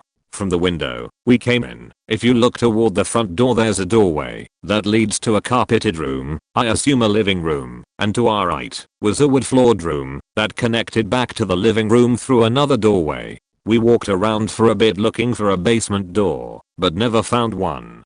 We went to the living room and there was a kid's toy there that looked completely out of place. There was almost nothing in this place but dust and some trash scattered about, but this toy looked almost brand new and was a foldable basketball thing that also looked like you could toss bean bags into it. But it was made of that flimsy fabric that feels like plastic. My brother kind of laughed about it and wanted to take it, but I pretty much ignored him. We were kind of joking around about it being their point, so then my brother wants to head upstairs and see what the place looks like. I kind of stop at the bottom of the stairs and am looking into that hole that is halfway up the stairs. It's a pretty big hole. Something seemed weird, but I couldn't really figure out what was up. I brought it up to my brother and asked him what it was. He said, oh, it's for crawling under the house. You can see the ground. Duh. I stared at him and replied, why is it way above the ground then? This hole looked like it was at least half a story off the ground, but was completely full of dirt, or at least it looked like it. This wall was to the right of the stairs, which means this room would have been in the center of the house. We had walked all around it because it and never saw a door. There were windows on all sides of the house looking out. So, the house clearly was not on a hill point. He shined his light in there and it honestly looked like someone had cut a hole in the wall and just filled it with loose dirt. I didn't even understand why this gap in the house was there, let alone why there was dirt in it. It wasn't just dirt between two walls. It looked like a small room. We couldn't see the ceiling in there, and we were too weirded out to go in. I was a kid, so of course I was already creeped out, and now that my brother was creeped out too, we kinda just took off. We never really went back, or checked up on the place or even looked it up. We just kind of pushed it to the back of our minds, and never really brought it up again, until I saw this and remembered. I live in a fairly small town, 3 traffic lights kinda small, and my friends and I decided to check out this abandoned mansion one night. The mansion is worth about $4 million, but what makes it eerie is that it's in the middle of a forest, has a 15-minute walk up the driveway, and halfway up the trail there is a 70-foot well that is covered with a mattress. We walked up the driveway during a cold winter night, so visibility wasn't the greatest, but we all had this feeling of being watched. We finally make it to the mansion and we all get this chill in the back of our spine, but blow it off at the winter wind. By the time we all got inside, we were shaking violently and could barely hold still. The inside was totally destroyed. Cans everywhere, graffiti on the inside and whatnot. We decided to check out the basement, and moments after we got down there we saw a pentagram with what looked like the remains of an exploded animal. We were all in shock, but it turned to fear moments after we heard someone walking upstairs. We all climbed through the basement window and ran for our faking lives. I was the third to get out of my friends and I waited for my last friend to catch up, but as I turned around to see if he was behind me, I saw a tall, white figure standing in the window looking at us, no movement but clearly visible in the window. To this day we have never went back. PS. I'm aware it could have been a homeless person sleeping there, but our small town only has 2 and both of them refused to visit this home. An abandoned prison in Lille, France. It's completely demolished by this time. Me and a friend were exploring the building. We found a route to the attic point. Once we reached the attic there was this distinctive smell. We opened the door and there was this mass grave of pigeons and a giant pile of feces centered in the room. We ventured further after seeing this horrific thing. So we reached the basement. We kept going deeper and deeper inside the basement. Luckily we both had bright torches. At one point we stumble into an archive room. There were files of inmates who used to resident there. These files had all personal information and a picture of the individual. Another time, not that fact get out moment but creep, but it's worth the mention. This was with another friend. We were returning from a car tuning show. I was just browsing for some urbex locations nearby. So we go to one I find. Upon arriving we see this is a graveyard for the criminally insane who were resident in a nearby asylum. The last person who got buried there was circa 1980. Walking upon the graveyard we noticed some odd things. All of the gravestones were simple concrete crosses, but these were crumbling. Some of these were kid graves. These had decorations like teddy bears, kiddie art. Walking near the graves was creepy because you had to walk on the graves due to how the graves were positioned. While walking on the pathways, graves, you felt these graves would crack and you would fall in. So we got out a sap point the graveyard hadn't been looked after anymore after the 1990s. This is a long one, so I apologize. There was an old abandoned cabin about a mile up a pretty busy trail that my friends and I used to explore. By abandoned I mean abandoned. There were no windows and only one door inside the house, which allowed you to look inside and see everything going on from the trail. It was built on a hillside about 100 yards off the trail. It stood on beams in the front, so you had to climb the hill to get into the cabin, but this also allowed you to get onto the roof very easily. One year for Christmas, my friend had gotten a new shotgun, and we decided to take it up the canyon to the cabin so he could shoot it. We shot for a bit and decided to go check out the cabin. It was late afternoon, and we stood on the roof admiring the sunset when we heard a crash from inside the cabin. We quickly scrambled inside to investigate, hoping to find a rat or a rabbit so my friend could break in his new gun.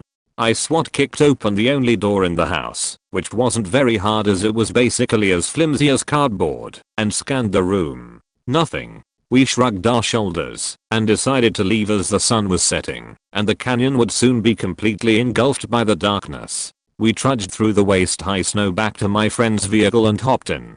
I couldn't shake the eerily familiar feeling that I was being watched, a feeling I'd grown accustomed to in this particular stretch of the canyon. As we were driving out I decided to appease my curiosity and look back. On top of the cabin, illuminated by the last few rays of sunlight, was a dark hooded figure. With wide eyes I only managed to say 2 words, "Fucking drive." My friend downshifted and floored it. To this day I don't know if it actually was a figure or if it was just my eyes playing tricks on me. I left the country for a few years not long after this, and when I returned, I learned that the cabin had burned down from a lightning strike. I've been up there since, and to this day when I drive or walk by the ruins of that old cabin, I still feel like I'm being watched.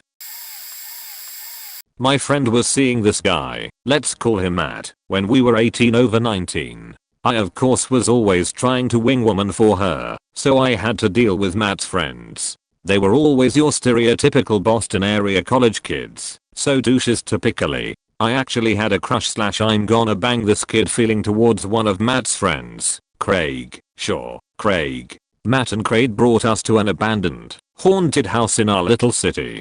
Matt had this app on his phone that played spooky sounds and would constantly try to scare us. I wasn't falling for it completely. Sometimes he would get me with a boo out of nowhere, but I obviously knew it was all fake and for show. On our way out, I'm hugging up behind Craig and my friend with Matt, all close by. Suddenly I heard a spray paint can that I had seen in the kitchen earlier drop loudly on the floor. I failed to mention that the spray can was nowhere near the edge of the counter, was basically touching the backsplash. Having known that bit, I said fuck y'all and made a mad dash for the door. I later found out that the house was actually owned by one of Matt's close friends' family and wasn't really abandoned. They have multiple houses and don't use that house, only use it to store their grand piano. I partied there a few times, eventually did bang Craig. I always did feel iffy about the house after that incident though. The feel of the house just wasn't right. Several years ago back in the back quote 80 quote s my friend and I were walking along a river area in a southern state, exploring nature, when we came upon a path leading to a small abandoned community recreation area. It had a very small building with a kitchen, rec room, and a concrete swimming pool outside filled with black nasty water and algae. It literally looked like the Black Lagoon and couldn't see bottom. In the kitchen area was a calendar on the wall from 1963. That's probably when it was abandoned. There was no power on in the place, and later I learned a nearby farmer had bought the land from the town and left the place abandoned. There was an old refrigerator and of course I had to open it. There was an egg in there, not much else. Small black remains of food too. Surprisingly it didn't smell. Food must have been in there for over 20 years. I found what appeared to be a 1950s canister vacuum in there, and I thought it would be neat to go out and throw it in the pool and watch it sink in the black nasty water like a ship. My friend showed no interest in that activity, so he started walking away down the path, and I told him I'd catch up. After I tossed the vacuum in the pool and watched it sink with delight, I started slowly walking away down the path out of there. My friend was way ahead, on top of a small hill, looking down at me. He was pasty white, looked horrified, and kept pointing at something behind me. I turned around, and the farmer that had bought the place was literally 10 feet behind me, angrily holding a double-barreled shotgun across his chest. The triggered look on his face alone could have killed me. I ran so fast through the woods I don't remember anything of that panic run, but breathlessly arriving at home. Fuck. So there was this place we actually visited a couple times with some creepy things. It was around 8th grade I believe. Me and my friends never really had anything interesting do during lunchtime, so when we spotted an abandoned daycare, it was a 2-story building, which we later found out had an attic and a basement as well. One day when taking a different path between the school and McDonald's, we thought it would be cool to explore. However, we didn't do it that same day. On the day afterwards we went there, we couldn't enter through the gate because of overgrown vegetation. Luckily there was a small hole on some of the bars, so we entered through there, me and another guy that is. The others stayed outside. There was a small concrete playhouse outside the main building. There were some food packages and a mattress. We did use there was someone definitely staying there. We were scared so we left. Never entered the main building that time.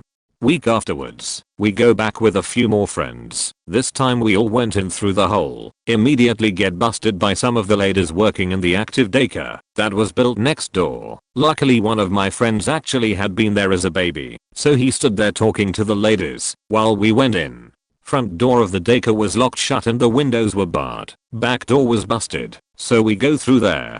We went around the ground floor, just toys and general stuff you would expect. First floor, we find a few empty rooms but nothing out of the ordinary. That is until we came across the room that went into the attic. Nothing, paper sheets, filled with nothing but names. We were scared, but we still felt the urge to go through the attic. It was too high up for us to reach, so I boosted one of my friends up there. After a while everything goes quiet, until we hear he calmly says there's a man there, and then starts repeating the same thing multiple times after jumping down.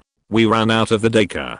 We were not the brightest kids, so we went back next week. Here's the thing, the stairs to the basement from the ground floor were blocked, but there was an entrance from outside. So we did just that. It had 3 rooms down there. The first was just like ground floor, filled with random children junk, except like a lot. We were literally walking on it the same way you would walk on muddy water. Noteworthy was a DVD labeled of Ed Lily, The Life of Lily. Left room was a bathroom with a washing machine and a bathtub. It was really dirty, smelled really awfully. Final room in the house. This is where we got scared shitless. This room was mostly empty with a few rat skeletons lying around. Close to the wall farthest from us was a chair with its back turned to us. The only chair in the entire house. In the chair there was what seemed like a baby doll. It was naked and the hips were backwards. Me and a different guys approached to see it closer, and its eyes were pure black. I just said this must be Lily, and ran the living fuck out there.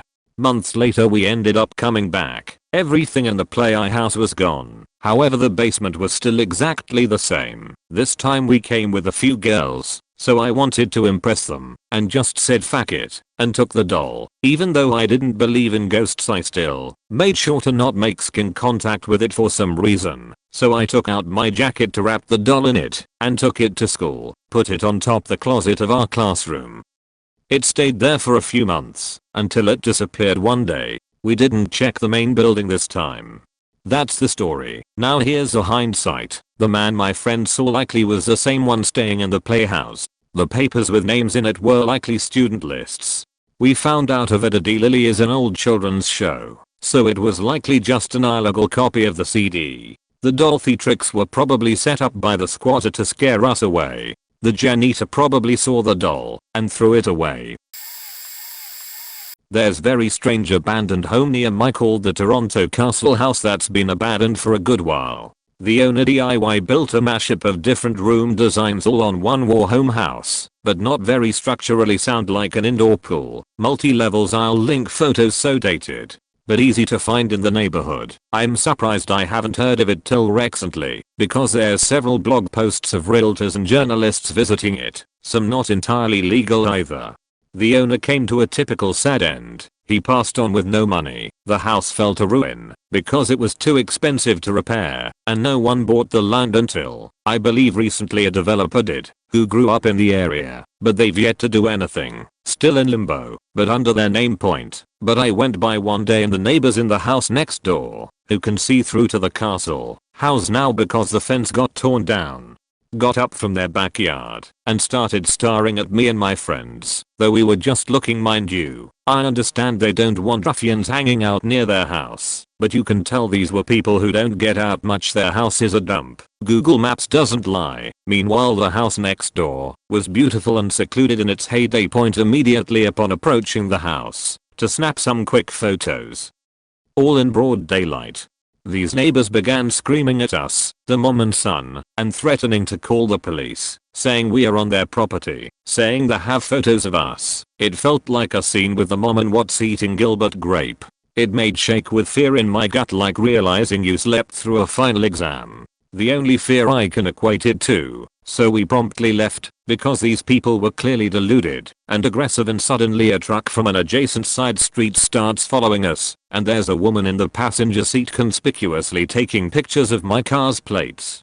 I was so freaked out by the whole thing and worried about my car. I drove to a shopping mall in the opposite direction of my house and waited for what felt like an eternity, terrified they would come after us and do who knows what, when we had done nothing at all. I've never been back that way since, but I hope whatever's going on with those folks gets sorted, because I wouldn't wish that experience on anyone else.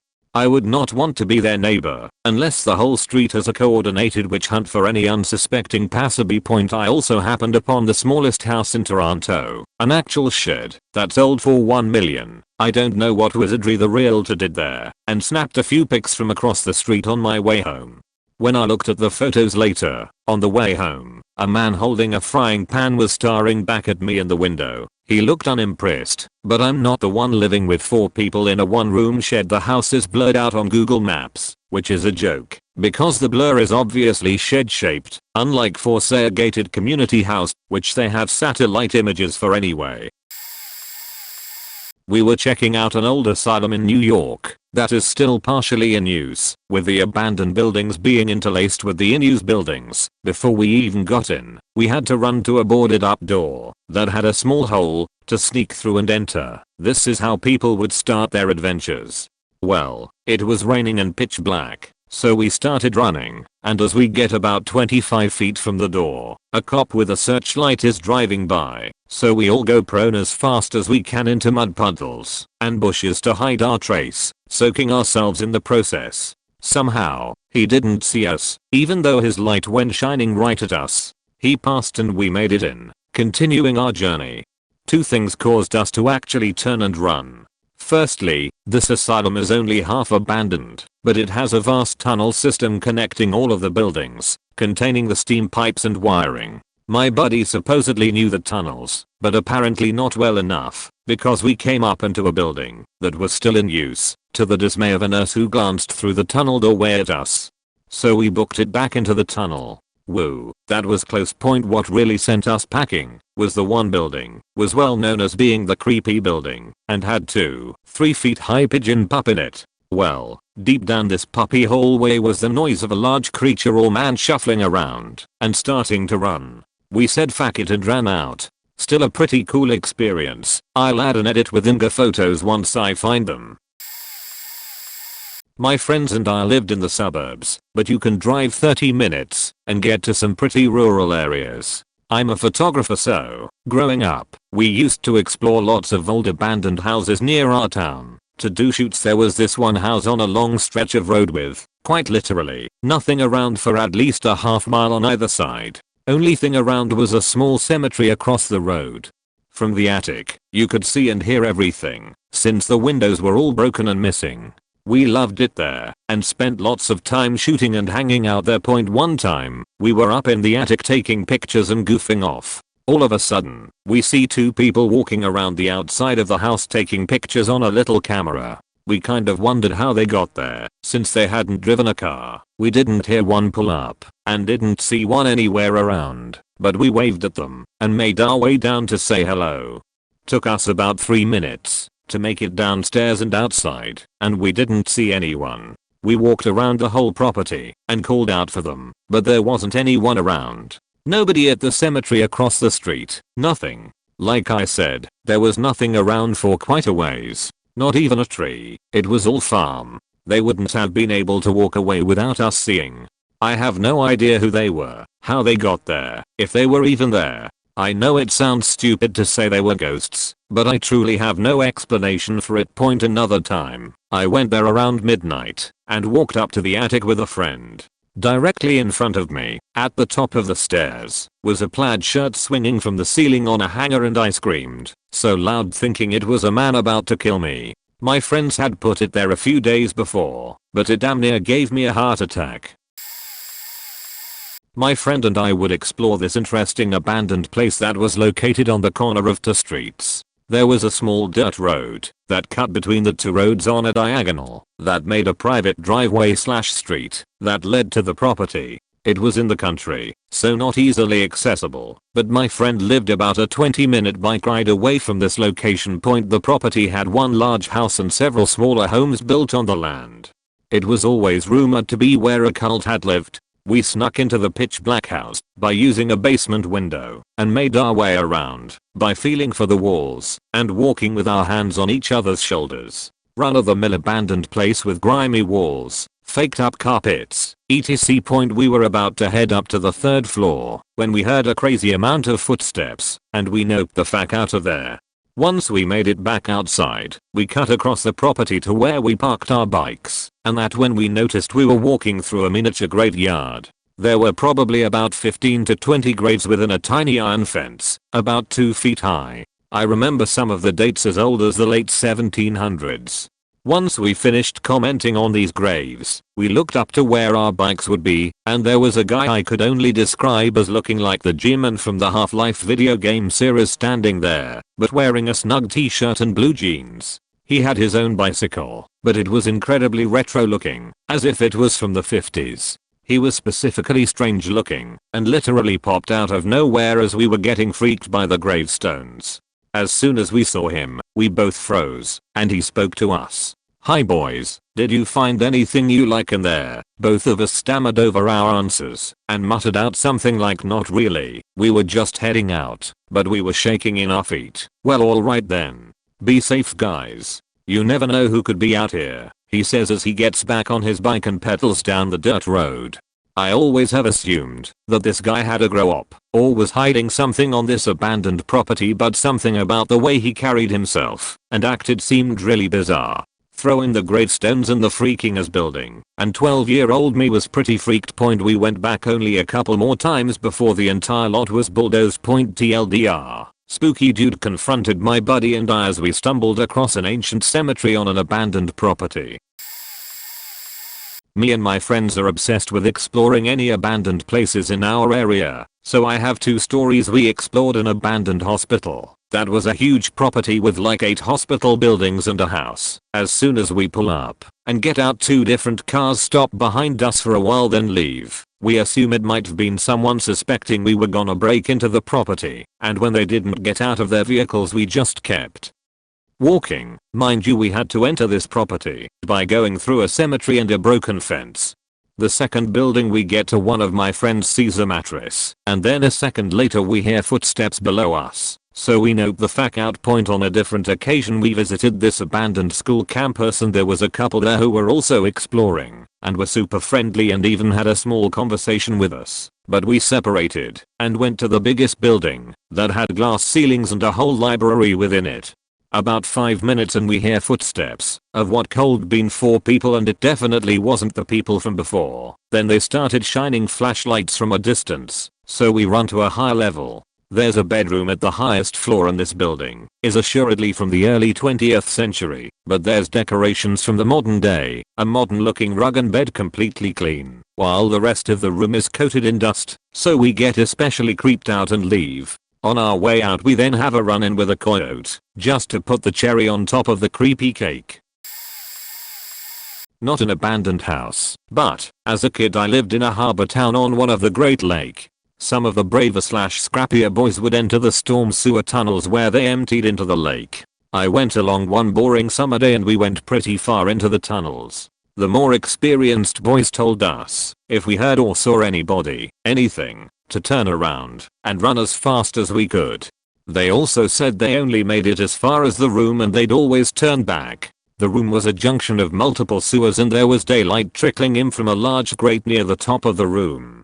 The sewers/channels leading in and out of the room had ankle-deep standing water, but 4-foot wide ledges about waist high. The boys told us they always felt like if anybody/anything was down in the tunnels, this was where they'd be.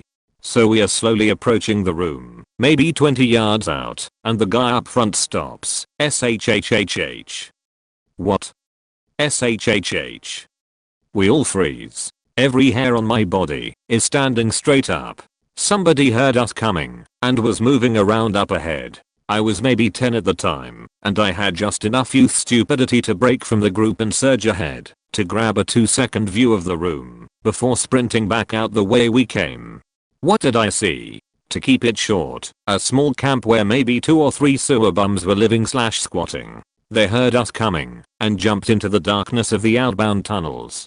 The ledges were just big enough to lay/sit/camp. It looked like they had been living there for weeks. Food boxes, garbage, an old mattress, squatters camp stuff. The smell was 10x worse than the sewer tunnel just 20 yards back. There was what looked like a cooked full-legged animal with a stick ran through it. Possum. I'll never forget that smell. I'll also never forget the feeling of horror that I stepped into the room with my flashlight and these bad guys could see me, but I couldn't see them. Ran as fast as my wet sopping kangaroos would take me. Edit. I'm sorry in advance for the length interesting, because I never thought of this story until reading this. It was me and a group of 3 friends, so 4 in total. We were all about 12 years old on summer break out in this sort of small lakeside town called Diamond Lake. There's a bunch of houses and in residential areas, but around it is nothing but endless woods. This is northern Washington state. A lot of people don't realize just how much of Eastern WA is made up of evergreen trees, but it's almost endless. So we were hanging out in the house playing video games and got bored and wanted to go out and explore and mess around. I wonder if kids still do this? We decide randomly let's just go into the woods and see what's there. So we all just head out with backpacks and water bottles and just go. We were out for a couple hours just walking around, climbing rocks, and whatever else. Then as we're continuing through the woods we eventually stumble upon this old abandoned looking house. Not a cabin or a barn. A full-on house just in the middle of nowhere sitting by itself. We are not entirely sure if it is inhabited or not, so we do a full circle around the house trying to see into the windows and see if there's any sign of life, and there's nothing. We decide it's empty and immediately try to find a way inside. The front door is locked, but eventually we find that the back door is open, and we go inside. To our surprise it's not bad inside. It isn't all dirty and rusted with nails and debris, it's actually just sort of dusty with a few cobwebs up in the corners of the ceiling. The back door led us into what was seemingly the kitchen, which then led into the living room area, and then a staircase to the left heading up.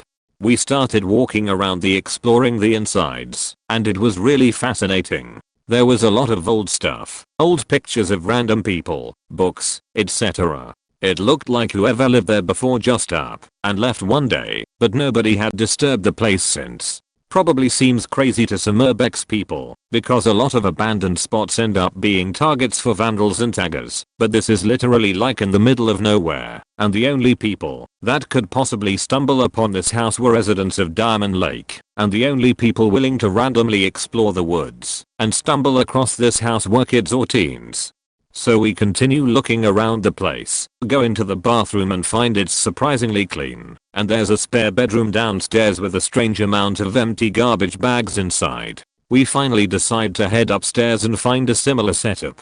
There's a bathroom upstairs and 2 bedrooms. These bedrooms are both completely empty and have carpeting, which was interesting because the rest of the house was all hardwood flooring.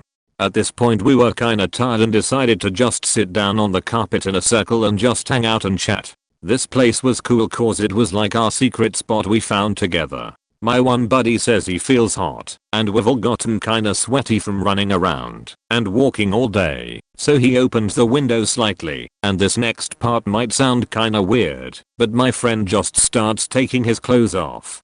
We were a weird bunch, and did shit like this a lot. He gets completely naked and just throws his clothes in a pile off to the side, and lays down on the carpet and sighs a sigh of relief. We're all just like okay fuck it, and we all get naked as well lol, so we're just relaxing, laying there, cooling off and chatting for around 20 minutes. We keep talking about how cool this find is, and how much fun we are having, and then we hear a loud faking noise downstairs. We all simultaneously sit up, and look at each other with the same shocked and scared expressions. We hear another loud noise, and realize it's the door slamming shut. We then hear loud thumping footsteps causing the hardwood floor to creak loudly and another thud. After all these years it seems to me like the person was dragging something, and the thud was them setting it down on the table.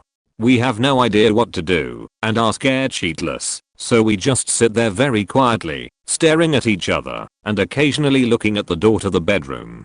We don't want to make any noise whatsoever, and now we are starting to realize we're in a situation where we have to put our clothes back on, very quietly. For now we just sit very still, and I remember even carefully controlling my breathing so even that wasn't making much noise.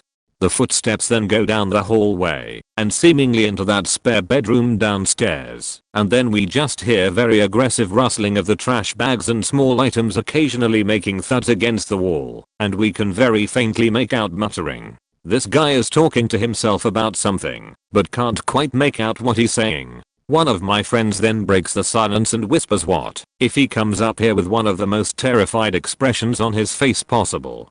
I've never seen him that scared, and still haven't again to this day. So we decide we have to get dressed without making noise. Kinda hard to put on long socks, briefs, jeans, sweaters, pullovers, and hiking shoes without making something creak. But luckily we are on carpet point, not sure how we did it, but we all got our clothes on very quietly, and we actually stopped hearing noises downstairs, which was unsettling.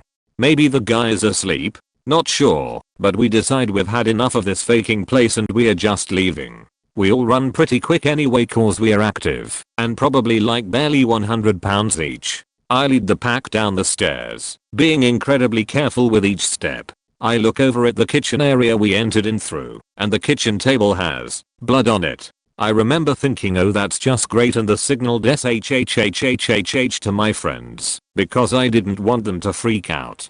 At this point, the front door is a lot closer to the bottom of the stairs, and I decide to try the lock, and it's a success. Front door now unlocked. Now to very slowly open this creaky door without making a sound. Yeah, it didn't work. The thing was almost ear piercing, and opening it slowly probably made it worse. But we just soldiered on, and kept sneaking out. As soon as we all got out, I looked back inside one final time and just barely caught a glimpse of a man peeking from around the corner from the area of the hallway that led to that spare bedroom.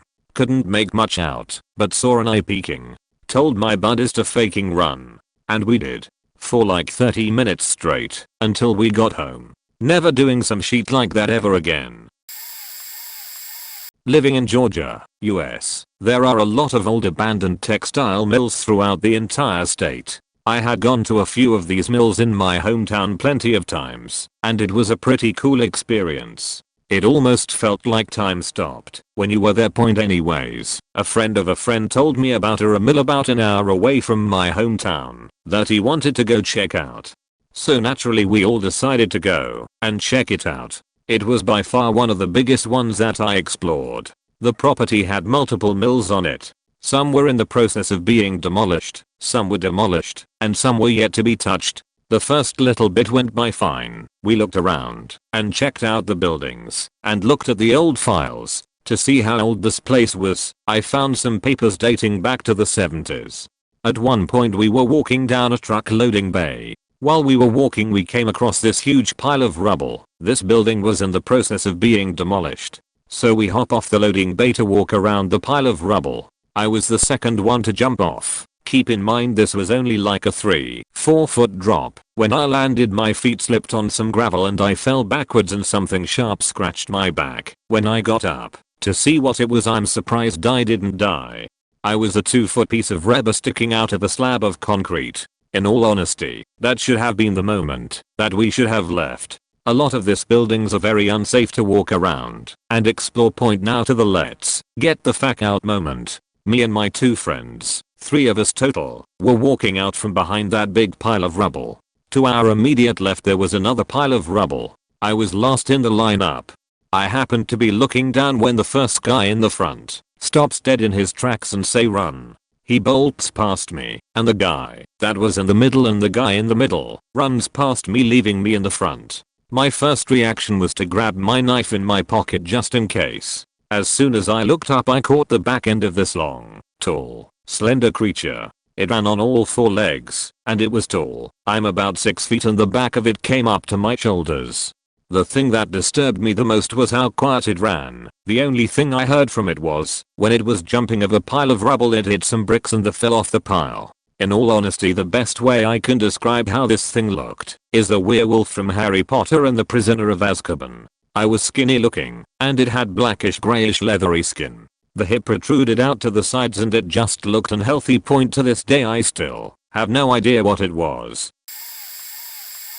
Got a couple of fun ones to include. During my junior year of high school, my school added a photography class to the curriculum and naturally all of my artsy weird friends and all decided to sign up.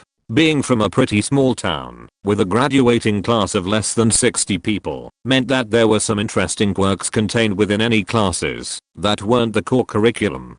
In my photography class this meant that most days of the week we had 1 to 2 hours to walk around the town and take pictures that fulfilled a specific purpose or requirement. One day, my group of friends and I decided during class that we would explore the old Dame building, a building that had been the very first school when the town was settled in the 30s or 40s. At this point in time, the building had been condemned, boarded up, and locked up for at least 3 to 4 years due to a huge use of asbestos during its initial construction.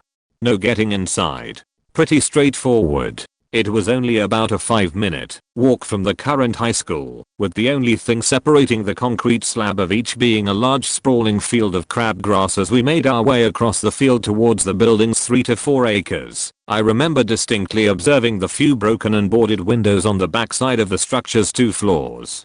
Some spray paint, some writing with markers. The building had hosted various creative extracurriculars a years preceding its condemnation, so this wasn't out of the ordinary to see. We check a side door to no luck, before finding a door ever so slightly cracked open on the back of the building. We enter, and immediately I see bags, tarps, trash, old clothes, shoes, etc. strewn all about in what I eventually gather had been the school's gym. Large writing on the wall reads Satan, and their various forms of obscene graffiti covering at least half of the largest wall to our left. It's dusty, made apparent by what was lighting the way for my group, the line of small square windows at the tallest outermost point of gymnasium. We move into the halls, dipping in and out of few room. Dozens of chairs and desks stacked in odd way. Oddly enough also there was one entire classroom full of some diner booths. It's while in one of the rooms that I could swear that I heard a noise made from somewhere in the building that my group of friends hadn't yet ventured to, but didn't want to raise alarm. My mind could just be playing tricks on me, right? We further investigate the building, eventually moving and investigating the second floor a bit. Eventually our time dwindles down, and we need to start back for the school. No troubles leaving the building, just a super eerie feeling. Within 2 to 3 days after this, police found and arrested a local squatter who was popular with having schizophrenia. Yep, this kind of thing will happen in small towns. This person had gone to high school with me, even sat immediately next to me for a year or 2 in a couple classes. It was very unsettling knowing that this person was very likely avoiding, observing, and just generally being unknown to my group for almost 2 hours while we were in the building. Explored the abandoned house that was next to my campus with my friend in our freshman year. The entire thing was abandoned for over a decade and the first floor was all boarded up with caution tape. We decided to go through the tall grass and meet each other in the back of the house through the side walkways. She took the left side, I took the right. I walked slowly and was slightly startled by a squirrel that jumped off a tree and landed right in front of me.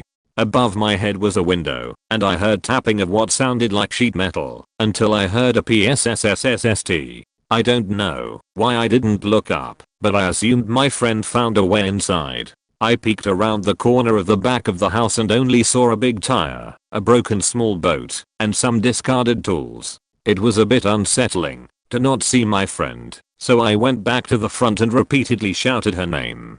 I even called her and no answer. I decided to go through the path she walked, and we ended up bumping into each other. She said let's go, and I was confused as to why. Later that night I heard her talking to Ara, to which the Ra said yeah, that shouldn't be happening. We'll have public safety check it out. I opened my door after the discussion ended and asked her what happened. Turns out through the shattered windows on the top floor, she saw a man in his 30s with a white blouse pace back and forth across the floor, but not exactly walking, almost as if he was on a conveyor belt. This all happened while I was shouting her name. He sees her in the backyard in his peripheral vision. He approaches the window, shoves his head through the hole and loudly whispers the words "get out" to her, and that's when I saw her turn the corner quickly. Public safety never got back to us if it was an intruder or not. Abandoned hotel outside Orlando. It had a small fire years before and was just sitting empty. Some of the rooms still had TVs and small fridges. Nothing you'd want, but fun to examine. We used to go chill on the roof and smoke weed and drink beers. Maybe 10 stories. Obviously there was no elevators, just a pitch black sketchy stairwell. Often we would run into bums sleeping there, but they didn't make much of a fuss. So the top floor had a kind of penthouse room, which had roof access, and we would hop the railings and walk over to the edge that overlooked the direction of downtown Orlando and get astronaut stick on a spacewalk high. This was a maybe 2/3 time a month adventure over the course of 2007/2008. Well, one time we had been chilling the night before at this spot and some girls we were with wanted to go after hearing us talking about it. Naturally we had to take these girls to a sketchy burned out, abandoned hotel to do drugs on a rooftop and talk about Bible scripture. Either way, we duck through the fence, per usual, sneak through the busted out lobby door and climb back towards the stairwell. We use the light on our flip phones to light the way up the sketchy stairs that have long lost their handrails to whomever the fuck steals that type of stuff. Make our way through the room without much thought and head straight to the roof. It's already dark, so we move without lights outside of the stairwell, so we won't be seen from the street point anyways. We smoke and drink for about 2 hours. It's pretty chill. Everyone's having a blast. One of the broads puts her hand in some birdshit and is making a big deal about it, so I tell my friend to grab a towel from the bathroom so we can get this girl to quit harshing my mellow. As previously mentioned, it's like this hotel was just shuttered, so there was gross old towels in the bathrooms. My homie comes back about 2 minutes later in a frantic and says we gotta bail now. We all get a little paranoid at this point as our friend doesn't spook so easily. Assuming he is faking around with us, I decide to hop over and grab it myself. Welp, so when I entered the bathroom the first thing I noticed was a pile of towels on the counter. I flipped out my phone and turned the screen on and noticed that these towels were covered in very fresh blood. Oddly, I didn't think much about it at first. As I said, it wasn't uncommon to come across hobos in this building while exploring, so I just assumed someone probably got cut or whatever. That's when I decided to look at the bed as I walked through the room, which was covered in blood. I mean covered. I have never run downstairs faster in my life.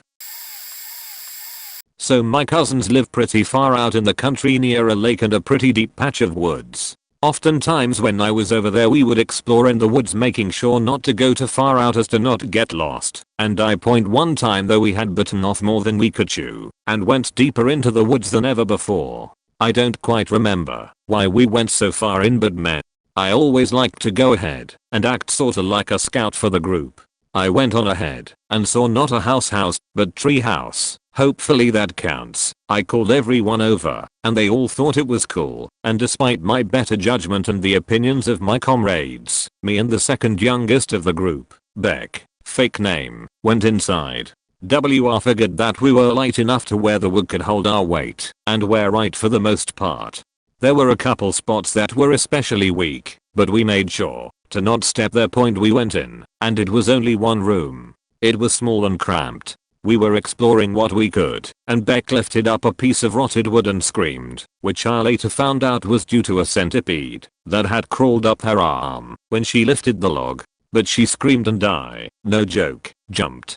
I had said at that moment that I was out and jumped off the treehouse and landed on a dead log that on the floor and twisted my ankle. Look, in my defense I was scared to death and my fight or flight reactions kicked. I picked flight, literally point. Luckily my ankle wasn't broken, so with the help of everyone else in the group I made it back and got my ankle sorted out via a trip to the hospital. Point: now did this experience teach us not to go into potentially dangerous and hazardous situations? Nope. About 4 or so months after the incident we went back there again and go there nearly every time I'm over at their house.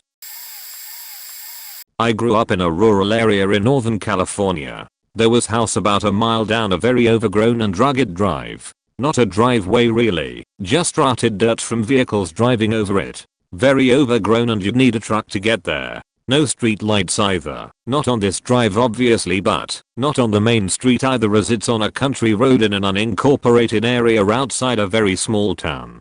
Down this road was an abandoned orphanage. There were local stories, all of abuse, neglect, and death for kids who were in the care of the proprietor. It was a huge house. When you approached, it was down that 1 mile road which was all very wooded. When you got to the property you could climb through an overgrown hedge and get to the 3-story house plus a basement with a meat locker that was in the middle of a clearing. It must have had 30 rooms. We went there at night during a full moon so we could see and brought flashlights for when we got inside. Point: this house had long been abandoned and seemed to be pretty clearly a site for satanic worship. I'm talking pentagrams on floors, a dead animal carcass, cat I'm pretty sure, in a pentagram, things like that. This was prevalent on the first floor. In one of the large kitchens on the first floor there was a sink with 2 basins. One basin was full of dead bee bodies with no wings. The other had their wings ripped off and placed around the sink like the wings would have been on the bees in flight, but of course with no bodies. The second story wasn't as memorable, but one room had covers of tons of books. The room next to it had the pages of these books. We didn't catch any titles, or at least I don't remember them. The top story had a room with a funky secret passage, which I began to explore when a friend called me back. He said someone else found a basement which we needed to check out. We had just recently split up, but someone was shouting from downstairs to see what they saw. Point: we went to the basement, which had more satanic writing and evidence of burned candles. We kept going and found an old meat locker, which as you could imagine stunk. Point: the windows are mostly boarded up with the rest missing completely, and we were using flashlights. What happened next was the really crazy part. I don't know what drew attention to us, and we had no idea people were anywhere nearby to draw attention of. It could have been flashlights, or my friend hollering to get us to check out the downstairs. But after leaving the basement and returning to the bottom floor and everyone back together, we suddenly hear gunshots and yelling. It was like cowboy yelling, like they were about to start a fun rodeo, or, worse, a hunt. We were shocked anyone could even be around. We turn off the flashlights and look across the pentagram decorated room and through broken boards of a window to see a truck lights come on through the woods farther down the drive. This was past the old orphanage from the road we approached on, and there is no other road for many miles out that direction. Perhaps someone had put a trailer there to squat and make meth or moonshine, or people were just hanging out for some absolutely insane reason. But they started yelling and driving down the drive toward the house. Point: the actual county road, where we were parked, was the opposite direction they were coming from. Again, why anyone would be hanging out past this creepy mansion in the middle of the woods happen to be armed, and then come looking for anyone on the property. I have no idea, but it was not good.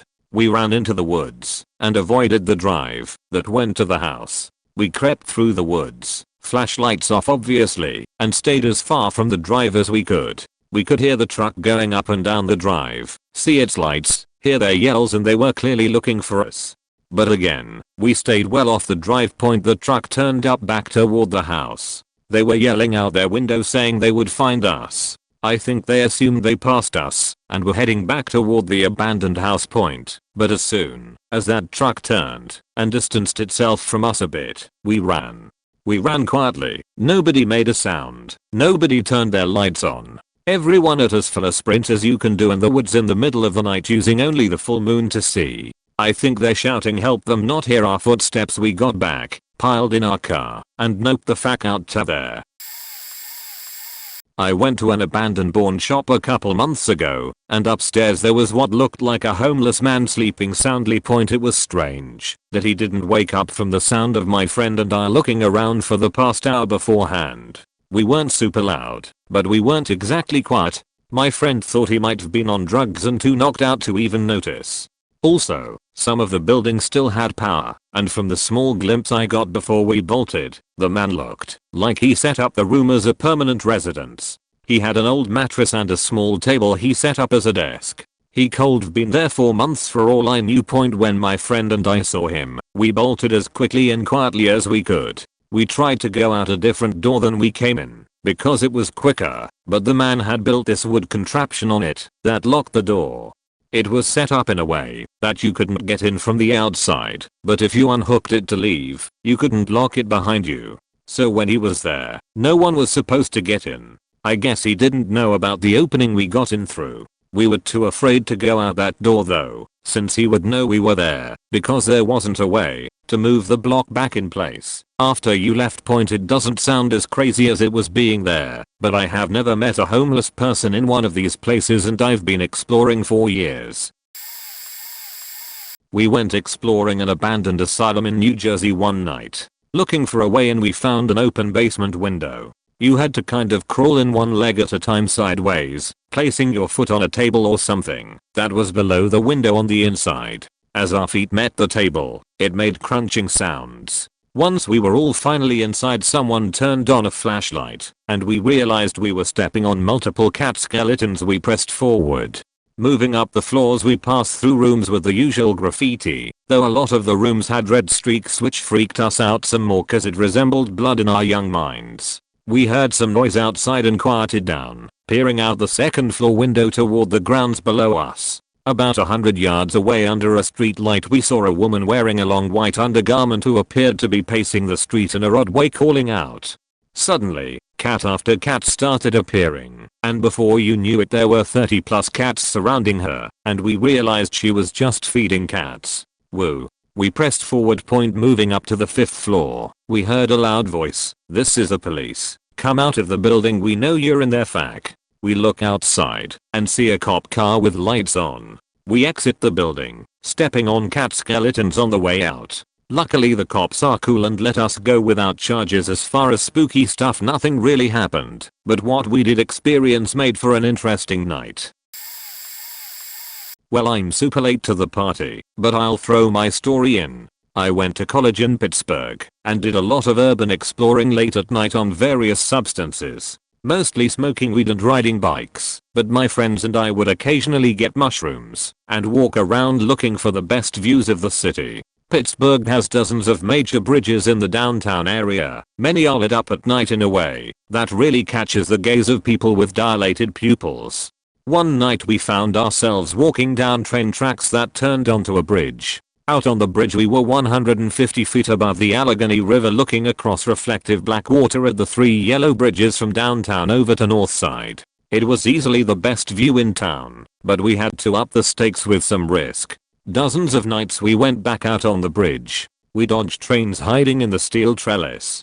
We walked up the 3 feet wide and incredibly steep main arch of the bridge. In retrospect, this is easily the closest I've come to dying. At its highest point we were probably 250 feet above the water and 100 from the train deck. We would be up there in Adidas on rainy nights smoking blunts. All this was thrilling, but the thing that kept us away for good only happened once. We eventually found ladders that would extend down below the train deck to the support pylons.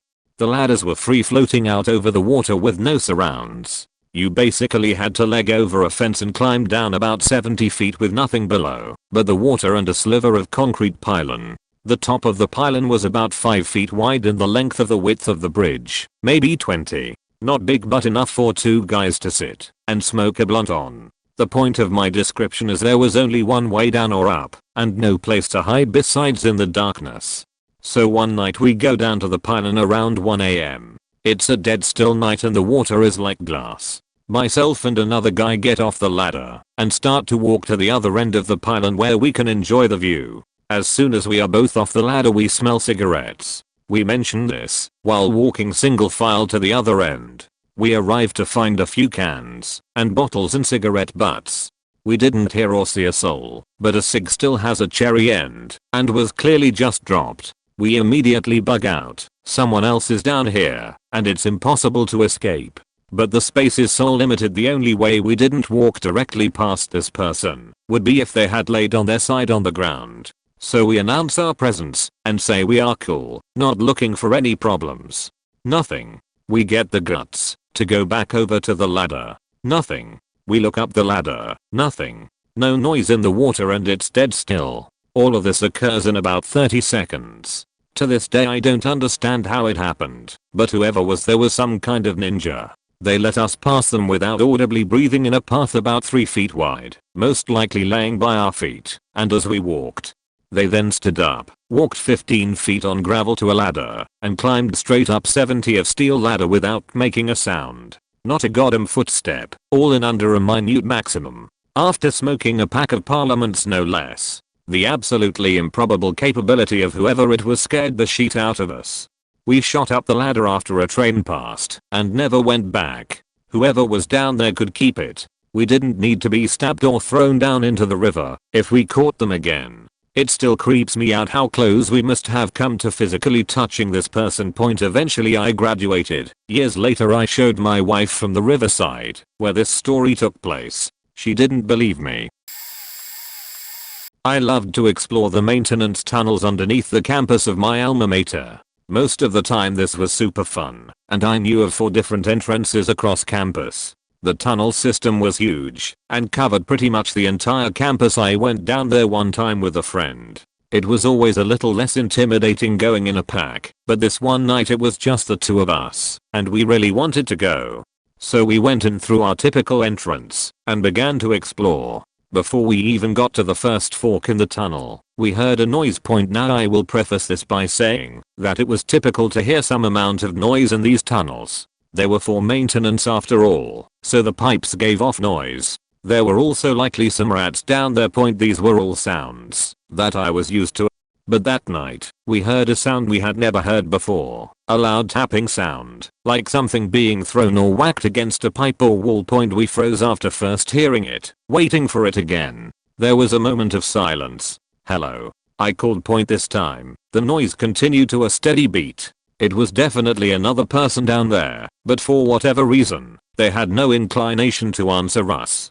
I might have not been so scared if I had been with a larger group of friends, but that night it was only the 2 of us, and neither of us were men. My friend and I glanced at each other once and immediately booked it back to the entrance. We never started our exploration from that entrance again.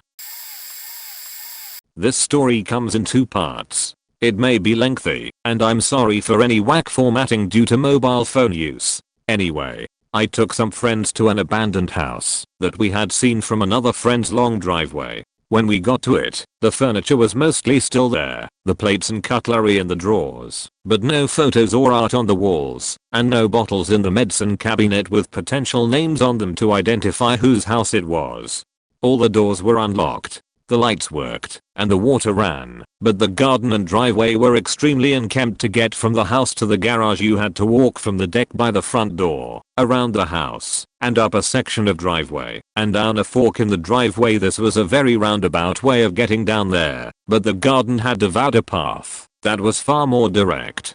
We decided to get drunk there, and had a few, and speculated about what the hell this place was about. My friend had never seen neighbors come or go, but the house was in good condition, given how long it had looked to be abandoned from the outside. We realized we could hear running water from downstairs, and we decided to check it out. We opened the garage and saw a laundry tub with water running from it, next to the water mains shut off and electrical switchboard.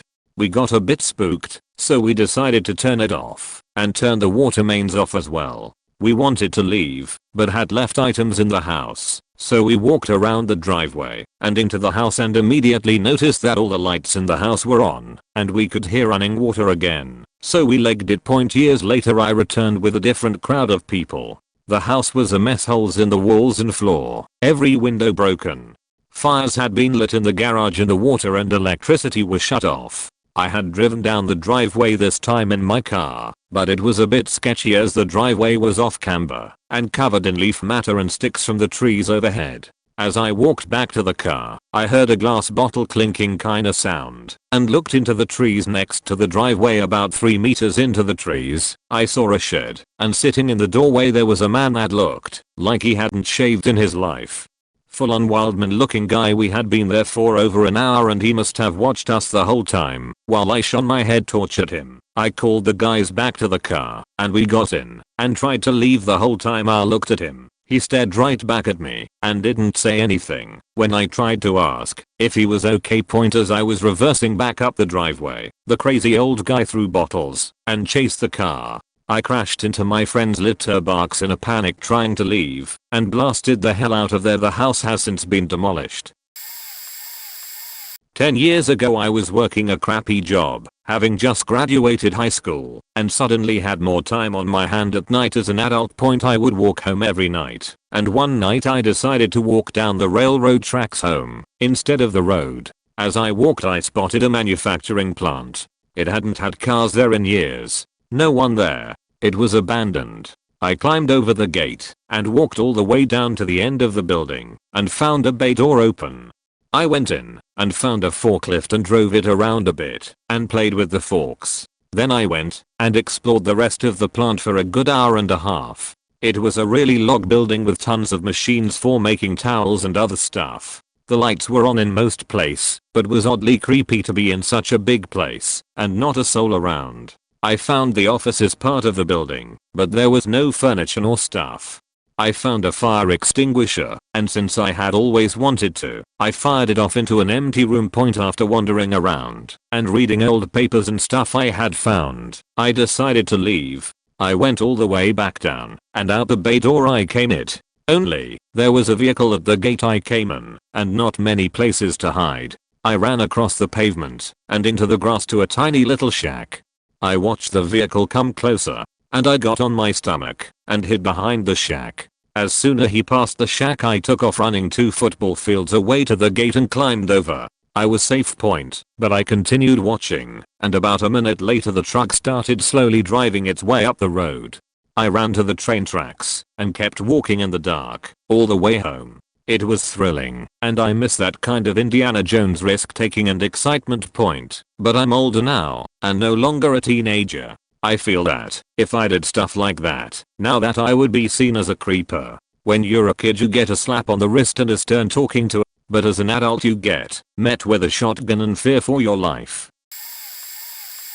When I was around 15/16, I used to explore some abandoned buildings around my town. One day me and my friends found this amazing house that looked it was empty for a long time, but it had electricity and water was running as well. We decided to clean it up and decorate it the way we want it. It became our place for the whole winter. During summer we were there hanging out when a guy approached the stairs and asked if there were anybody there. We instantly got scared and tried to room out, but the guy said it was okay for us to be there once that we didn't break nothing. He said that the house used to belong to his grandmother and now it was his property. He also said that he was just going to pick up some things from the old garage. We were really surprised because that place had just become ours. We ended up spending summer there throwing some parties and all that stuff. During next winter on a cold rainy night a car stopped in front of the house around 11 PM and didn't turned around or turned off the engine. It stayed there with the lights facing the house as the driver stood with the door open, as if he was trying to see if there was someone inside the house. At the moment I was with two of my best friends playing card and having some beers, and we just jumped from our seats because it was really strange. After some discussing, we said that we were going there because after all it was our place. When we were trying to sneak out the property gate, the guy asked what the hell we were doing there, and we said that we knew the owner. He said it was okay, and the guy just laughed about that. Turns out he was the real owner of the house and just found out someone was using it because he received some bill to pay from the electricity company.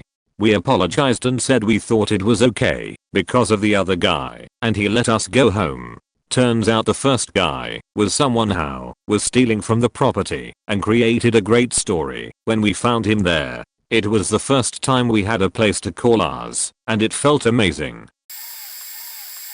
I once explored some old bunkers on the coast of Charleston, South Carolina, built during I think WWII as precautionary measures in case of invasion / bombing raid / whatever. Anyway, everything was pretty much as you'd expect when we started out. Narrow concrete hallways, spooky staircases, graffiti here and there. Every now and then the passages would open up into larger concrete rooms, all pretty bare and empty except for graffiti. Eventually, probably after about 3 of these empty rooms, we rounded a corner into another room and bam! Brand new upholstered chair. Back facing us. Scorch marks all over the walls. Serious faking horror movie sheet. I don't think I've ever been that close to actually pissing my pants out of fear. After managing to calm our nerves, my group poked into the room and luckily there was no one in the chair, but it was all still very strange and real faking unnerving. We kept going, and there were more of these rooms with random furniture, couches, chairs, desks, some old looking, some newish like the first chair. Weird scorch marks occasionally point. Eventually we decided to head back in fear of getting lost, still with no clue what all that crap was doing down there and where the scorch marks came from. Did some research after the fact and found out it was used for local police / fire training exercises, which put things into context. I guess I didn't really note the fact out, but it was definitely the most my life has ever felt like a horror movie. That sheet was spooky AF. In high school, myself and some friends started exploring a mostly abandoned mental hospital in Montino, IL. First time there we ran into 3 art school students who we are making a film about, one the hospital's former patients. Anyways, they showed us around and said to call them if we were ever to go back. Next time me, my ex, and one other friend decided to invite a few more friends. My ex and I hatched the sinister plan of calling the art students and asking them to help us scare the shit out of our other friends. They agreed.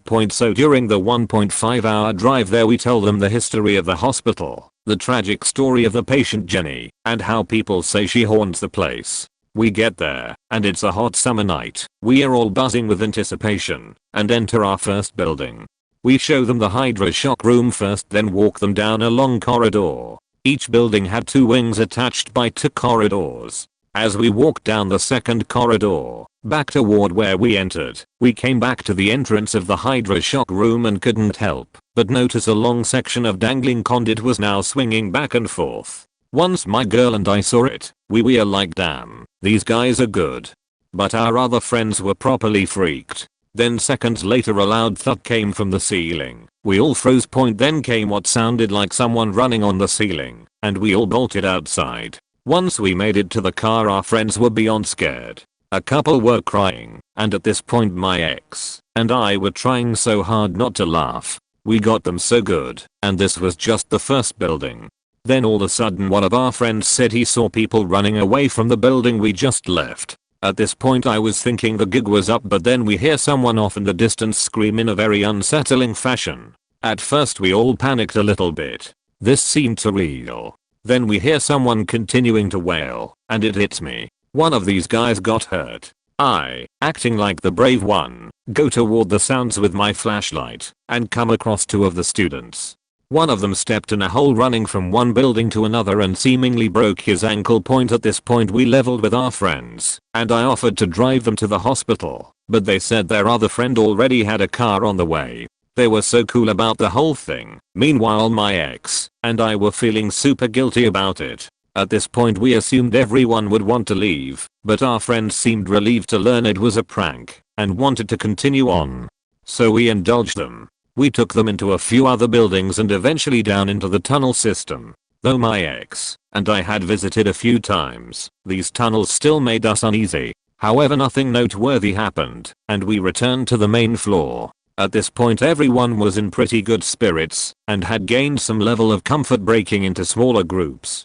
At that point my beautiful girlfriend and I decided to live out the painful cliché of separating from the group to satisfy our need for alone time. We decided to climb a flight of stairs leading to the second floor, where we found some more rooms with old supplies strewn about. Eventually we found a window where some moonlight was slipping in to illuminate the moment. It was here we decided to make out.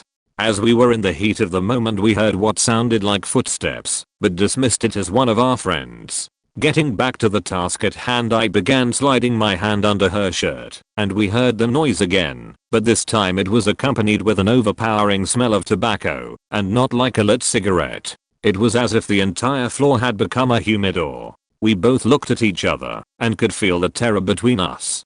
We booked it as fast as we could, and immediately gathered our friends. We weren't able to breathe, right until we were on the highway home. I suppose that's karma for what we did to our friends, but to this day, as I write this out, I get goosebumps thinking of those footsteps and that overpowering smell. What was it? Why did it wait for us to do the stupid teenager makeout to fuck with us? My ex and I went back one more time during the day and returned to that same room, but there was nothing strange about it. All in all, it was a great place to explore, and I've often wondered about the guy who broke his ankle. I hope it healed alright. When I was 6 I moved to the Philippines with my family, originally from New Zealand, and lived there for 2 years. A year after I arrived I was pretty accustomed to life there and already picked up on the language and how to speak it fluently. When you're a kid in the Philippines you don't really do the generic stuff you would do in say first world countries. One thing that kids tend to do is explore the jungles around the areas and go on long adventures by foot. One day we had spent the day walking through this jungle which wasn't really thing to walk through, but dense enough to not really see very well, and the sun was setting. There were 4 of us all aged between 7, 14 and were just wandering around this forest. As we continue into the forest we notice a large wooden house lifted high into the air and placed on stilts. This was because the area would flood, and the house was raised to avoid flooding. The area around the house was relatively tidy with leaves scattered around. The house itself was made of what looked like ruffled wooden twigs. Leading to the house was a line of torches which looked like they had been there for over 100 years. I immediately got spooked, and not only that, we all felt a really dark heavy energy coming from the house pulling us towards it. We all ran away, and I have never gotten the image of that house out of my mind. Once we got back home, which was about 2 hours away, the other kids told me that the house was probably owned by a witch, and that witchcraft was quite common in the Philippines. I have never really told this story much as it didn't amaze me or change my life, however that feeling really stuck with me to this day, 27 years later. Not a building, but still never noped out so hard point. So a buddy of mine and I are going night fishing on the regular, and nature does produce some weird sounds at night, but this one night we encountered something more. So I was working late shift and would be off at 2 AM, so he went ahead and started early and set everything up already. During the last few hours of my shift he messaged me several times saying he was hearing strange and scary noises. Knowing he's kind of a scaredy cat, I assured him that it's probably just some animals and nothing to fear, but his messages kept coming, and he was clearly in distress. When I arrived at the fishing spot, which was at a small lake deep in a forest, I prepared to go show him we had nothing to fear, so we set out in the direction he said he had heard the noises from, expecting to find some explanation, but saw no traces of anything. The next hour or so nothing happened. We fished and cooked some sausages on a fire we had started, never hearing anything, and then I heard it to a sudden sound like something big moving through fallen leaves very rapidly, some sort of gurgling and something I can only describe as an angry mob shaking apart a chain link fence, and all this at an unnatural volume right behind us. Me still believing in some sort of animal, but now scared shitless as well, points the flashlight in said direction and nothing. No animal, no disturbed leaves, nothing. Point my mate and I look at each other, and I'm like, sorry I didn't believe you. That is scary, but are curious, and stay a bit wanting to at least catch something. The next time we heard half an hour later it sounded like it was on the other side of the lake, and only about a minute later it was back on our side. Hearing it move this quickly, we just grabbed our stuff, poured a bucket of sand over the fire, didn't even disassemble the rods, and just jumped into our cars and noped right out of there. It usually takes 20 minutes to tear down camp. I'm sure we did it in 3. Suffice to say, we didn't catch anything, but neither were we, and that's okay, I think. I wonder what the sounds were after all.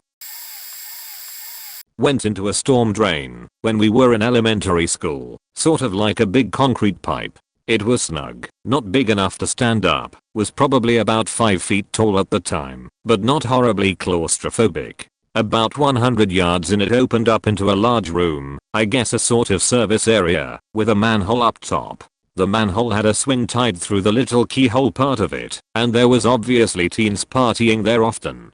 Lots of beer cans and ciggy butts. Past that, the storm drain continued for God knows how long. We'd been down there dozens of times, but for some reason we were antsy about going back any farther, and never dared venture past that room, which was still in view of the entrance. On every visit the pipe was very quiet, except of course the echo of our own footsteps. Well, this time we got brave, and kept going.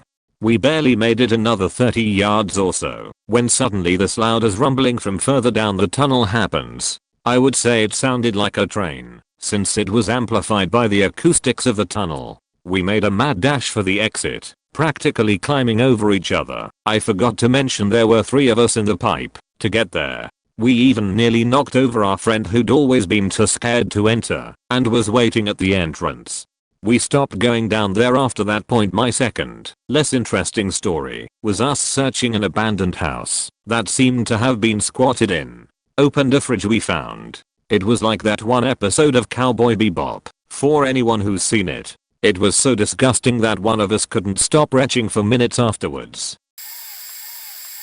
This will probably get buried, but there were a couple of situations that really got me sketched out. To preface this, I've been to quite a few abandoned places, and each of them had their own thing that made me wanna dip the fuck out. It was never extreme enough to make me leave, except for one specific time. Firstly, there was an abandoned hospital in northern Miami that my friends and I would frequent. 11 stories.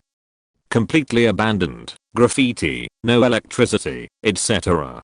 On a floor that we haven't explored before, we suddenly hear a screaming sound in the distance, pretty muffled, but nonetheless, a screaming sound. We stayed inside and kept exploring. It wasn't enough to scare us away. Second spot we would go to was this abandoned prison in Belglade. Decent drive away, real middle of nowhere type shit. You could scream and no one would hear you. We pull up to this prison, and the perimeter is closed in by an extremely tall fence. We were looking for a way in, but there was absolutely no way we could climb the fence, and there were no holes in sight. As we walked to the fence to check if we missed any holes, we hear an unreal screeching. It was as if it was a demon. I thought it was bats at first, but then I realized bats probably don't make that loud of a noise. It was legitimately demonic. I've never heard anything like it. We were almost too scared to continue, but we decided to push through and realize the front door of this prison was wide open. The screeching noise was barn owls. If you're wondering what they sound like, here's a link. We found this out when we entered a huge warehouse space inside the perimeter. An owl dropped from a ledge and flew right over our heads. Surreal experience. Now, with that out of the way, I've experienced some pretty creepy things at some pretty creepy places. There was one occasion where I decided enough was enough and got the fuck out of wherever I was. It was an orange processing plant. I believe it was in the middle of nowhere, about an hour or so north of Orlando. I was there with just one other person. We scanned the perimeter and then went into the property.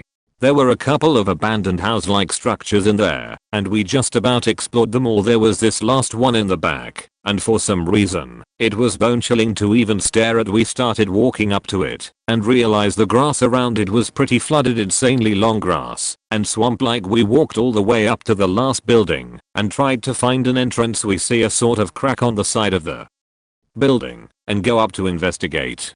The crack is about as big as a person you can squeeze through, but if you had to run, it wouldn't be an easy escape. I peek my head in to see, but suddenly hear voices. I still can't explain that to this day. It had to be homeless people, but this place was so far out of the way of anything that it just didn't make sense. It wasn't easy to decipher the words, but I heard yeah a handful of times. Couldn't make out anything else. It could have maybe been wind passing through some crack, but the words felt real. It wasn't an eerie muffled scream. It wasn't some animal noises. It was so human that it was terrifying. I decided I'm not going to either A, run into some homeless people and get shanked, or B, find out that spirits are real firsthand. Got the fuck out of there and never went back to that spot. I've had a couple experiences exploring, but this was my favorite. Me and a group of college friends, there were 5 of us, all around 18 to 20 years old, and we went to this abandoned hospital. This hospital was an hour away from our town, but we thought it would be worth the drive. We carpool and park our car at this bar, which is the closest thing to the hospital. Now, the hospital is on top of this hill, next to old apartments. It literally looks like something from out of a movie. The front doors were locked, obviously, but one of our friends found a hole in the side that we could all fit through. I told everyone to not turn on their flashlights until we are inside and not near any windows. I was the only one who has done this before, so I had an idea of what precautions to take. Mind you, this is in the middle of winter at 1 AM, so imagine how freezing it is. The hospital was dirty, broken glass everywhere, broken elevator shafts, etc. We reached far enough into the place that it seemed safe to turn on the flashlights. So far, everyone was keen on listening to the flashlight rule I had installed. A couple hours go by and my friends start getting reckless with it. They start taking flash selfies towards the windows, open areas, etc. I started to become more assertive, but they just kept telling me to lighten up. Remember, we were at the top of a hill by a town, surrounded by old apartments. All it takes is someone from a distance to see a flash appear from the hospital. We were originally searching for the surgeon room at this point. At the very top floor, like the 3rd floor, one of our friends wanted to take a selfie next to a window with a funny poster she saw. Before anyone could react, she took a selfie with the flash on.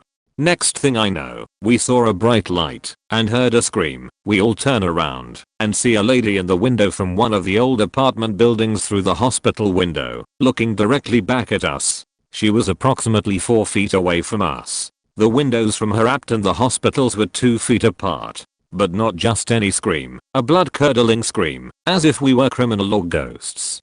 The scariest part was that we were exploring about 2.5 hours in pitch black dead silence, and this was the first noise/light we have heard. Not to mention it was so dark that we didn't even realize the apartments were that close to the window. We all sprint downstairs, through the corridors, loud as can be, adrenaline pumping, and manage to escape through the hole. We cut through alleys through the town and manage to make it back to my car. A car parked at a bar in the night wasn't unusual. After we recollected on what had happened, we look up at the top of the hill and see 2 police cars pull up to the hospital from the far distance. We were so scared to move that we stayed in the car, -10 degrees for the rest of the night. 1 year later, me and 2 of the 5 friends that went the first time stupidly went back. However, this time, the hole was sealed and a cop car had come out of nowhere and caught us for trespassing. Apparently, someone died in the hospital a month after we visited. Someone odd inside it, and they put security measures on it, but oh man, what a faking fact this I'm out experience. Pretty late and the place wasn't completely abandoned, although parts of it was used to store abandoned trailers. It was like a hunting club area. We explored it, found a tractor with the keys still in. We decided not to drive, found typical animal skins on the walls of the house. Peeking in, there was tools and some stuff for skinning. Door was locked though, and we didn't wanna get in trouble, so we never got inside except for the trailers. The trailers were fine, nothing was in there, except leaves and dirt in a nutshell. A cool painting on one of the walls though, was some old Arctic reindeer type painting. The real spooky stuff was found when we found a bunch of cages with animal carcasses inside. Foxes, raccoon dogs and badgers, or SMTH similar. I just remember the foxes and the raccoon dogs the best. since I love dogs. But then shortly afterwards we also found a hole, probably digged with the tractor full of more bodies, and with some green smelly liquid. In the middle was a fox or a sheep, we weren't sure, since it was so rotten it was almost like a skeleton with bits of flesh around it. And after that I realized I was probably standing on an animal body, since I saw a hoof stand out from around the place I was standing on inside the hole. Suffice to say we head out after that. Told our teacher some. After visiting that place, teacher OFC comforted us a little, but said it was probably nothing illegal and the only thing they did wrong was the way they disposed of the bodies. Still creeped me out, and I'm glad I didn't run into any hunters. I don't explore stuff like that, but my dad was all about it in his youth. We were in Tennessee visiting family, and walking the woods he grew up in. Found the gutted remains of a big 2-story house, roof was almost completely collapsed in. We went in, place didn't look like anyone had been there in decades. All the floors were covered in leaves and grass, nothing disturbed. This is important to the story. He's mostly looking at rotted lamps and the little bit of furniture still standing. He goes upstairs, and I stay down. I'm all of 7 years old, and not really scared, because I'm too young, and it's daylight and my dad is well a few minutes in. I'm just pacing around bored, and notice the door to the dining room we came out of. This thing has been in my sight the entire time he's been upstairs. It's about 3/4 open and right in the middle facing me is a huge handprint in what looks like blood.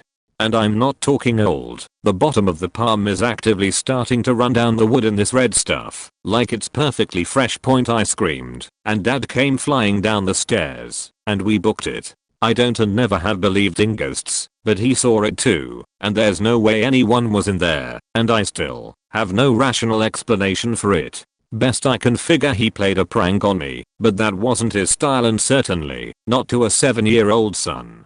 I don't know what it was before anyone asks. This was over 30 years ago, outside of Knoxville, and dad passed away a couple of years ago, so I can't ask him anything now. We talked about it several times over the years and he maintained he had nothing to do with it, and couldn't explain it. It's probably why I never got the exploring bug from him though. So when I was in middle school, me and my best friend loved to explore. Our school was very old, so it had rooms that didn't give sense as to why they were there. One day we decided to go to the basement of the school in one of the pairs. We weren't really allowed to be inside, but me and let's call her Lucy, we were very excited about this and had planned it for a couple of days. We now knew when the teachers went to lunch and when they came back. One of the doors to the teacher offices were next to the basement door, and we also knew that the door would close itself if we didn't put something in the doorway. So that's what we did. Before we went down, we walked slowly down the stairs with only the flashlights from our phones. There was like 5 rooms down there and a long hallway. It was extremely dirty, messy, and there was this extremely bad smell that I can't explain. So we decided to go back upstairs before we gauged or something. Right when Lucy took her first step on the stairs, the door slammed on us and closed, meaning we were stuck and nobody could help us. Yes, we screamed for help. Yes, we tried to call our friends, and yes, we did try to kick open the door. We were so scared you'll have no idea. After like half a minute of us kinda panicking, the door somehow opened and we ran outside. I still don't know how the door opened, and I still have this feeling that someone held the door so that we couldn't get out, and someone would have to remove the thing we placed in the doorway. I don't know.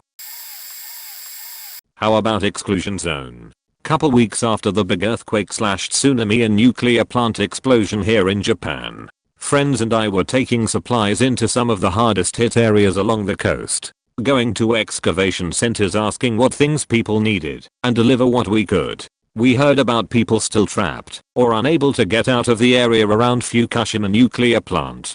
So we started to plan a mission into the area. Studying radiation and collecting supplies, we felt confident we could do it safely. But couple days before we planned to go in, Japan officially made 30-kilometer exclusion zone of limits, with police checkpoints at the perimeter. A friend had another friend working at the Fukushima nuclear plant, and he would be able to get us ID badges that would get us past the checkpoints if we still wanted to. So we said let's do it. As we made our way past the first checkpoint, you could see evidence of the power of the 9.0 earthquake. Houses damaged, big cracks and shifting of roads, etc. As we got closer to the towns around the nuclear plant, it was like a scene straight out of I'm Legend. Abandoned cars along the roads at grocery stores and quick marts. So much stuff left in a standstill after the evacuation order was given. We went into some small villages looking for people. We found so many dogs roaming around, some not leaving the front porch of their houses. We left food for them and continued on. The friend who worked at the plant said, "You want to see it?" We said okay, and we drove to the plant. We got to the front part of the nuclear plant complex, thinking this was as far as we would go. He continued on. I started recognizing buildings that I had looked at on Google Maps and realized we were getting closer to the 4 nuclear reactors. We headed down the hill leading to the main road in front of the reactors, and he stopped. My friend was filming, and he asked the driver, "Where are the reactors?" At this point I was in the backseat of the SUV and had a good view of the reactor that had exploded. I said, "That's it right back there." He's like, "Oh shit." The driver confirmed, and my friend continues to film. My friend asked, could he step out to film real quick? And the driver says, "Not a good idea, we should go." We had dosimeters with us which at that moment did not get a high reading of radiation. The next day is where the OF and yen moment hits. News started to report extremely high levels of radiation detected at the reactor that we were probably no more than 75 yards from. I called my friend and said, "Did you see the news?" Double checking with him what our dosimeters read. I started looking for more reports, which led me to other reports of what happens if you come in contact with levels that high. Started to mildly panic. It wasn't until I watched the video we took that I saw cleanup workers off to the left that I didn't see that day. They were there longer than we were. I started to calm down. We checked with our friend at the plant, and the reason they were getting higher readings was because rainwater had been collecting in one area coming of the buildings. Looking back, definitely a bad idea regardless. My so and I were interrailing and wound up in Milan. I got a load of infected insect bites which were very troublesome, and we were advised to attend minor injuries clinic at the city hospital. We were told we should go to the dermatology department. Because the bites were on my legs and made a lot of walking hard, we took a taxi. The driver dropped us off, and we merrily found our way to the dermatology department.